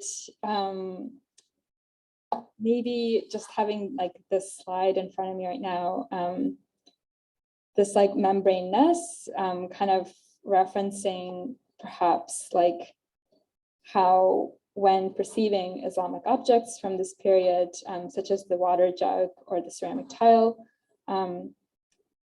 like feeling kind of or visualizing or feeling these objects through this kind of association of maybe there is this kind of more materially textile tangible quality to these kind of non-textile objects. And I'm just kind of yeah, no, it's for me more was a sense of having an exercise to kind of invert this idea of textiles as kind of the inspiration or the kind of the reference to maybe kind of the sort of the digital designs in different objects. Yeah, I'll just leave it there. Yeah. Coming off of this conversation, I'm curious because the one example that you gave in which the textiles were being discussed as skin, it was a particularly gendered example with the textile being like the feminine skin and the hair. And I've only like very briefly skimmed the dissertation that you keep referencing, but I know like the author was coming out of the fashion industry, which seems like it could have a very gendered angle too, and thinking from like a Western medieval context and like the work of scholars like Jane Burns, Courtney Love Undressed, this idea of like textiles as, you know, part of the like what like creates or embodies like a woman. I'm curious if you've noticed in any of your research for this paper a connection between this like cloth as skin in, is it just in female context, or you're seeing that in examples that are discussing like male bodies as well? Yeah, actually, there's a lot of more gendered, I want to say, kind of literary metaphors with textiles from like the early modern period. I'm thinking of like comparative texts that Sylvia Hoteling talks about in like her corpus of works about like handkerchiefs as kind of being sentimental symbols, and they're gendered in the sense that it's often kind of in the context of like a love scene, like what's the term?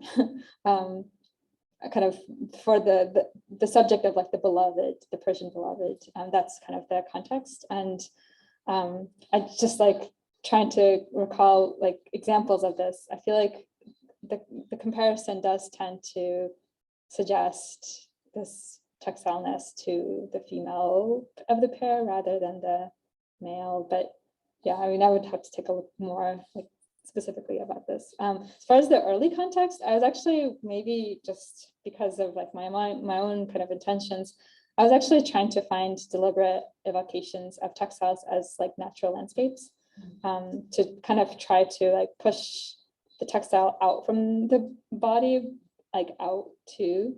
So yeah, that was, and maybe like with that like mindset, I just had a very focused way of looking at certain things.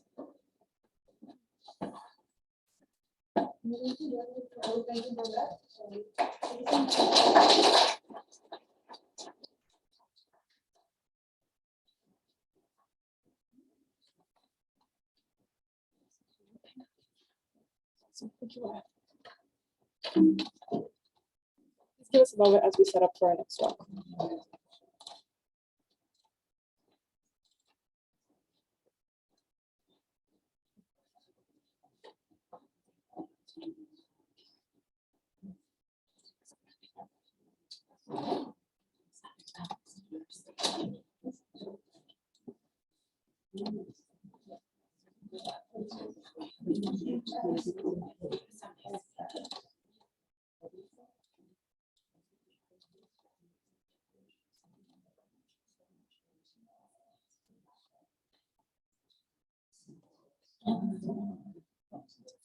Can the little window thing go down? If the mouse works, yes. I can just minimize it. They give us the Opus Auditorium. I think it should be. But it's not there. Yeah, the screen is off. Well, she put it off on purpose. It's, Yeah, I think, what is it? the screen is off. Turn the screen back on. Oh. That. Matt. The projector, how long has it been on? Isn't it like a 3 hour? Yeah. Okay. No, it has nothing to do with that. It needs to cool down. All right, everyone on our Zoom, our apologies. We are taking a, let's say 15-minute coffee break a little early because our projector decided to give out on us and ask for a cool down period. So we will reconvene at, actually, let's make it around 3:15. So please return to Zoom then if you feel inclined to listen to our next fascinating presentation. Thank you. It's okay, no problem. I thought you just muted the video. while you were messing about. It has a lifespan of 3 hours. Sorry, Yeah, is the mic off? no, it's not off. Okay, maybe turn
Okay, let's get started again. So for those of you on Zoom, we took the coffee break early.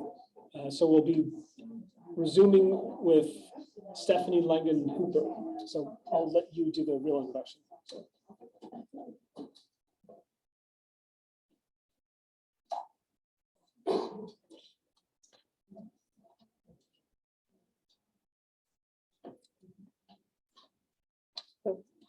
Welcome back, everybody. Thank you for bearing with us, or rather bearing with our projector and at its leisure. Now that we've resumed, I'm very glad to be introducing Stephanie Langen Hooper, who hails from the Southern Methodist University and is the chair of Hellenic Visual Culture there. Today, she'll be speaking to us about world building in miniature, the social agency and embodied experience of seals and seal impressions in Hellenistic Babylonia. Please join me in welcoming Dr. Langen Hooper.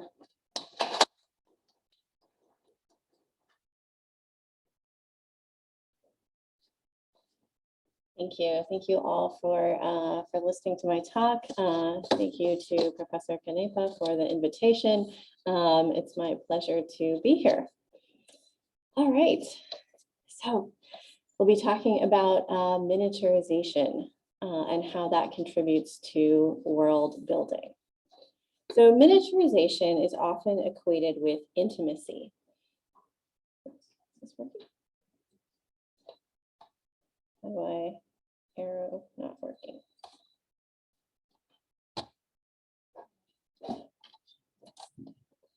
Up and down. Up and down. Okay, now it's working. Okay, thank you.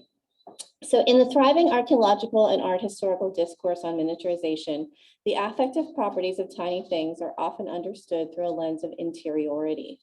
The small details of miniature objects are thought to encourage close looking and handling, invoking experiences of familiarity, affection, and attachment.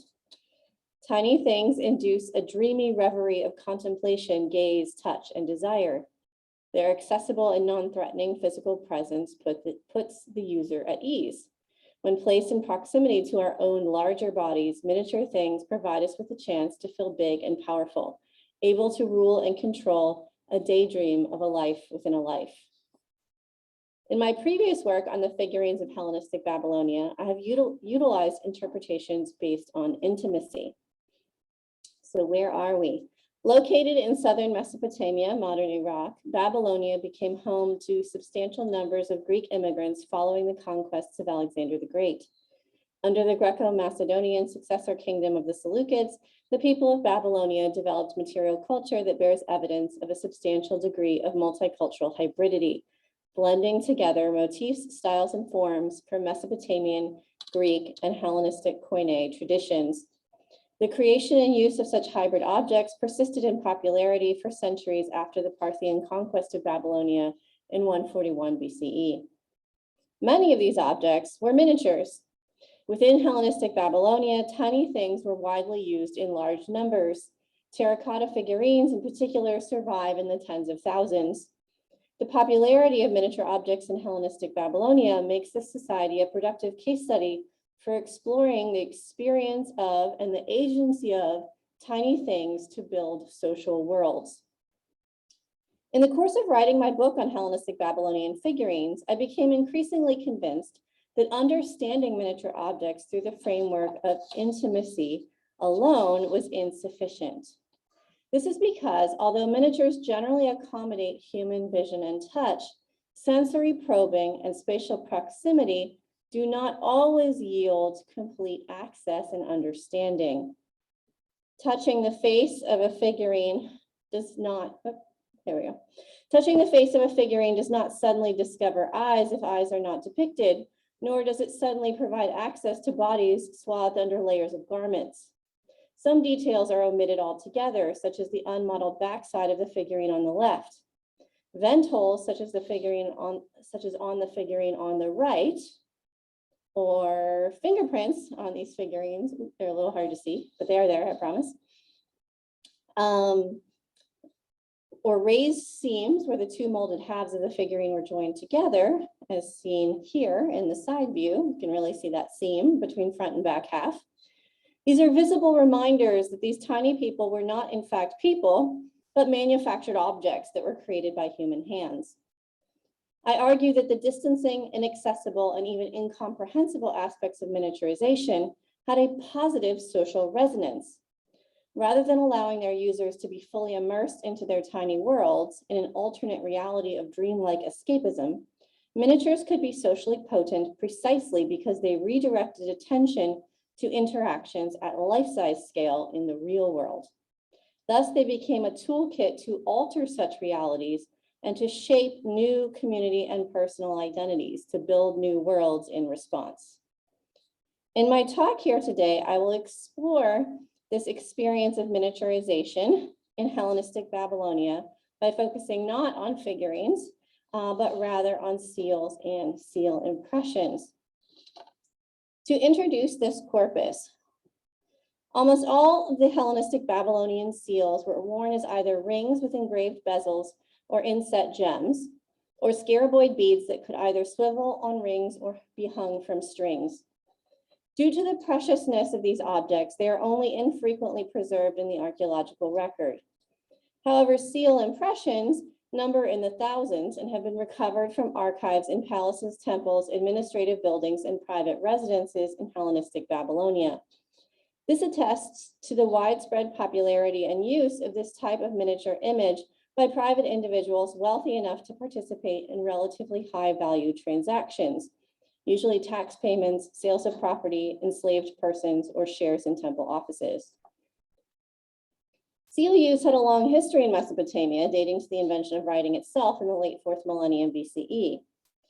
Indeed, sealing and writing were codependent technologies in Mesopotamia, allied practices of impression-based mark making on clay tablets as a system of communication, authentication, record keeping, and knowledge transmission. Economic contracts were still written on cuneiform tablets in Hellenistic Babylonia, particularly at Uruk and Babylon, and this practice of impressing in clay was also adapted to the use of parchment and papyrus documents written in Greek and Aramaic. The strings that tied such documents could be encased with clay and then sealed, or the whole document could be wrapped with a napkin ring of clay, called a bulla, which would then be sealed by the transaction's participants. Now, governmental seals used for administrative purposes were usually non-figurative, bearing an inscription only. However, the design of nearly every privately owned seal in Hellenistic Babylonia contained a miniature image. These tiny images were highly diverse, encompassing human, plant, supernatural, and divine motifs. Many of these motifs and their formal presentation on the Hellenistic Babylonian seals echo other artworks, particularly monumental arts such as statues and reliefs, as well as coins. Because of these points of connection, much of the seal imagery is singular in cultural focus, such as Greek or Babylonian. The most substantial cross-cultural hybridity typically seen in the seals is depictions, for instance, of syncretized Greek Babylonian gods, such as this Nenaya Artemis, although it is unclear whether such iconographic combinations were created for the seals or were developed first in another medium. Typical interpretations of the Hellenistic Babylonian seals is that people selected their seals with public visibility in mind. Modeling their seal rings after the official imagery of the palaces and temples, seal owners strive to associate themselves with status and power in showy, visible ways, which would become apparent whenever their seal was used to make an impression on an official document. This is the typical sort of way of understanding these seals by scholars such as Ron Wallenfels and Antonio Invernizzi. Well, I argue that this sort of public showiness was likely a motivation for what you selected to be your seal, if you were a person of wealth in Hellenistic Babylonia. I think that the experience of seals as miniatures also factored into the motifs that were chosen. First and foremost, seals were usually rings, items of personal adornment that were worn on the body, particularly on the hand. As Lambros Malaforis has discussed in connection to Mycenaean swords, Objects held in the hand are processed by the human brain as being an extension of one's own body, a body part. Even sensory perception is possible through the conduit of a ring. Touch the top of a ring and the finger it encircles will feel the pressure. Other parts of the body would also come into contact with the ring and its miniature image. Running your fingers through your hair, scratching your chin, even more intimate acts of hygiene or sexual encounter, the ring and its miniature would potentially go into the bath, into the toilet, into the bedroom. This isn't necessarily about the intimacy that the miniature image offers, but rather the intimacy of the user who has agreed and consented that this image should become a part of his or her bodily presence and bodily functions. The miniature is immersed into its user's life. But is the miniature intimate in return? Does it open an immersive window into an alternate tiny world, beckoning its user to enter? In other words, do we get to go into its world as much as it goes into ours? In some cases, I would say yes. For instance, many of the Babylonian seals have astronomical subject matter. The arrangement of these motifs on the seals themselves are like constellations in the night sky, often with differences of scale and orientation. The seal here depicts a bull, head lowered and forelegs outstretched as if preparing to charge, with the crescent moon positioned in the sky overhead. The moon is not sort of over its haunches. Let's see here. The moon above the bull suggests the creature's identification as the constellation Taurus, who charges not on land but through the sky, and who is greater in size than the moon and the stars themselves. Yet in its materialization on the seal, the bull has been transformed into a tiny beast, hardly the size of a human thumbnail, and made into jewelry. The vast cosmos have been metamorphosed into something wearable, ownable, and controllable. As a miniature, this seal draws us into its world, a world of supernatural creatures, a world of the divine. Usually visible to the mortal eye only as elusive twinkling stars, this astrological being is both revealed and captured through the medium of miniaturized representation. The seal offers us a fragment of the sky, suggestive of the potential to see the entire cosmos. Revealed too is the seal owner's knowledge of Babylonian astrological systems and mythologies, as well as the amuletic and apotropaic powers of the seal itself. Indeed, I suggest that one of the primary appeal of seals as miniatures was their ability, or rather the ability they granted their users, to make visible the invisible, including the abstract concepts of wealth and knowledge, and to compress into handheld form the vastness of myth and the cosmos. They offered an intimate, immersive relationship with forces and beings beyond normal human comprehension, enticing us into their world. The alluring promise of access to the otherwise inaccessible was also offered by other seal motifs. Neo-Assyrian motifs were used on Hellenistic Babylonian seals, as seen with the palm and genies on this slide. Such miniature images offered to transport their wearers to both another time and another geography, hundreds of years earlier and hundreds of miles distant from southern Iraq. Portrait images of the Ptolemaic kings and queens similarly offered connection with the land of Egypt, exotic not just in geography, but also in the more elevated god status of their royalty. The image on this seal combines Persia and Greece. The hero Heracles, lion skin draped over his arm and brandishing his club, strides confidently forward while also holding a bow and arrows in his outstretched arm. These weapons were more typically associated with lion hunting in the Near East, and indeed the winged disc above his head might represent Ahura Mazda, the Persian god. So where is this hunt taking place? Greece or Persia? The star above Heracles also suggests, like the astrological seals, that this entire scene takes place not on land at all, but in the sky. Holding this seal in his or her hand, as I'm doing here, the person who owned it was granted access to and immersion into somewhere else, somewhere that would normally otherwise be out of reach. Hellenistic poetry suggests that people in this time period were in fact thinking about seals and other carved gems in these terms of access and immersiveness. Particularly informative is the Lithica poem series by Posidippus, a series of short epigrams on small gems, many of which are carved with miniature imagery and described as being worn on the body, particularly the bodies of beautiful women. In this sensuous context, Psittacus describes the experience of looking at miniature carvings as parallel in allure to the bodies that the stone adorned. It's a good connection to the talk that we just heard. Such looking is intimate, and as Verity Platt has argued, seeing a carved gem properly demands intimacy from the user, as only one or two people can view a gem simultaneously and must bring it close to their bodies, close to their eyes, into their personal space. Although Psittacus was not writing in Babylonia, the subject matter of these miniatures was often similar to the Hellenistic Babylonian seals. He talks about images of Persian chariots, images of gods, motifs associated with power and status, distant in time and space from the person who inspects them. The allure of the miniature is thus the allure of access through the compressed encapsulation of subject matter that is normally much larger, potentially even outscaling human existence. Psittacus describes many of the stones themselves as being fragments of exotic landscapes, such as distant mountains.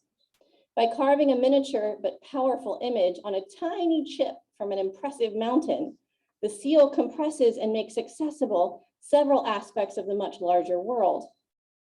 In discussing the poems of Psittacus, James Porter argues that there was a particular Hellenistic interest in and desire to experience the tension produced through the paradoxical contrast of opposites in depicting tiny marvels that have huge subject matter. And yet, in these moments of desire fulfilled, access to the world obtained, Psittacus also describes how the miniature rejects us. This is due in part, oh, sorry, that got really big. I think you can see most of what's important there. This is due in part to the limits of human sensory perception. Squinting close to inspect a carved chariot on a gem, the poet concludes that most of the details are visually inaccessible, except in the imprint or feel a crease on the surface. So you wouldn't see the chariot unless you imprint the seal or you stick your finger in it and feel the crease.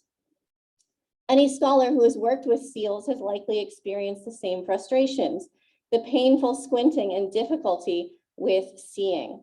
Close looking also threatens to highlight the materiality of the stone rather than the carved image, particularly under different lighting or other conditions. Turn the stone slightly, as I've done here, that's the same seal, but I just turned it just the tiniest bit, but you turn it slightly and the image recedes from view. The immersion ends, and the viewer is abruptly reminded of the limits of the miniature experience. Further, with a twist of the stone, it becomes clear that the seal image, what looks like a presence, is actually a carved absence, a hole.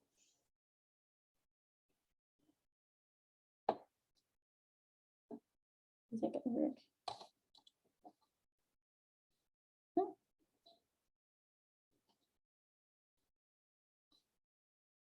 Oops. That was a video, but it doesn't seem to be working. That's okay, don't worry about it.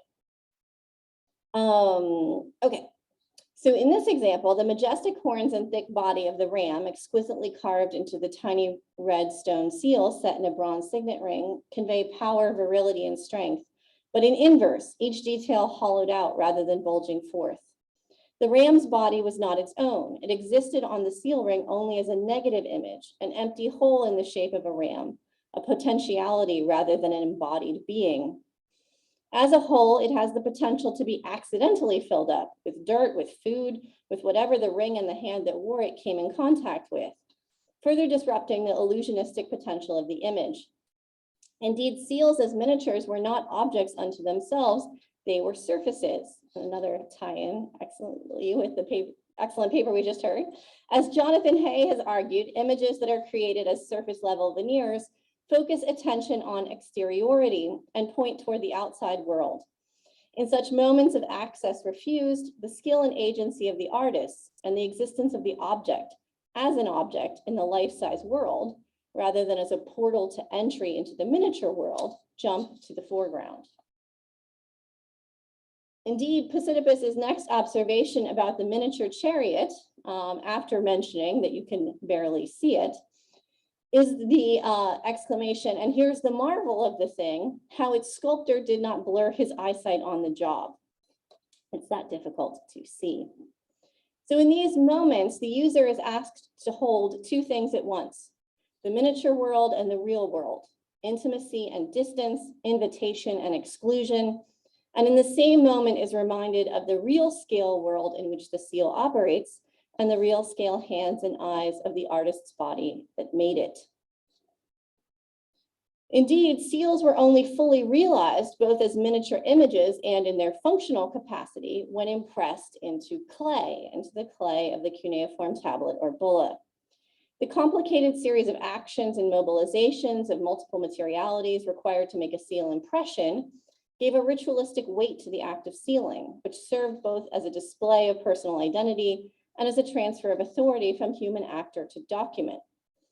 I suggest that the role of the miniature here was also transformative, for it provided an embodied balance, literally the creation of a miniature body as a full positive image at the very moment that power, knowledge, and authority were being disembodied, going from person to document and written word.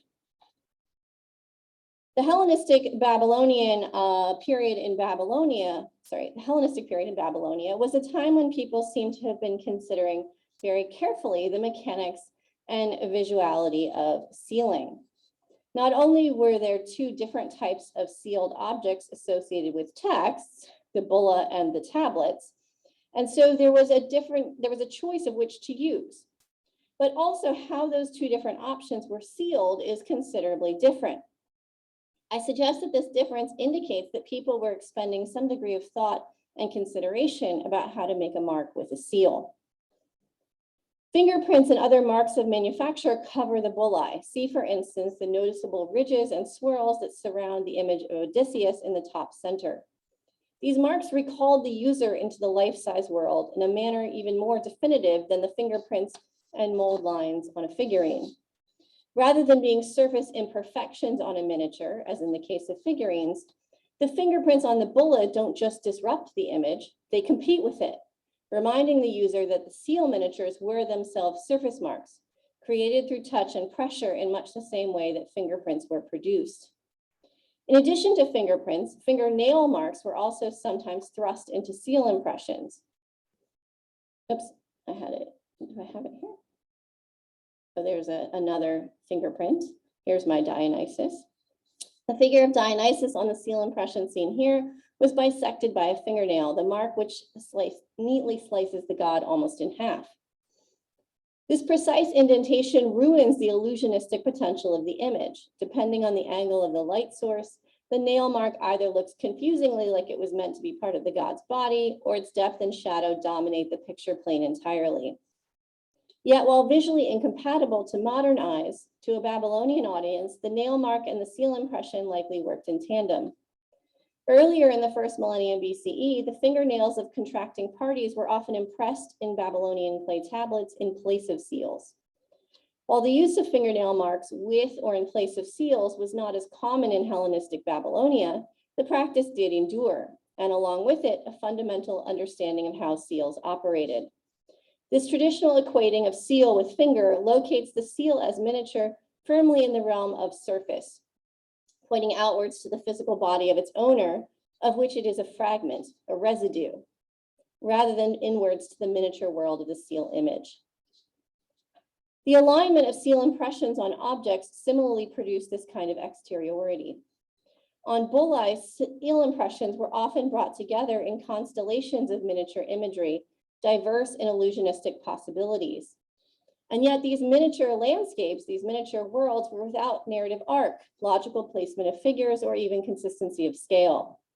On the bulla shown here, the figure of the Greek goddess Athena, as well as the Greek god Dionysus and a woman holding a palm, is towered over by the portrait head of a woman that is several times larger in size. These disjunctures of scale existed side by side on the surface scape of the bulla, jarring the observer with their immediate and unmistakable lack of consistency. This lack of visual coherence had a positive functional resonance. It prevented any illusion of spatial recession within the images of the seal impressions from challenging the physical integrity of the tablet or bulla as object. Handling and rotating a bulla or tablet brought new impressions into view with new orientations and scales, further reinforcing this sense of a non-illusionistic landscape. The clay surface became a wonderland, a non-place, and thus reinforced the reality of the life-size hands that made it, rather than the tiny images that populated it. Such acts of impressing a seal constituted new communities, made new worlds, at both the miniature scale across the surface of the tablet or bulla and in the real life-size world. The clay of Hellenistic Babylonian tablets and bulla had to be sealed by the many participants in the transaction, typically 10 to 20 people, sometimes as many as 40 people. So you can see all of these different seals on this one bulla are different people who are consenting to this transaction. This has to be done relatively quickly before the clay dries and becomes impermeable. Substantial groups of people united in common purpose were assembled to participate, a creation of community that was mobilized, indeed demanded, in part by the materiality of the objects themselves. Through their impressions, seals stabilized and solidified these otherwise fleeting moments of community formation, virtually reenacting them both across the minute landscape of the clay surface and the real world space through which the tablets and bullae might travel. This world building capability of seals would have been particularly urgent, noticeable, and real in Hellenistic Babylonia. In the second half of the first millennium BCE, the Mesopotamian practice of writing in Akkadian on cuneiform tablets was dying out. The Hellenistic tablets represent a last effort to keep the tradition alive. So I will turn now to discussing how the tablets were sealed. The cuneiform tablet seen here, recording the sale of 3 enslaved persons, dates to year 9 of the Seleucid era, which is 303 BCE. Although this was a high value transaction conducted by wealthy individuals, there was nothing especially significant about it from a political or religious standpoint. Yet as an object, this clay tablet, like most Hellenistic period economic tablets, is remarkable when compared to similar tablets from earlier periods. The clay is very finely levigated, and the rectangular tablet was shaped with precision. Its surface is almost without blemishes, such as fingerprints or marks of handling, and the cuneiform wedges are crisply impressed. Tablet is also very large by the standards of earlier periods. It weighs 367 grams and measures 94 millimeters by 79.4 millimeters across its obverse. Similar tablets from Hellenistic Uruk are even larger. Some weigh up to 650 grams. Now, compared to earlier tablets, these are bricks. These are huge. I argue that these tablets were not simply the bearers of textual information. Rather, they were carefully made to be objects of aesthetic beauty and weighty monumentality, emphasizing the importance of the tradition of which they were a part. But the thickness of a Hellenistic tablet also provided a large surface area on each of its 4 edges into which the seals of the contract's principal participants, usually the buyer and seller, as well as several witnesses, were impressed. So there's the same one turned on its edge.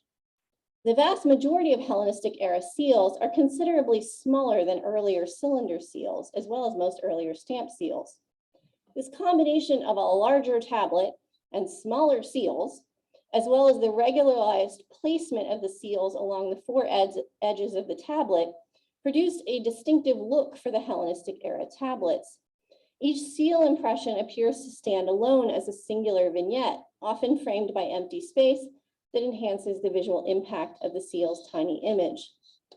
Although not always followed precisely, the seals on tablet edges were usually given a consistent orientation, with the widest part of each oval or ellipse placed perpendicular to the widest part of the tablet edge. Seal designs varied between a portrait and a landscape format, and often careful attention was paid to orienting similar seals in a similar direction on the same tablet edge, so that a consistency of imaginary ground lines was achieved. The people who participated in this transaction and impressed their seals were clearly paying careful attention to how they did so. This is particularly interesting given that some of the exact same seals appear on bullae, where they are impressed in a more haphazard fashion. It is not a difference of personal choice, it's a difference of document type.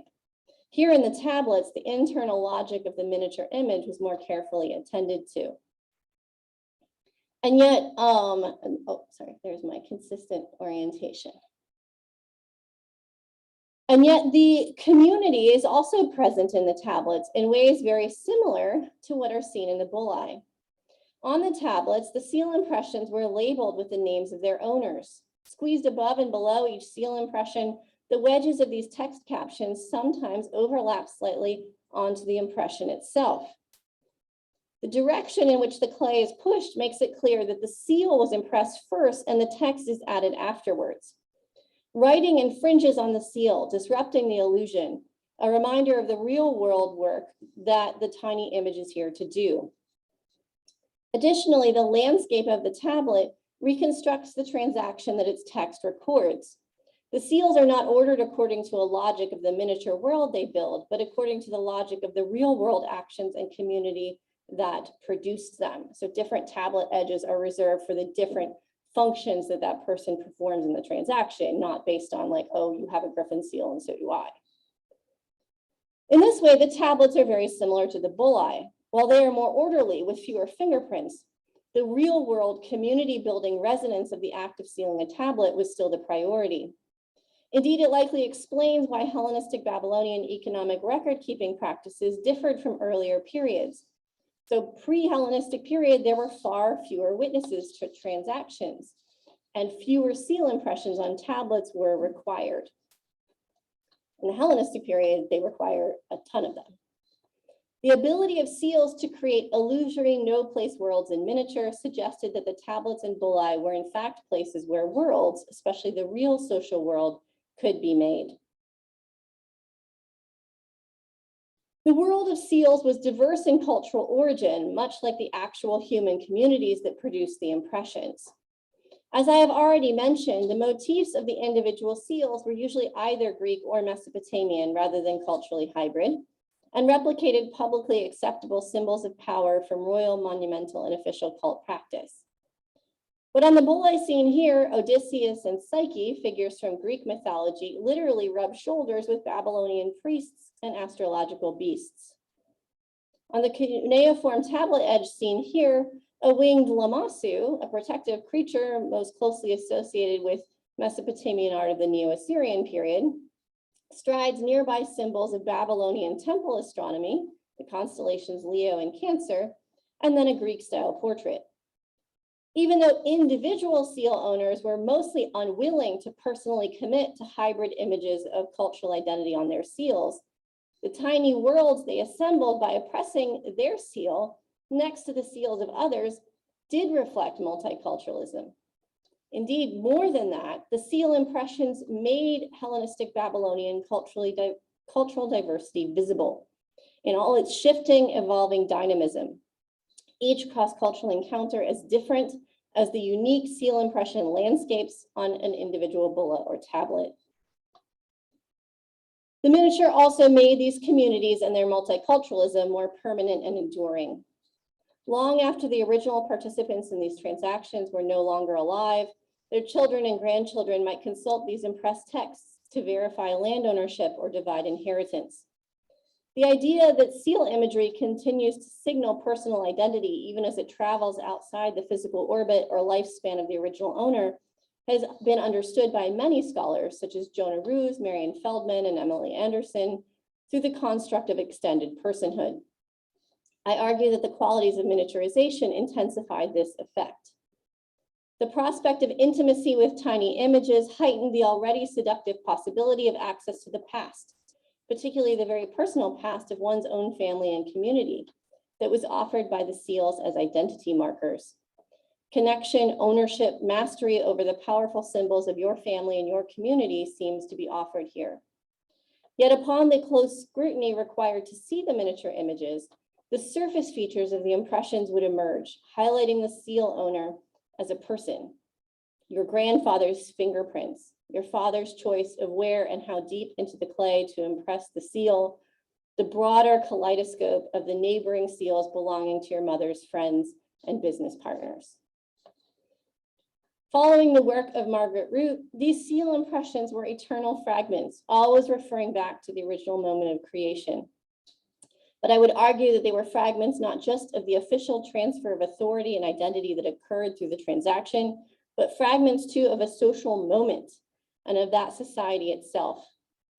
By eluding full intimacy, these miniatures allowed the community they represented to be made visible and accessible across the passage of time. Thank you.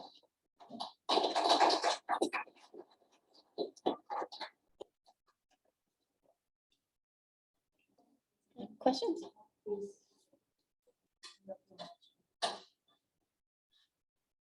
Yes. Thank you so much for your really wonderful presentation. So of course you note that the seal iconographies for the most part seems to kind of have maybe one kind of particular cultural focus, but that they can appear side by side, two different types. But I guess I'm kind of curious what you think of the other types of seals, which you refer to as perhaps being more synchronized, like the Naya Artemis seal, and how these may have been understood or been particularly efficacious at the time. Great, thank you. So the question was about if so many of the seals tend to sort of iconographically link just to one cultural tradition. What was the value and the meaning of the seals that were more hybridized or syncretized? Correct? Yes. So in general, I think a lot of synchronization and hybridization and cultural exchange is happening in Hellenistic Babylonia that we don't see in the seals, but we do see in the figurines, which are a lot more personal. They're used domestically. They're not as public and visible. And so I think people in general, where this was the real world that was happening, people were intermarrying, people were exchanging cultural traditions. And so we see that in the figurines. And I think with the seals, people are more reluctant to commit to that just because it is such a public choice that would be so publicly scrutinized. You use this when you go to the government office to pay your taxes, and so there's a more conservative repertoire of choices typically. So I think some people were willing to commit to being more multicultural, which they probably already were in their daily life on the seals. We just don't see it as much as we see with objects that are not quite so highly visible, basically. Does that answer your question? Okay, thank you. Yes, thank you. Thank you for the very rich paper and the very clear presentation. I was just wondering, when looking at miniatures, you showed us very clearly the practical function, including the ownership, etc. But have you considered looking more on the religious side? What is, you showed us lots of gods who were shown. What is the religious notion? And I'm looking from the Egyptian perspective now, where miniatures have a very distinct religious new dimension. And I was wondering whether you would relate to this, or what your take on the religious notion would be of these pieces. Yes, absolutely. Thank you. So, so the question was that the talk talked a lot about the practical and the social aspect of using seals as miniatures. But had I considered, or what were my thoughts on the religious function of miniatures? Yes, absolutely. That's an excellent point. And that's something I stayed away from in a lot of my earlier work in order to approach this corpus of miniature objects from a new way in terms of thinking through the experience of the miniature, the social consequences of the miniature. But in the book that I'm writing now, I actually have gone full in on looking at the religious aspects of miniatures in Hellenistic Babylonia. And so the first article in that project just came out last month in AJA, where I'm kind of combining the miniaturization approach with studying closely the religion. And that has to do with alabaster figurines, not seals, but I will be incorporating seals in the next book as well. And so I think that the act of impressing, like wearing the seal, yes, you are putting yourself under potentially the protection of a particular god, and that in many of these seals, you are also connecting yourself with particular temples and temple practices. We get a lot of seals with astronomical motifs, and the practice of astrology and astronomy is very, very much a part of the Babylonian temple system at this point. And so people connecting themselves with that temple system and the power, and as well as the religious practice of that temple system. So I think there's several different aspects to how religion was a part of these miniatures, and the ability to impress a seal and bring a god into being is sort of like the ability to create an epiphany. And so it creates this tension between the power of these gods and yet the power of the user over these gods, which is something that I argue all miniatures create, because if you put a god in small scale form, you can touch them, you can drop them, you can break them, you can make them into existence, you could squish your thumb over that seal impression when the clay is still wet, and you can wipe out their existence. And so it's a really kind of tension between the power of the user versus the power of the god. And how do we resolve that? Well, I think one way that we kind of resolve that tension, how they thought about that tension, is that this is also a burden of care for that god, which is what religion in the ancient Mediterranean was always about, right? Like, people build temples so they can care for the gods. The gods have to be fed and clothed, or else, right, as Atrahasis tells us, they get really mad and upset and starve. And so caring for the gods was always a part of ancient Mediterranean religion, and feeling that burden of care, which, you know, caregiving has a certain amount of power, but it also is a tremendous responsibility. And I think miniatures, whether they're figurines or seals or jewelry or other things, was a way for the individual to participate in that burden of care. That yes, you have power to bring this deity, to presence that deity, bring them into existence, but with that power comes that responsibility to care for that image of the god, to deploy it when it should be deployed, to keep your seal ring close to you and not lose it, or else, you know, you're going to make Ishtar or whoever really pissed off. So, you know, care for them well. So that's kind of where I'm going with my thinking. Sorry, that was a really long answer. Thanks.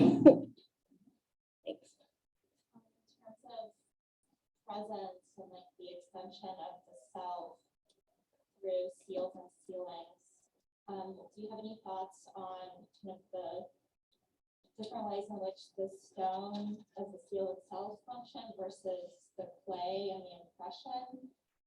How would you like rank them, or would you rank them in terms of their capacity to presence either the god represented or the person, the owner of the seal? Right. So, I mean, I don't know about ranking them. They're two, I think, obviously connected, but very different things in the way that the seal itself, which is kind of going back to your talk, right, about the divine body and the materials used to make the divine body. It's the seal that's valuable, right? It's the seal that is metal, precious metal, stone, that has those materials associated with the god. And yet at the same time, it's a hole in the shape of a god. It isn't the presence of the god. It's an absence that is God-shaped.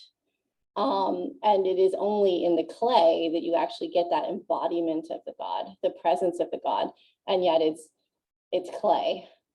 So, so I think in that way, neither of them is fully the sort of epiphanic experience of the cult statue. Like, they're both connected to it and draw power from it, but neither is fully the sorts of things that you were talking about. I'm also thinking of clay being like this eminently creative material, right, from the beginning of time, but yet it's the seal itself that allows you to reproduce the image repeatedly. Right, absolutely. And there it's really interesting that with figurines, the mold is also clay, and clay is making clay, but seals are very different from that. And so a kind of conceptually different act of creation that's happening. Yes. I was super fascinated with the ending part about the sort of, let's say, like long duration or like fragmentary presence possible through the seal impressions. And it made me think of the section where you showed us some of the shifted changing of seals and, like the later magic tradition, accessibility of both a powerful person's seal or signet ring, such as Solomon, was quite potent. Do we have evidence for sort of the circulation of the rings or the signets themselves? Is that like a way in which different communities reflected, besides just the sort of impression, but also the movement of the rings between different members of, say, a kinship group or other activities, I guess? Right, that's an excellent question. So the question was about the movement of the seals themselves and the power of the seal to connect people, not just the seal impression. Sorry, I should clarify. Sorry. No, that's totally fine. So yes, we know that that members of the family could borrow seals or inherit seals. So a son might use his father's seal. A lot of times women who were pretty active economic agents in Seleucid Babylonia, but in many cases they didn't own a seal, and so they would borrow their husband's seal or their son's seal and use it in the transaction. And so there it seems to really be like the act of sealing, not necessarily like the seal itself being a unique object, but yes, they do seem to have had some circulation in kinship groups. Yet at the same time, people's seals, either they wore out or they got tired of them, because some people replaced their seals over the course of their kind of economic life. So some people owned like this seal and used it for about 8 to 10 years, and then suddenly have a new seal that they use for about 8 to 10 years. So it's not a kind of singular, enduring, unique thing that you have one and you must use it forever. Not like a signature, basically, where you have to stick with it. It sort of is and it sort of isn't. Yeah. So yeah, it's not 100% analogous to a signature as much as I think I in particular, like, there's such a temptation, right? You're signing a document, so you sign the document, but it wasn't thought of in 100% the same way. Thank you.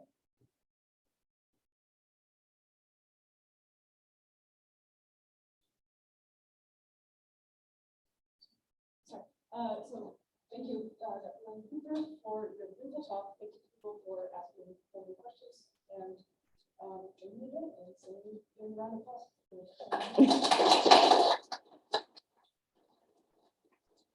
Thank you all. I really appreciate it.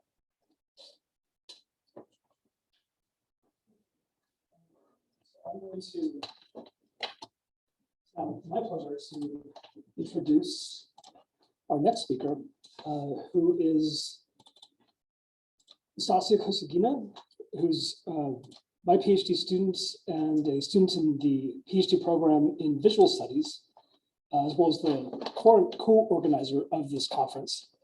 Her dissertation, the present title is Palimpsestuous Urbanism, Infrastructure and the Watery Underwriting of Late Antique Rome. And today, she'll be speaking on, World in a Bowl, Inscription as Prosthetic Agency in Late Antique Mesopotamia. So please join me in welcoming Asya.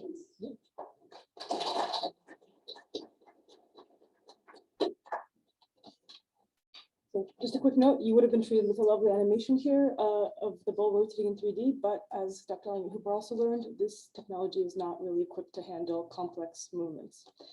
I will be showing human remains briefly in my talk, so just a warning. So incantation bowls are a part of the material culture of 5th through 7th century Sasanian Mesopotamia. Placed in the built-in... I see. My apologies. So incantation bowls are a part of the material culture of 5th through 7th century Sasanian Mesopotamia. Placed in the built environment, most often beneath the floor of one's home, yet also sometimes in its walls and burial sites, these bowls functioned as traps for malicious forces targeting their clients. Whether those malicious forces were personified by figural representations, named as demons, or described as curses, spells, or other harmful acts, the inscription inked onto the bowl's hardened clay surface with a reed pen would cause the evil targeting the client to be entrapped by the object. Today, I would like to extend the affordances of how this entrapment occurred with the materiality of the Mesopotamian landscape and with the varying temporalities implicated in the lived human experience, with the long delay of historical time, with the lifespan of a community, and with time as measured by the human body. This last temporal mode, embodied time, includes two registers: inscriptional time, that is, the time it takes to inscribe an object, as well as the time it takes to utter a speech act or to make an apotropaic gesture centered on the body.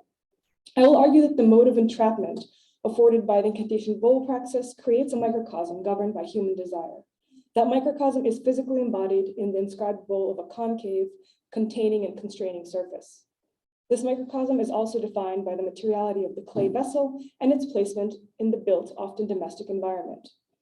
It extends the embodied agency exerted by the human being through apotropaic gestures and speech acts of cursing, spitting, sign against evil. In a way, the incantation bowl functions as a prosthetic, in my view, but one which works through material, temporality, and environment to extend the agency of the human will and desire beyond the in-the-moment confines of the body of utterance of gesture. It extends the apotropaic performance of which the human body is capable indefinitely, and in so doing creates a microcosm, a small world inside an inscribed concave surface in which human will can exert control over forces which normally lie outside its agency. To that end, the talk will proceed with the following structure. First, I will introduce the archaeological context of these objects and their formal features to the extent that provenance allows us. Second, I'll outline the longue durée entanglements with the environment that lie within this corpus, the role of deep historical time, and the particularly Mesopotamian interest in the ground as a site for excavation and a site for chthonic power is, in my view, a messy but necessary armature upon which we should scaffold the late Sasanian object praxis of the incantation bowls. Next, I will use several incantation bowl inscriptions to illustrate the features that, while flexible, seem to me as instrumental to understanding the affordances and limitations of this praxis. I particularly wish to underscore that many of the communities living in the regions shaped by the Tigris and Euphrates rivers must have engaged with one another and thus shared a relatable system of values, as well as a common working knowledge of what was effective in easing and smoothing the rhythms and anxieties of their shared daily habits. In particular, I think that writing on stuff which is organic, concave, or enclosed, became a popular and authoritative praxis in these communities.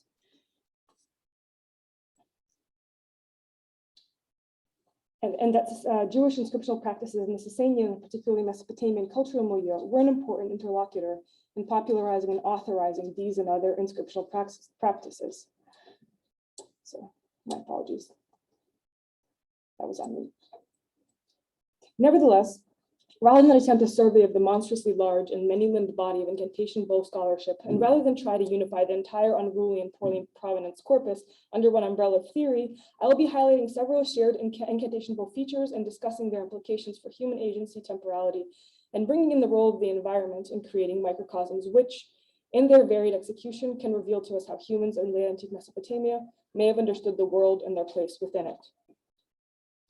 So these incantation bowls are simple earthenware ceramic vessels of various generic shapes, roughly 15 centimeters in diameter, so about the width of a smallish human hand, which, splayed out, that is, which in their distribution and composition mostly echo the everyday utilitarian range of Sasanian plainware. These objects have a few documented in situ finds. However, the 1898 to 99 season of the University of Pennsylvania excavation of Nippur, led by John Punnett Peters, provides us with one of the only photographs of the bowls in context, on the right.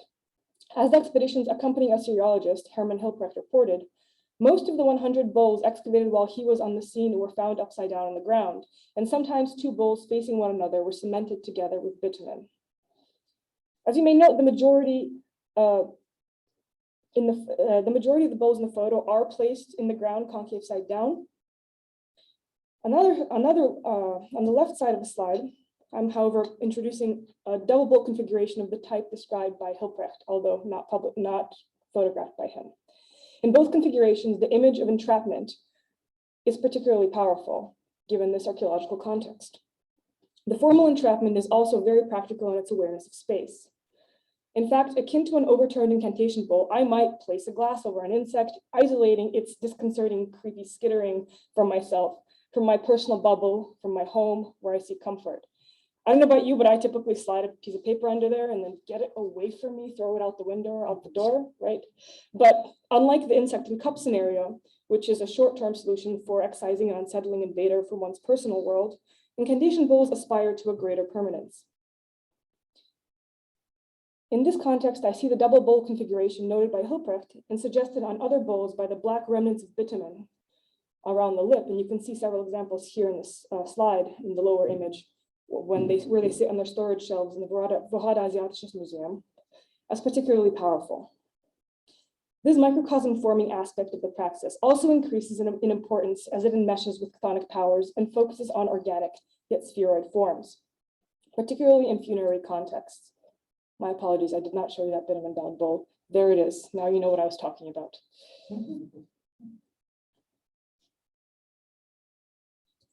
So these forms range from eggshells, both inscribed and possibly uninscribed, which possess a natural roundness in the microcosmic containing and trapping aspect, to skulls, which, as the most spherical part of the human skeleton and the seat of several of the five senses, can also be understood as a sort of privileged organic microcosm. The one in situ context for the bowls that is documented also reports, again by Hilprecht, an inscribed hen's egg found concealed under a bowl. On a separate occasion, Hilprecht also describes over 30 bowls, among them 2 containing an inscribed skull in pieces, at a funerary site during the same excavation. Although he's unfortunately not explicit and no accompanying photograph corroborates Hilprecht's account in this instance, I will tentatively posit that when he says among them 2 contain a single fragmented skull, now at the University of Pennsylvania Museum, he may well mean 2 bowls bound together one atop another, as in the previous example. So bowls, skulls, and eggshells all participate in the material culture of this inscriptional practice. Bowls are typically concave upside down or else one on top of the other, creating an enclosed void. The void, in the case of the bowls, circumscribes in 3 dimensions an inscription-heavy interior. I propose that we consider this interior space an object world, a formally defined microcosm which affects human will through the protraction and embedding in the environment. Such bowls and such microcosms, whether in the double bowl or single bowl configuration, are placed in the built environment, in space meaningful to humans, in dwellings, which are thresholds between public and private space, and funerary sites, thresholds between life and death. It is significant then that of the 5 inscribed skulls associated with the incantation bowl praxis, the only one with a known archaeological provenance may have been itself enclosed within a double bowl configuration and deposited at a location associated with human burial. The bowl praxis perpetuates its logic of entrapment outside the confines of its concavity-defined microcosm as well. In fact, several incantation bowls appear to represent or contain instructions for their own placement. The incantation bowl on the left contains a text that, spiraling from the interior center, overspills onto the bowl's exterior. The terminus of the incantation is marked by a line circumnavigating the bowl, binding and sealing the text with more constraining imagery. The lines of text which follow this terminal circle are in fact instructions at 4 corners of the house. Although the bowl on the right does not contain any legible inscription, it too appears to reperform its own function in a domestic context. It too uses form to do so, but this time at the interior center of the bowl. There we see a set of lines with articulated vertices encircling a block of text-like markings. All of this is again circumscribed by a line separating the interior image from the radiating spirals of non-legible markings, imitating script, which descend towards the circular terminus. In the case of the second bowl, the image at the center may, unlike the first, not necessarily be placement instructions to the client. Instead, I'm tempted to interpret this functional instruction as instructions to the bowl, which accommodate the lack of semantic content in the text. Incantation bowls appear in the archaeological record during a period of increased turbulence and tumult in the Near East. Earthquakes, plague, shifting borders, and the wars which shift them all form a backdrop to the seemingly unexpected emergence of this praxis around the 5th century CE. And fourth, perseverance until the changes which Mesopotamian communities likely experienced during the supersession of the Sasanian Empire in the 7th century. What distinguishes these bowls from their more mundane peers is the inscriptions which cover their inner or concave surfaces. And the texts inscribed upon these earthenware ceramic vessels underscore a relatable pragmatism and desperation in the communities which produced them. The incantation bowl texts use the performative future and at times first-person invocation, paired with the language of upsetting and overturning curses to protect people and livestock, houses, and their thresholds. These texts and the object which bear them seek to bring about protection for their clients, or in some cases to maliciously target another person or being, binding their will and agency. everyday anxieties and desires agitated by an increasingly atomized and unstable life. Each incantation bowl is marked, usually on the interior, with ink. These markings most often take the form of legible inscriptions in one or more of the prevalent Aramaic-derived scripts in the Mesopotamian region in this period, particularly Babylonian Aramaic, often associated with Jewish communities settled along the Euphrates River, Mandaean script, which is aligned with Christian and Manichaean adjacent communities, and Estrangela, an early form of written Syriac, and also loosely associated with Eastern Christianity in late antiquity. Pahlavi inscriptions, that is to say Middle Persian, in this corpus are also loosely attested, very loosely, by the way. But excluding a bowl with a Jewish Babylonian Aramaic inscribed interior, which fascinatingly also bears Pahlavi inscription on its placement, instructions on its placement on its exterior, the script associated with the regnal class of the Sasanian Empire is mostly absent from this corpus. This is, however, in contrast to the Sasanian iconography of power, which does appear to have appealed to some of the bowl practitioners. This bowl, again inscribed non-legibly, more on this tendency shortly, deploys a text-like forms around a large central figure, represented frontally, but nevertheless bearing certain features that may seem familiar in the context of Sasanian imperial visual culture. Erica Hunter, who produced this line drawing, identifies this character as a magus, perhaps represented casting a spell and surrounded by a sort of speech bubble. Although I'm not fully convinced by this reading standing on its own, I suspect that Hunter's interpretation of this figure as a magus was influenced in part by its headgear. That does kind of resemble Sasanian kolaf, or perhaps more specifically, the sort of object worn famously by Kirdir in the well-known relief at Naqsh Rajab, where the priest adds his own inscription to several Sasanian rock-cut reliefs and appears next to a wall of text to the left of a relief depicting the investiture of Sasanian King of Kings, Ardashir I. The figure on this bowl also has these fluttering elements trailing from its feet to the sides of its body.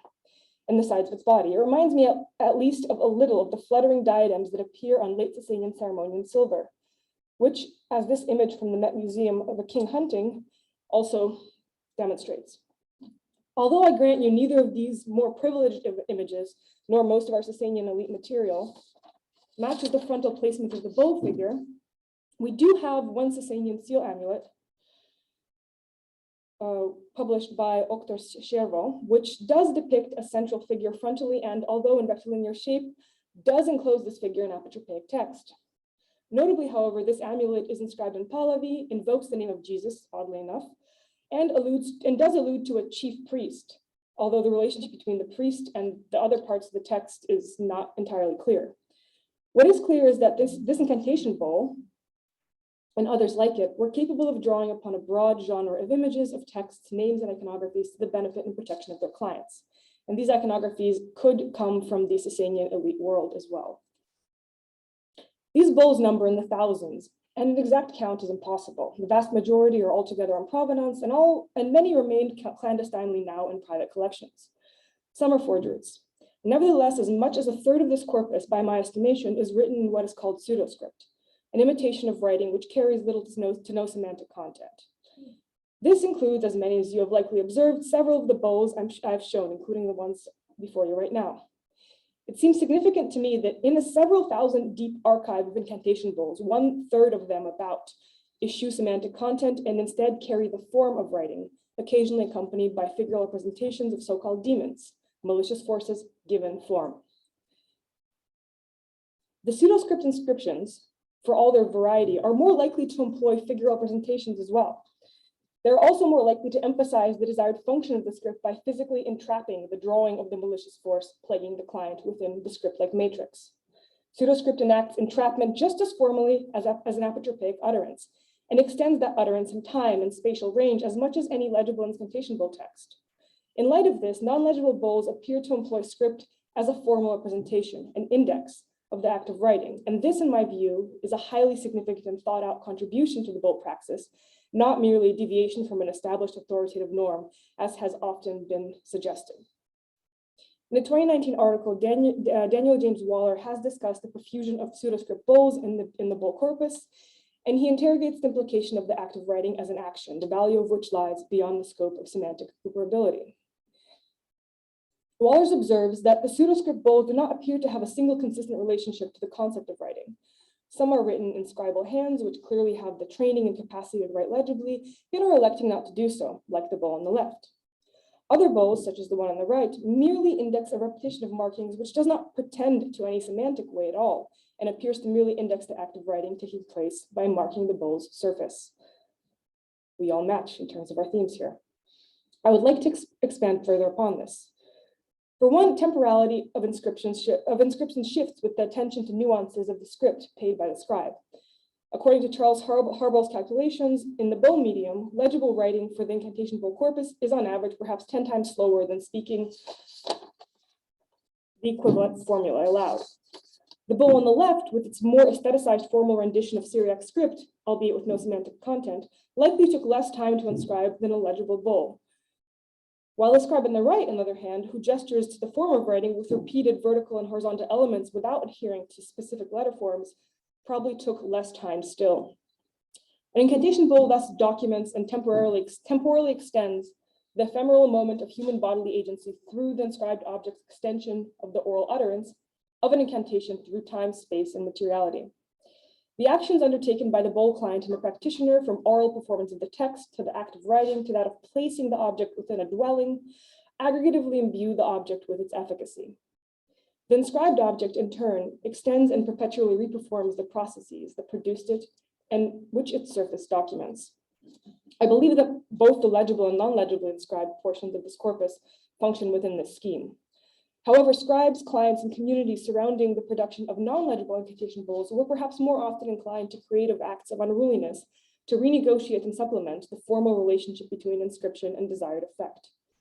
Argue that the premise of this practice relies upon a conceptual tie to the environment that one inhabits, both built and natural, and that the archaeological and material record of such practices emerges from a collision of place, space, agency, and the embodied material self. And when I employ agency and the embodied material self here without a subject, it's not a nebulous oversight, but an acknowledgement that in the case of this paper, the intentionality with which human agents select, do things with, and place these objects into their landscape engenders a related agency in the altered and placed object. This object then acts within and upon the landscape and its inhabitants in ways which exceed the agency of the human practitioner alone. Loosely borrowing from the terminology of Marguerite Merleau-Ponty and the lineage of material engagement that has been cited already this day, I refer to the relationship as one of prosthetic agency to underscore and extend the entanglement between human body and inscribed bowl, and to constitute a more capable and powerful entity. The bowl is a prosthetic, but one which functions as an extension of both the client's and the bowl scribe's selves in order to affect its outcome. Its outcome is, in turn, to protract and extend human agency beyond the moment of the uttered countercurse, the embodied apotropaic gesture. Such a relationship between object and practitioners is cumulative and mutually beneficial, the practitioners enacting with and through the object enter in a more powerful negotiation with the landscape. The object, in accumulating anthropogenic alterations from the practitioner, acquires greater distinction of place and agency within the shared metaphysical landscape as defined by the practitioners, however. An incantation bowl negotiates human and object agency, both with and through the marked surface of the object and through the bowl's material origins as clay, as a portion of the environment that has been moistened, hand-shaped, and hardened by human intervention. The incantation bowl practice recalls in its various aspects several ancient Mesopotamian material practices which predate it. The culture which produced these incantation bowls, and perhaps even many of the practitioners and clients which engaged in this practice, drew upon millennia-long memory of material engagement to create these efficacious objects. So in her work on the ontological status of ancient Near Eastern art and its long-during implications, Zeynep Bahrani, who Anastasia has already mentioned tonight, marshals evidence across 3 millennia of Mesopotamian material culture to show that throughout this long history, the landscape of Mesopotamia was always understood by its inhabitants as containing potent traces of the past, both beneath and upon the surface. Bahrani argues that, quote, the past had a continuous presence in monuments and in material traces. It was also to be encountered in the deep abyss of the foundations where things erupt as images and text. The deep was something like a source from the past. Above ground, too, image time intermingled with geological time as an expansive scale beyond the moment of its creation. It was thus also a projection into the future. The landscape, by definition, carried aspects of time within it, end quote.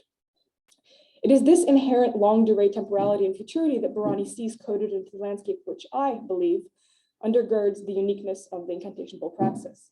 Mesopotamians may have retained an archaeological attention to an environment embedded with the memory of apotropaic text-infused objects of stone and clay placed within it.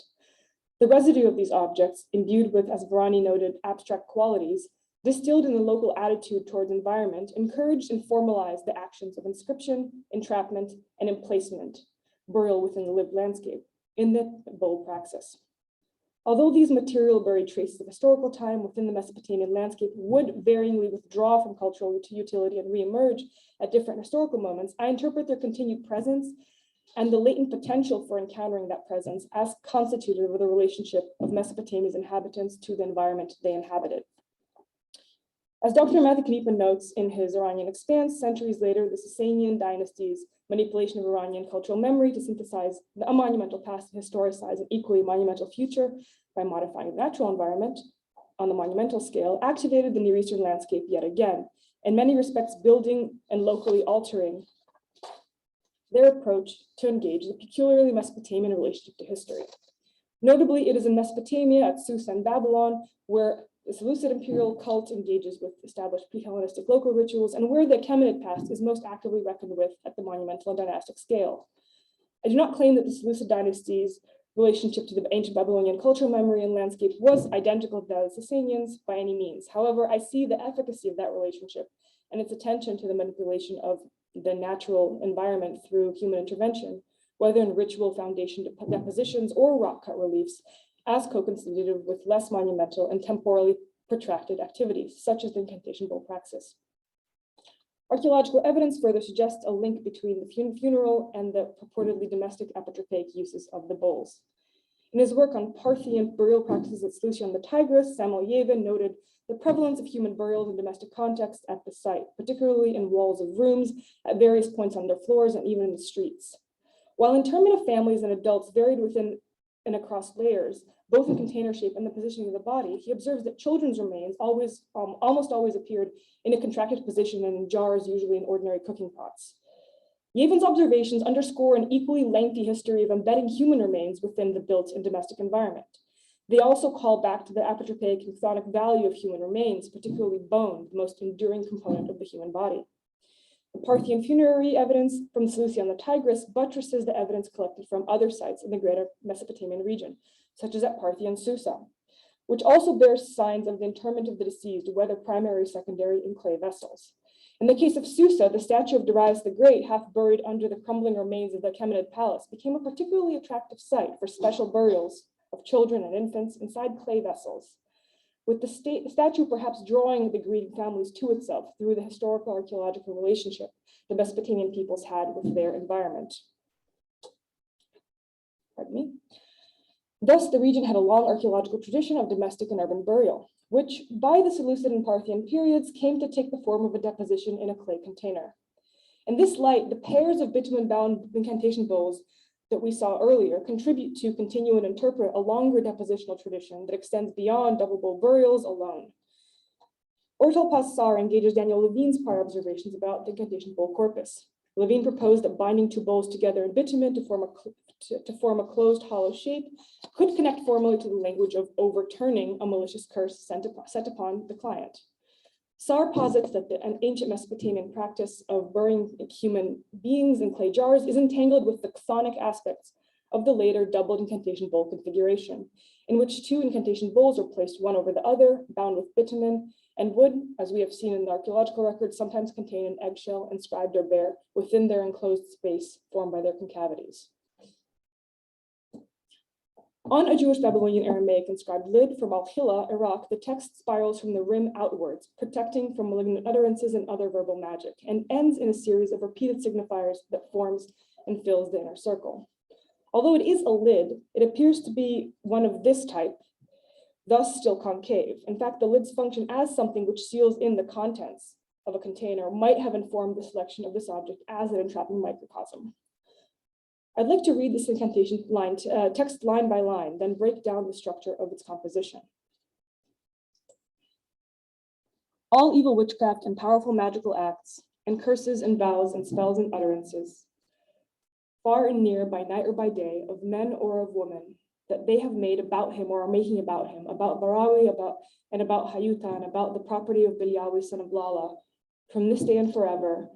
And all these and these are anathemized and thrust away, cut off and broken, uprooted and expelled, and made to cease from the bodies and from all of the limbs and of the statue, and from the dwellings of Hayuta, and of Barawi, and of Bilyawi, son of Lala. And by the authority of Hisiel, the star that is brighter than all the stars that are above it. Mounted, saddled is Nia, that teaches witchcraft to witches, Lacuna. I invoked by the name of Bar Mesusia, the great ineffable name, Amen, Amen, Selah. I'm not committing to that last bit. So first, the text starts out by describing, and there's that hissing bit, by describing the form and its target, the speech acts and malicious supernatural actions against the client. These appear to be presented as natural pairs, witchcraft with magical acts, curses with vows, and spells with utterances. This pairing strengthens in this next section, which defines the scope of the incantation's agency in space, far and near, with respect to the daily cycle, night, day, demographically, men, woman, and across temporalities, from this day and forever. The paired aspect of the forces that the bull targets is reemphasized by the construction of these and these, which alludes back to the practices and embodied harmful acts described in the first part of the text. They are now rejected in pairs, anathemized and thrust away through conceptual distance, excised from the body by severance and breaking, and violently disentangled from community through uprooting and expulsion. Like the temporal assertion, from this day and forever, referring to deep future time, these paired actions are made to cease permanently. The text then describes its field, bodies, perhaps members of the client's household, the parts of the physical body itself, and the space all these inhabit, their dwellings. Following the sequence invocation of powerful names and naming as another form of speech act, this bull terminates a series of cause, followed by a sequence of hisses. I need about probably 3 more minutes, is that all right? Encompassing the entire range of sibilants and shibilants available in Aramaic. The click, spits, and hisses at the center of the object are apotropaic utterances, and they both terminate the incantation text, again closed off by a circle at the center, and are also its most transgressive element. They cross the line of the circle into its interior. An incantation text from another Jewish Babylonian Aramaic bull text corroborates the importance of the efficacy of hissing for imparting the inner-rooted malicious intent. The inscription spirals from the center outwards, enacting help from heaven for its client. One of the formulae the text employs, bracketed by the phrase "from the mouth of the 3 old men sitting at the mouth of the furnace and the 2 sitting at the junction of the oak tree," narrates how one hissed to the client and to their heirs after them, a vow and the curse, and the knocking and the spell. The text calls out the act of hissing as integral to imparting the curse. And in performing that hissing, and by circumscribing it with formulaic language, this bull entraps and supersedes the efficacious speech act. The clicking, spitting, and hissing terminus of the previous bull, the inscribed lid from Al-Hilla, illustrates how that same language could be deployed effectively as the innermost layer of protection in the circle of text furthest from the rim, yet also in the outermost layer of the spoken text at its terminus. In the performative time, in contrast to the performative time, the paired local sequence of the Al-Hilla lids text, which we saw earlier, steadily moves in meaning as it spirals towards the center of the object. This bull, however, gestures towards the form of entrapment in how it works. The repeated formula about the old men brackets out the hissing the bull is attempting to overturn, physically entrapping the described malicious utterance by intercalating it within the text. This would work both when speaking it and when encountering the inscription all at once as markings on the surface. Notably, the first occurrence of the old men formula preceding the hissing and the performed entrapment comes from the mouth. The second occurrence of this formula comes from the names of the old men, which is then followed by the name of the Rabbi Joshua, who sends a disc, perhaps embodied by this very bull, for the client's protection. The hissing formula also repeats across the non-legible bull archive in explicit collaboration with other modes of entrapment. The bull on the left, for instance, echoes Al-Hilla lid's termination of the curse with repetitive forms. However, these repeated elements now occupy the rim of the bowl, circumscribed not by a circle, but as we might infer from the priest bowl we saw earlier, with which Erica thinks is a magus, perhaps a snake. The snake may then apotropaically strengthened the association with hissing and with the efficacy of these sounds in bounding and constraining malicious forces. These malicious forces are themselves represented figurally and bounded and trapped by the central circle. As we can see here, the relationship between textual form and entrapment can vary greatly, especially in pseudoscript bowls. Nevertheless, I hope I have demonstrated that they work towards a shared goal, entrapment through form. In protecting their human clients, these inscribed earthenware bowls deployed and made permanent the power imbued in them by their creators, that of human intentionality and desire, formed and inscribed onto mundane, ubiquitous objects made from the very landscape of which their makers were a part. These objects then became part of the landscape once more, as their clients buried incantation bowls under the thresholds of their homes, below the floors of their rooms, beneath and within the walls of their homes and cities, and in the graveyards where they buried the bones of their dead. The clay that comprised these incantation bowls, hardened by fire, shaped by human hands, inscribed with writing, with the image of human agency, and deposited within the landscape once more, were as irrevocably shaped by their makers and clients as the late antique Mesopotamian landscape was by its inhabitants.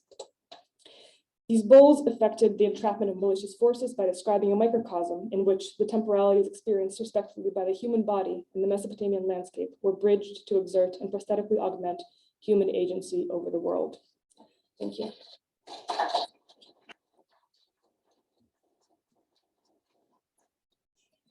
Thank you for your forbearance. I'm sorry I stuttered and then gave myself an extra 5 minutes. Yes, Dr. Spear. Thank you for this. It's excellent, and it's a very widely studied topic. To put it in this unusual framework, I think is very useful. I was especially impressed by there's very good points how it was the directions for the use are included, and this has been mentioned before in context. I just want to make a couple of points on this. That makes it clear that they're using texts to copy. They must be working from handbooks, because even a little diagram that you must be copying that. And I did like how you addressed one of the most difficult questions as to why these were now at this time put into a house, and the importance of landscape and possible burial of human remains and all that. That is a possible explanation.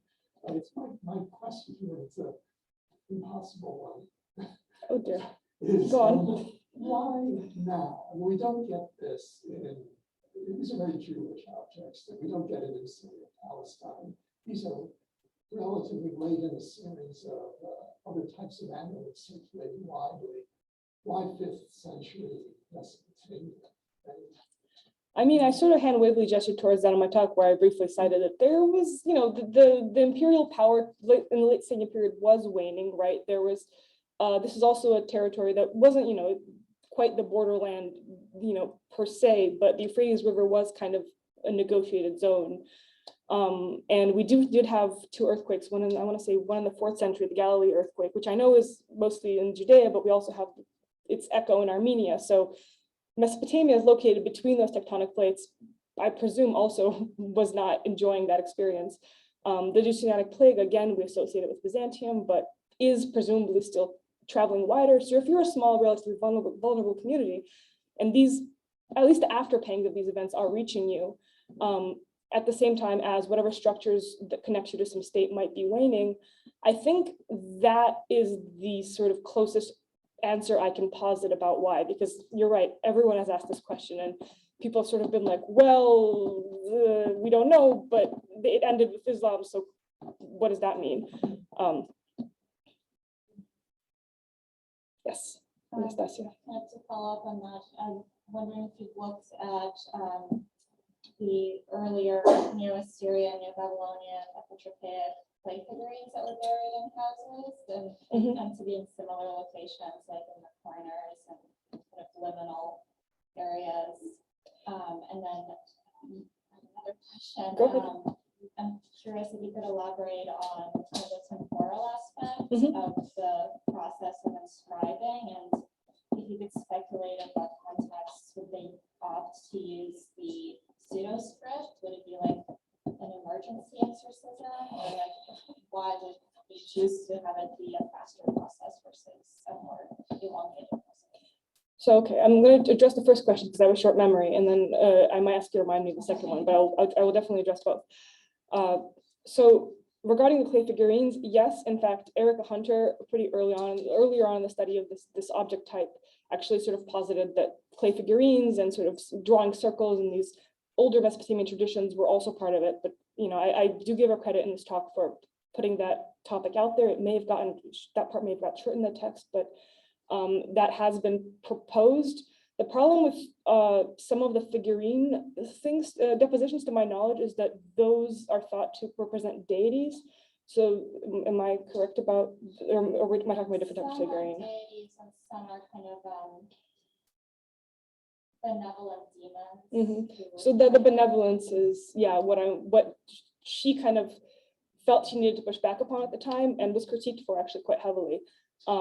But the explanation for why benevolence then became reinterpreted and as cultural memory faded perhaps into something that is malevolent there's historical precedent for this happening in many cultures.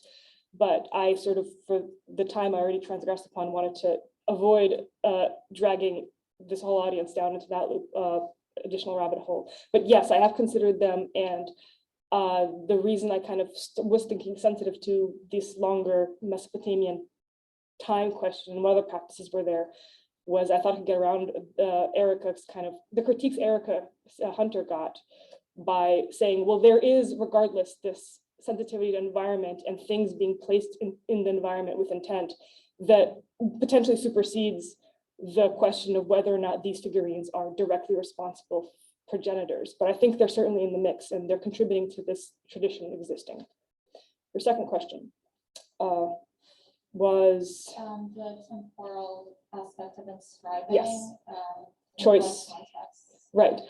So I don't think I think in some cases we do have some which are sort of like scribble, scribble, scribble. If they're not forgeries, maybe there was an emergency that was happening. But in a lot of the bowls I showed today, like especially the one with our potential magus, there's still a lot of time with that pen. And if you've ever tried to draw on a concave object with ink, I messed around with some paper bowls and a pen, and that was hard. So these scribes are highly trained, even just in that technique, even if their handwriting isn't great or they're electing not to use legible script. So because you're often pairing figure with pseudoscript, even if that pseudoscript is pretty minimal, you're still kind of spending a lot of time inscribing, but in a different capacity. So that answers that addresses perhaps somewhat the combination of pseudoscript with figure and why they come together. You want that time to make that bowl function the way it should. On the other hand, this utterance being replaced by figure representation and not being supplemented by a complex image. In those contexts, what I think is happening is that there's a larger, once again, published by other people, discussion about what other actions were accompanying the production of these bowls. And that too, I think, is a flexible ritual landscape that we have less information than we would like about. But there's a Mandaic bowl published by Charles Haberl, which describes taking a bowl of new clay and sitting and chanting with it. And once again, it's Mandaic, it's one bowl, so it's a formula written on it. But how far can we project this onto the whole corpus? But there does seem to be a flexible relationship between speaking aloud and writing, whether you're only writing carefully and there's no performance and the text performs itself, whether you're speaking aloud and just marking, or whether you're doing some combination of things along with other embodied actions. There seems to be pretty flexible choices being made by practitioners and their clients about what you want specifically. That was long-winded, but did that answer it? Okay, Andromache? Sorry. Do we have an oscillation between a contractual language and language of intimacy? Because I mean, the British ball, the British cuisine ball actually has a lot of this language of divorcement of the devil, of the demon from the woman. And the language is just fascinating how it goes back and forth. And yeah. It's that we was in the domestic space. Yeah, the divorce formulae have been extensively written about by philological scholars far more skilled in the ancient languages required to study this than I am, which is why I'm working pseudoscript. But yes, there is the language of divorce that shows up in these bowls. It is, coming from a context of broader practices that are influenced by Jewish communities. And the idea of writing and preferencing Aramaic, I think, is also indicating that Jewish inscription practices are part of this. And so there's also more to say, but I think Laya is giving me a very anxious look. So no, because I can explain what I put up here. I was ready for this. This got cut from the conversation, the presentation. Okay, yes, I'll come down the hall to your office and explain it to you later. Thank you, everybody, again.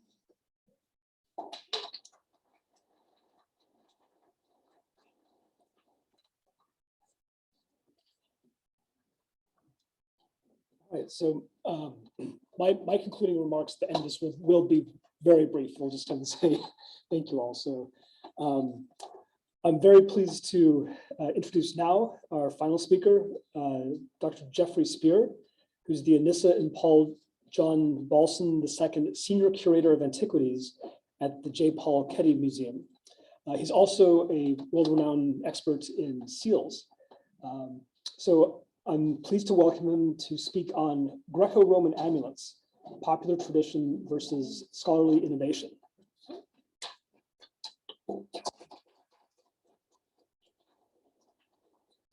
Why it didn't do what I thought it would do.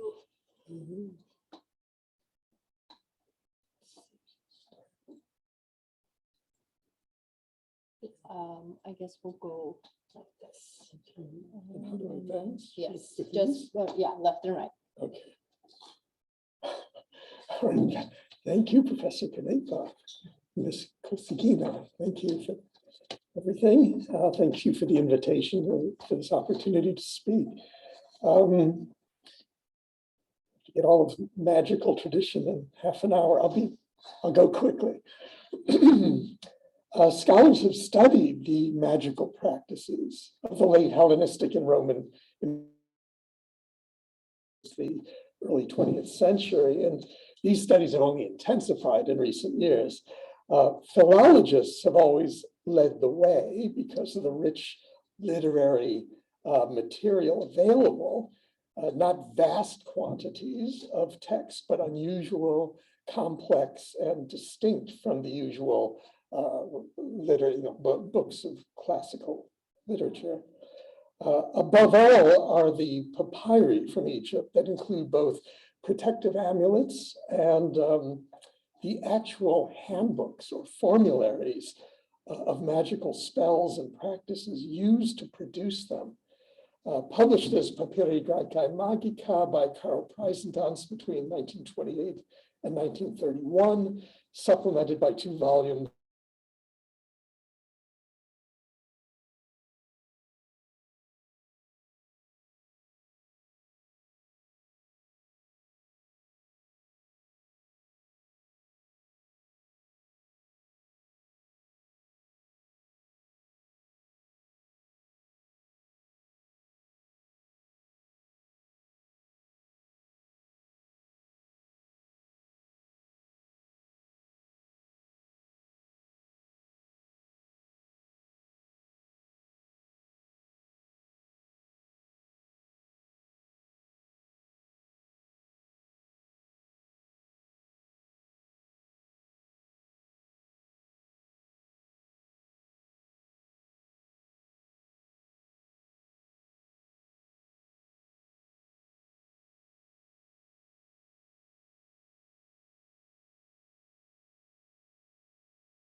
Yep.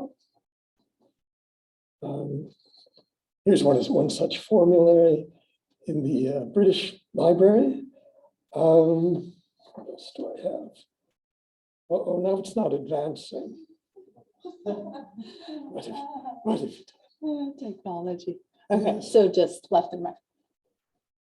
Okay, look at that. And another papyrus. This is an actual amulet, a love amulet in Oslo. The other is instructions for making it.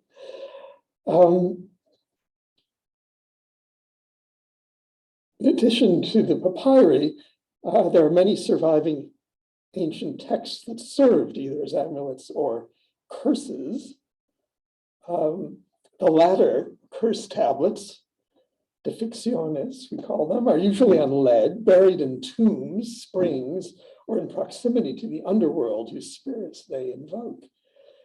Amulets serving as protection from harm, or cures for medical ailments, we often call lamellae, leaves, were written on thin sheets of gold, silver, or copper, rolled up and worn, usually in a case around the neck, but possibly in other ways.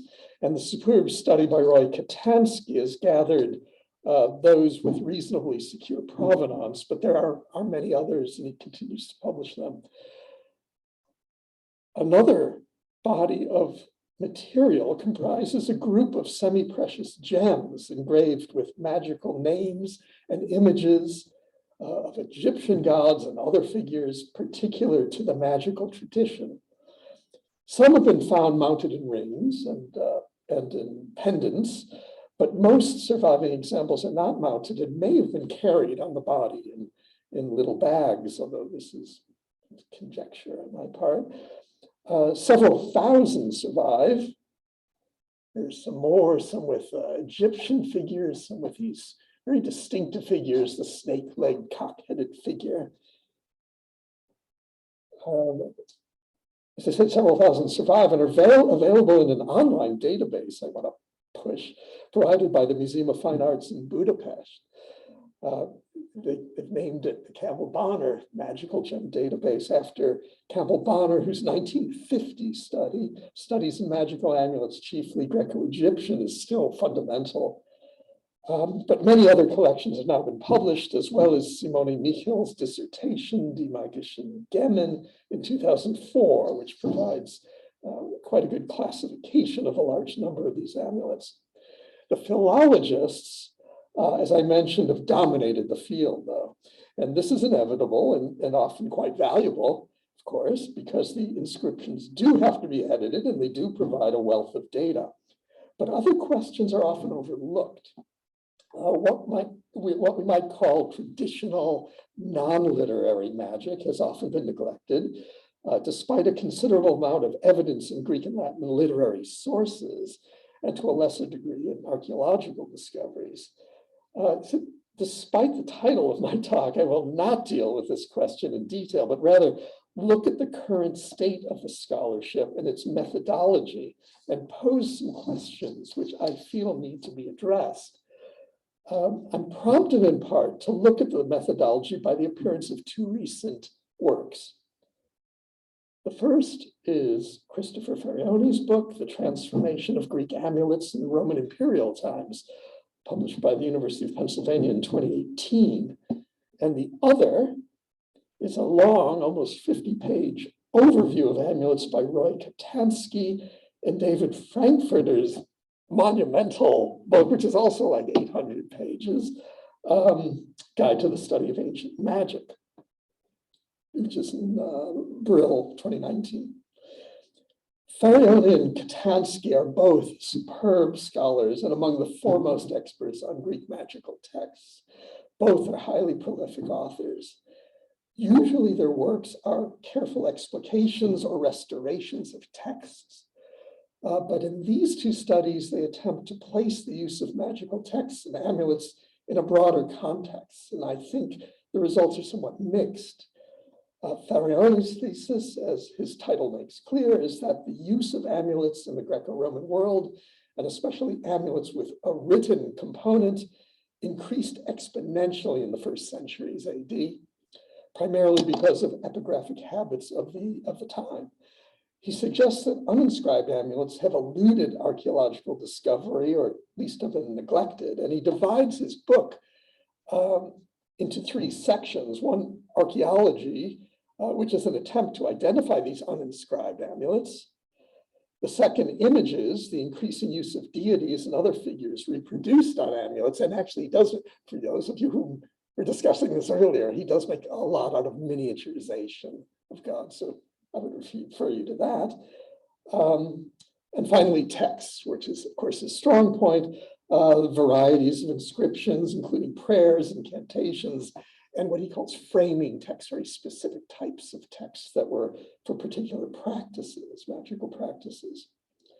Although there's a vast amount of information presented in this highly erudite book, I do not find these categories to be cohesive, especially, and they often appear highly speculative or even contradictory in places when he says specific examples are discussed, if you read this book carefully. I don't want to be too critical. I mean, it's a fantastic book, but he can also be quite antagonistic, though, and I do want to make this point. His introduction is full of claims giving priority to the Greek traditions of magic, which certainly exist, and stating that foreign influence, especially specifically Near Eastern, Egyptian, and Jewish traditions of magic have been overstated by scholars in recent years. I think this is not correct. And Katansky sort of refutes this, which we'll get to. Faraoni is correct to note the extensive use of uninscribed amulets and makes an attempt to categorize them. There is some useful information here, but I think little progress overall from an archaeological point of view or categorizing in general, with only summary attention paid to basic archaeological methods. The use of chronology, geography is quite confusing. Often different times and cultures are sort of thrown together. Just to show you some of the things he's talked about, which are quite interesting, he begins with noting the practice of outfitting children with amulets on a cord slung diagonally across the chest. We see this on Athenian vases of the 5th century BC on the left, and the stone sculptures of so-called temple boys from Cyprus dating to the 4th century BC, as well as some later Hellenistic examples. He tries to categorize some of the shapes of the amulets, such as Heracles clubs, double axes, open hands, lion heads, turtles, birds, dolphins, little crescent-shaped amulets. I mean, this is all correct, but I don't think we really get very far with this. He cites some archaeological excavations in Macedonia, South Russia, Apollonia Pontica on the Black Sea, where they found a lot of these sort of things in tombs of children. But they also found other things. For example, he doesn't mention that most of these children also wore earrings and finger rings. You know, what does this mean? Is it magical? Is it not magical? Are they merely decoration? What does protection even mean? And who produced these amulets? And he goes into other amulets and other forms in the Roman period. We have a lot of Medusa heads. We have a lot of phalluses. These clearly had some sort of meaning, but it's not clear what that meaning is, and they're not inscribed. And he only explores in a summary way the extensive literary references that, for the most part, ridicule this sort of practice. I mean, these are all by moralizing writers who consider them superstitious practices. They always say it's foolish old women who tie amulets to children and the sick. These amulets, which are called periapta or periamata, things tied on to people. Theophrastus in the 4th century BC writes, "What is said about amulets, periapta, and in general about aversion charms for the body in the house is somewhat foolish and incredible." So this is your rationalistic Greek philosopher speaking. Only when one is desperate does one use such amulets, according to the educated class. Plutarch again quotes Theophrastus in regard to the Athenian statesman Pericles, who's dying of the plague in 429 BC. As he lay sick, he showed one of his friends who'd come by to see him an amulet that the women had hung around his neck, as much as to say that he was very badly off to put up with such folly as this. Still has a sense of humor. Later, Pliny condemns amulets and the old women who use them in similar terms, as does the Jewish writer Philo and Christian theologians well into medieval times. But there can be no doubt that amulets were pervasive in Greece and in the Roman Empire. There are countless literary references to the tying of knots to be worn, the use of all manner of materials, organic, metal, stone, thought to have powers to heal or prevent harm. Love charms were also pervasive. They were concocted from these materials and sold by old women or prostitutes. There are records of prosecutions of women believed to have done harm through these charms in 4th century BC Athens. And for all of this, I highly recommend Matthew Dickey's wonderful book, Magic and Magicians in the Greco-Roman World, 2001, because he really does pull together the literary sources and looks, which the philologists don't do so much. Who is using this? Who is making them? Which are the questions that I'm kind of interested in. Much could be learned also from the careful study of Greco-Roman beliefs in remedies made from natural materials. It's a slightly different subject. There's a lot of overlap. It's a vast subject, and one that is found in all cultures, really, a traditional knowledge of plants and animals for use in medicine. These beliefs might be more considered in the world of folklore or storytelling, but it is very widespread in Greece and in Rome. And already in the 5th century BC, this knowledge could be recorded in books. So there already is a learned component to this, which I think is important. There are already herbals of Theophrastus, Dioscurides. There are lapidaries talking about the powers of stones. There's quite a lot on the healing powers of animals or animal parts or animal, secretions, bear grease, lion fat. Hyena parts are especially popular, by the way. Pliny talks about them in some detail.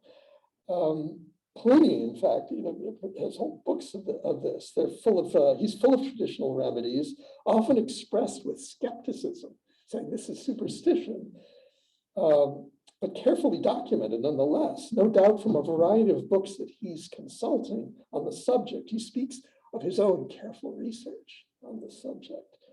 And we see especially book 28 for remedies made from human and animal parts. But now we're already in the world of the learned scholar or learned magician, as Dickey calls him. And this is why I distinguish between popular tradition of amulets and the written traditions of the scholar. The popular tradition is very hard to identify and understand, although it's obviously extensive, while the written tradition is very much in the realm of the classical philologist, and that is why we focus on it. In his overview, Katansky divides amulets into 3 categories. Unlettered, and that means these traditional uninscribed things I was talking about. Semi-lettered, such as the gemstones, with magic names and phrases, but not much more. And lettered, as on papyri and lamellae, with extended text, usually without images. These are indeed clear categories, but I'm not sure how useful they are. The unlettered amulets comprise the vast number of objects in the popular tradition that I just mentioned, and may not be related to the inscribed ones at all. Katansky does not want to discuss that. He doesn't really discuss them. He's interested in text. Both semi-lettered and lettered amulets, on the other hand, are closely related to each other, and I'm not sure they're useful as distinct categories. In contrast to Farione, whom Katansky very much respects and they've worked together, Katansky is methodical in documenting the influence of Babylonian, Egyptian, Phoenician, and Jewish antecedents of Greek and Roman magic. It should be noted that all these earlier cultures had extensive written traditions of magic and medicine. Topics that he addresses include Babylonian amulet usage, including stones, Babylonian and Jewish exorcism, which even Farione admits is non-Greek and relatively late in being introduced to the Greco-Roman world, Egyptian incantations and amulets for navigating the afterlife, pyramid texts, coffin texts, Book of the Dead, as well as the use of amulets, somewhat rarer, maybe you can help me on this, written on papyrus. Oh no, stopped going. Okay, that's sticky. Here we go. I found something. For example, these are papyrus strips that were worn not for the afterlife, but for the living. These are discussed by Jaco Dieleman in a very good article in 2015, The Materiality of Textual Amulets in Ancient Egypt. They're worn during the lifetime rather than in funerary context, and surviving examples span the period from the New Kingdom to late Ptolemaic times. This New Kingdom, around 1200 BC, papyrus amulet of Ani Macht was meant to be worn for healing. I think I have a translation. Go. It's for, it has his name, it's for itching. Also interesting, the second part of it seems to be copying the handbook erroneously to be applied at his throat. It tells you where to wear it.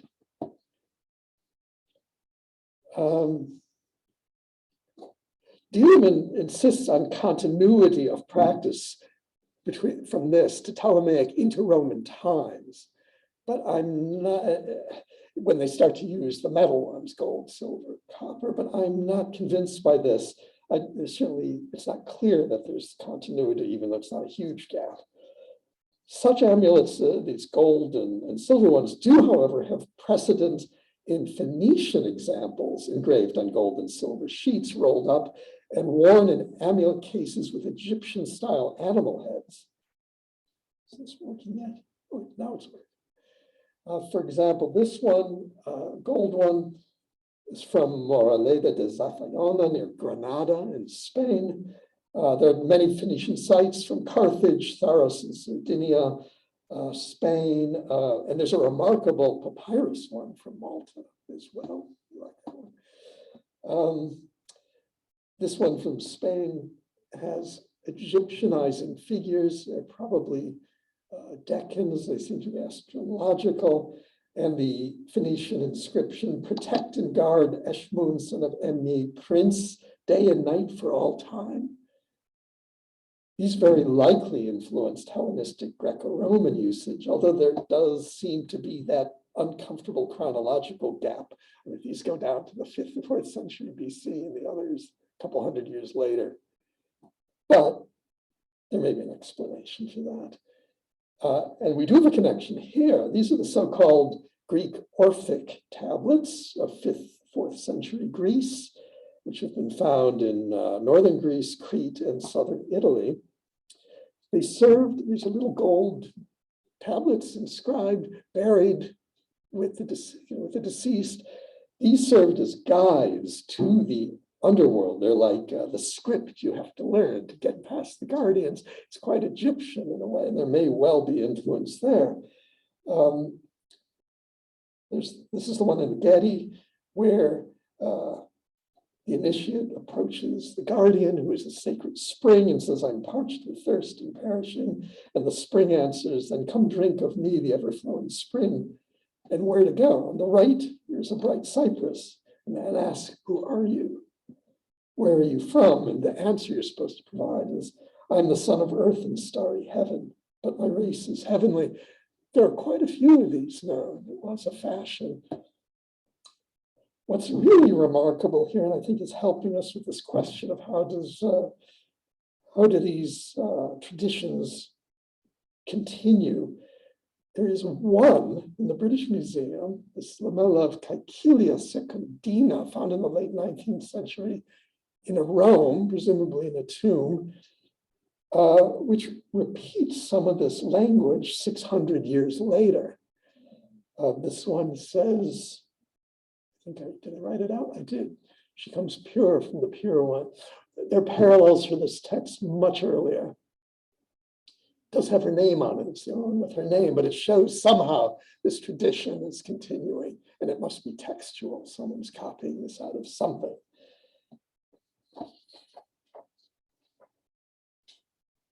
I should also mention there, and this is what Farione and Katansky are very strong in writing about, especially Farione has pointed out, when I said he gives priority to Greek texts, there is a tradition quite early on, probably by the end of the 6th century BC, of writing poetic incantations, hexameters, and specifically on lead tablets. Some for private use, some for civic use. They're meant to avert plague and other harms. They've come from Crete, but especially Sicily. And we might even associate these with the practices ascribed to the 5th century BC poet and holy man Empedocles in Sicily.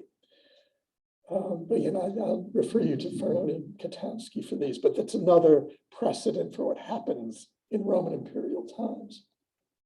But a great deal changes, and this is what I'm going to get to my final points here, in the Hellenistic period.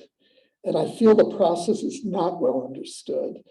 I believe Katansky's approach brings us closer to an understanding than Farnoni's, but more careful attention to the working practices of magicians would be productive.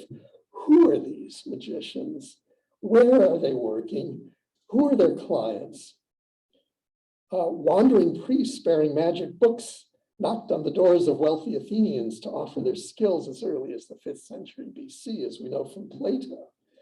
But the magical handbooks, lamellae and gems indicate a new series of influences.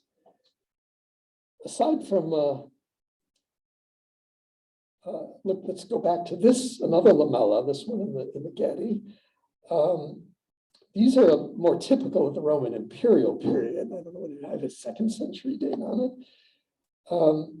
This is fairly typical, a cure for a woman named Aurelia for epileptic fits. It says, I don't think I translated this. I did.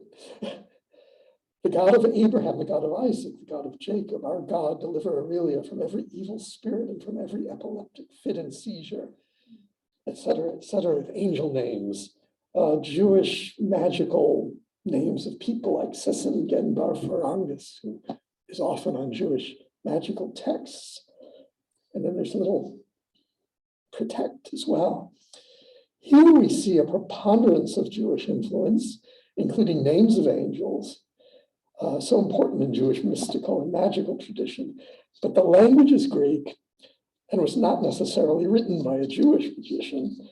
The Christian theologian Origen in the early 3rd century AD was familiar with these invocations and knew they were employed even by non-Jews. And against Celsus, he writes, "It is certain, however, that the Jews trace their genealogy back to the 3 fathers, Abraham, Isaac, and Jacob. And the names of these individuals possess such efficacy when united with the name of God that not only do those belonging to the nation employ in their prayers to God and in the exorcising of demons the words, God of Abraham, God of Isaac, God of Jacob, but also do almost all those who occupy themselves with incantations and magical rites."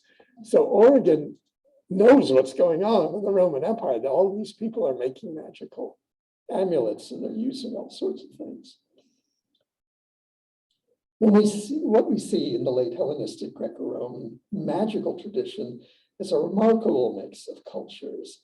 Early Greek traditions combined with a particularly strong Egyptian contribution, considerable Jewish influence, at least in divine and angelic names, and also Babylonian and even Persian influence. As has long been noted, Alexandria is the most likely place for such a development in view of the cosmopolitan nature of the city and the clear Egyptian influence. But other locations also likely contributed to the new magic tradition, no doubt Syria and probably cities in Asia Minor. It's especially the new fashion of inscribed gemstone amulets that needs explanation from my point of view, or something I want to do, and could provide answers to how the Hellenistic magical tradition developed. Clues are found in the images, inscriptions, and the stones themselves. So very briefly, in the last minute or two, I'll give you my theory, my thesis, and I do intend to write about this in some detail. So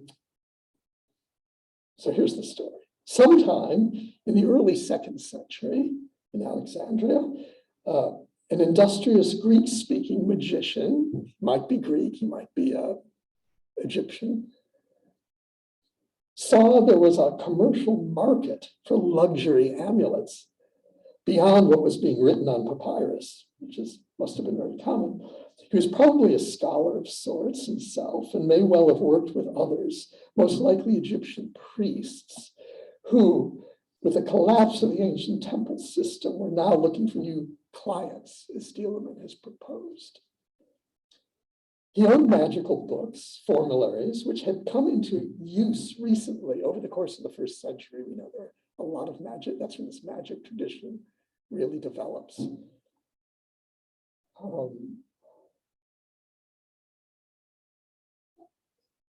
And in fact, I didn't have time to show this, but it reminds me of the bowls. Some of the magic gems show evidence of direct copying from these handbooks. They copy the scribes will copy things that shouldn't be copied. They'd say, write this, there it is over there. Or this is the praxis. I saw a gem, so this is the praxis, but it's written on the gem. You're not supposed to include that.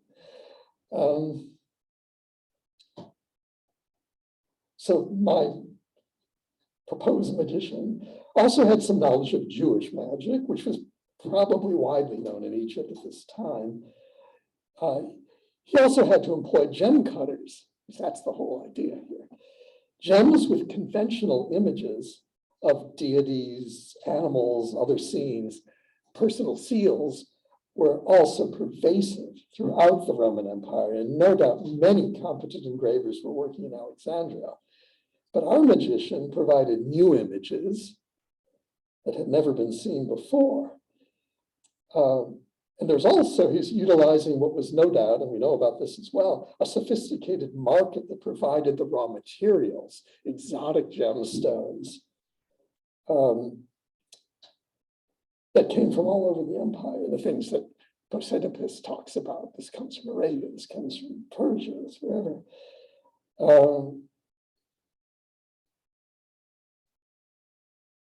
The magician may well have studied Babylonian lapidaries, such as that of Zacalius of Babylon, who's cited by Pliny, which he says attributes man's destiny to the influence of precious stones.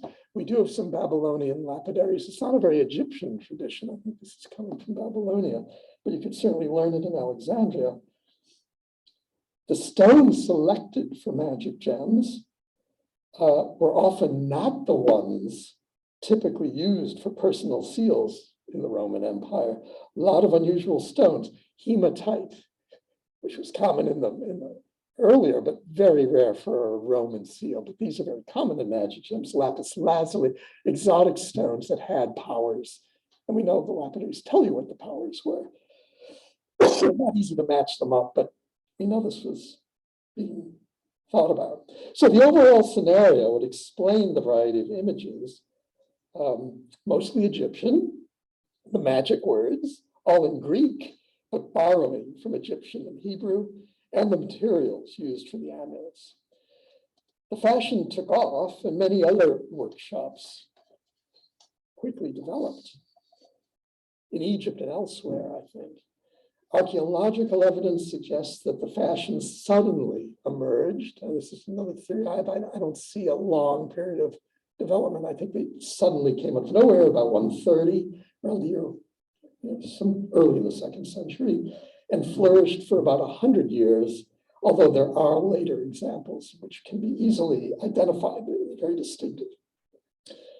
I also believe that a careful study of gems, images, and inscriptions on them will lead to the ability to distinguish these different workshops with chronological and geographical implications. What else have I got here? Okay.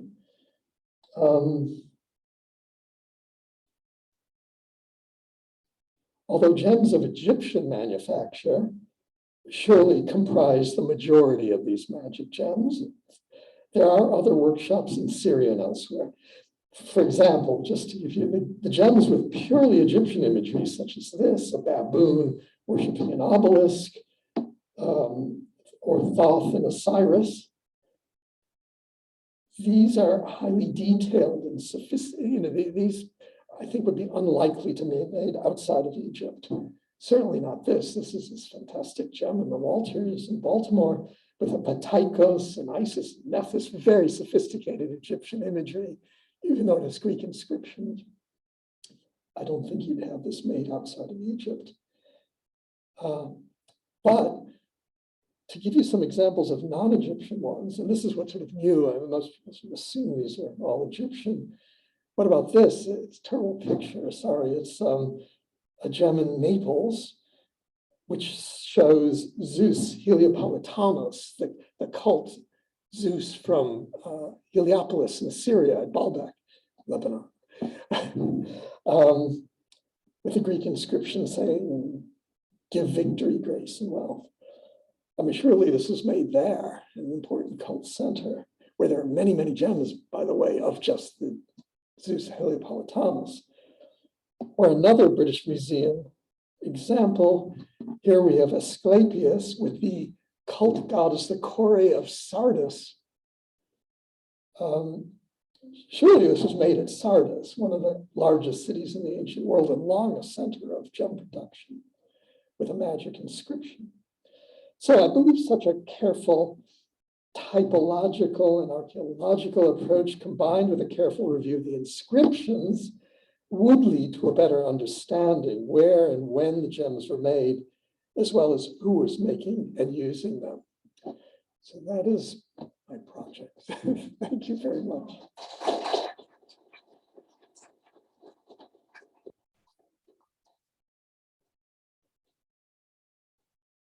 Yes.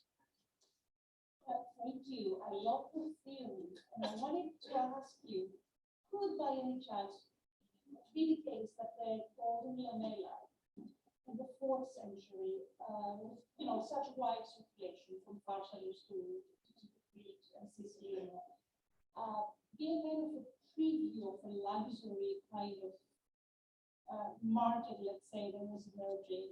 And in a way, what makes me think that, I'm a philologist, so it seems the text seems elaborate. It seems pretty well presented, and it does relate back to things that we know already from Homer, this poetic interpretation.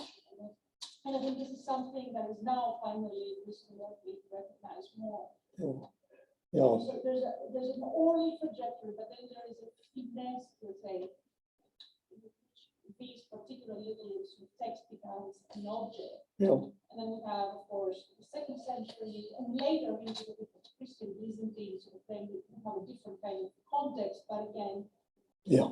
No, I think that's right. I didn't really want to deal with the earlier, this is talking about she's asking about the so-called Orphic ones, the 4th century BC gold tablets, which, and these must be luxury. I don't know who owned them. They're valuable, obviously.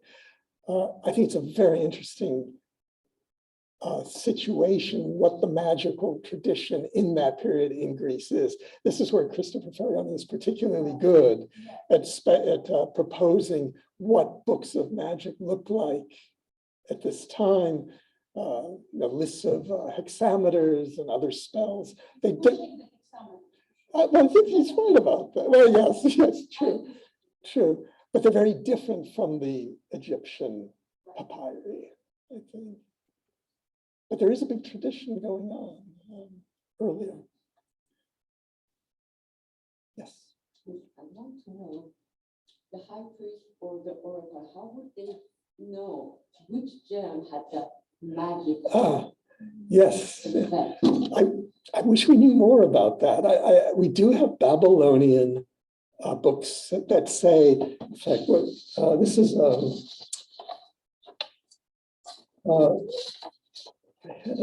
was going to read it. I didn't that. It's called the Abnu Kinshu. It says it means the nature of the stone is. So it lists the stone and said these are its powers. Clearly, it was a very extensive tradition. It's just we don't have a lot of it. Yeah, but is it interesting? They use it everywhere. Yeah. For example, Torquoise for some yes. reason. You see it in Egypt, you see it yes. in Turkey, you yes. see it everywhere. Yeah. And it should be sound magical, that Yeah. universally they use No, these were circulating, these books, and there are quite a few Greek lapidaries, and I find them very confusing. They're confusing, though. They list that this is the stone, this is its power. The problem is we don't always know what the stone is, and they're often contradictory. So, but clearly these were circulating and well known. And I think they must have been really well known in Alexandria. Yeah. Thank you very much. This is absolutely fascinating, and I'm overwhelmed by this really, really interesting material. You asked about the papyri, so and you asked the question, who are the magicians? So in ancient Egypt, we actually have like one of the oldest, if not the oldest text mentioning magicians, giving their names.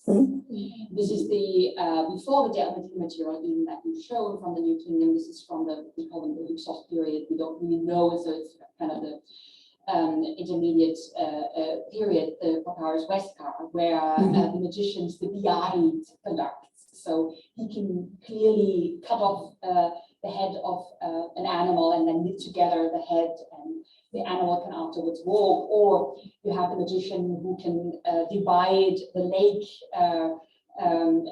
like we have in the Hebrew Bible later on, where you can so have these two divide. So this is very early on, but these kind of amulets, how they evolved, and you asked, what pre-Draco, so pre-Demotic texts there are. There actually is a very good volume by Hans-Werner Fischer-Elfert. He published this as, we call it Magica Hieratica. And he happened to publish it as one of my series in the EROP, in the Egyptian Museum in Berlin, just before COVID. And he gives like exactly it's a large corpus, particularly of German pieces, like in German museums, but other collections are involved as well, showing how from very early on until the late period, these amulets evolved. So that might be something of interest. And in the 6th century, we do have this norm hieratic. So again, it's a little eccentric to use like a secret script. Not everyone would be able to read a norm hieratic. And there again, protection comes, protection, all these phrases that you had were mentioned. So yes, so there clearly is a tradition, but the question is really, what at later ends they make out of it. Yes, thank you so much. Yeah, that's the question. How does it get communicated? And that's why I think Jaco Dieleman's is superb, that the book he has about how clear people, priests trained in the scribal traditions are like scholars. They have notes comparing other manuscripts and how do you use this, and being able to switch from Demotic to Greek.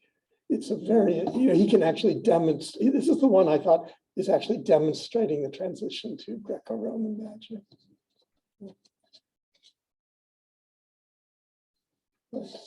Oh, yes.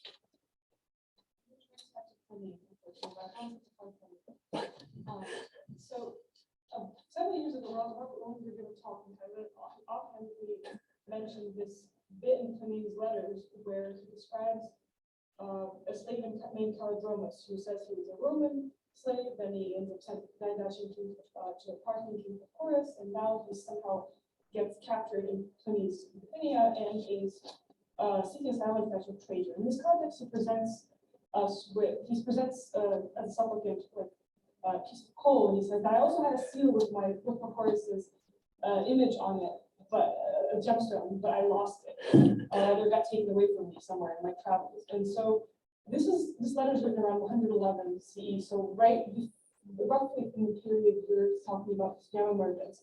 And I'm bringing this episode up because I wanted to ask if you consider complicating this hypothetical, like clever businessman model of someone trying to make money off of this elite protection object by introducing the role of other agents, people who are more vulnerable enough to move across distances and kind of move with them ideas about objects and tell stories about them. Because for this slave, who does not have this seal anymore that he's alluding to, and is using a piece of coal instead for part of his mind, that image of Pacorus is protection. It just as real as an amulet. Yeah,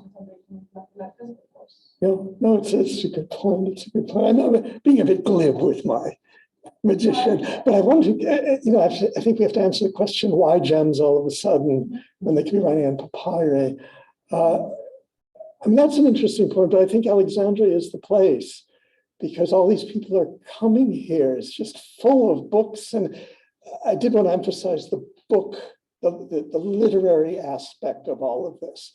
I mean, we even get it in the Egyptian priests. They're citing, as I just said with Dieberman, it's like, I compared different manuscripts and this is what this one says. So there's a lot of discussion. And I thought of going further into the 2nd and 3rd century. What else is happening at this time? The same sort of things. Groups of people getting together, looking at these traditions and inventing new things. Christianity, Manichaeism, Hermeticism, Gnosticism, these are all happening at this, in the next, over the next century, if not earlier. And some of the people there, they were learning from the same teachers. And so I'd like to sort of envision the intellectual atmosphere at the time, but certainly people coming in from all over. I haven't really looked carefully at the Persian aspects, which we know are there too.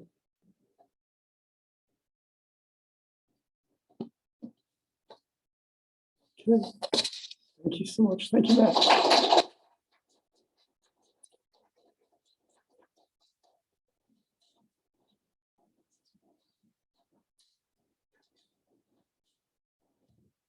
Okay, so thank you to all the speakers for this really fascinating day. And I was just struck by all the correspondences between the different papers and the ways that they talk to each other. I also want to be sure that we thank Hannah Knembley for her experts and very long-suffering help in organizing this event and orchestrating the day. So thank you, Hannah.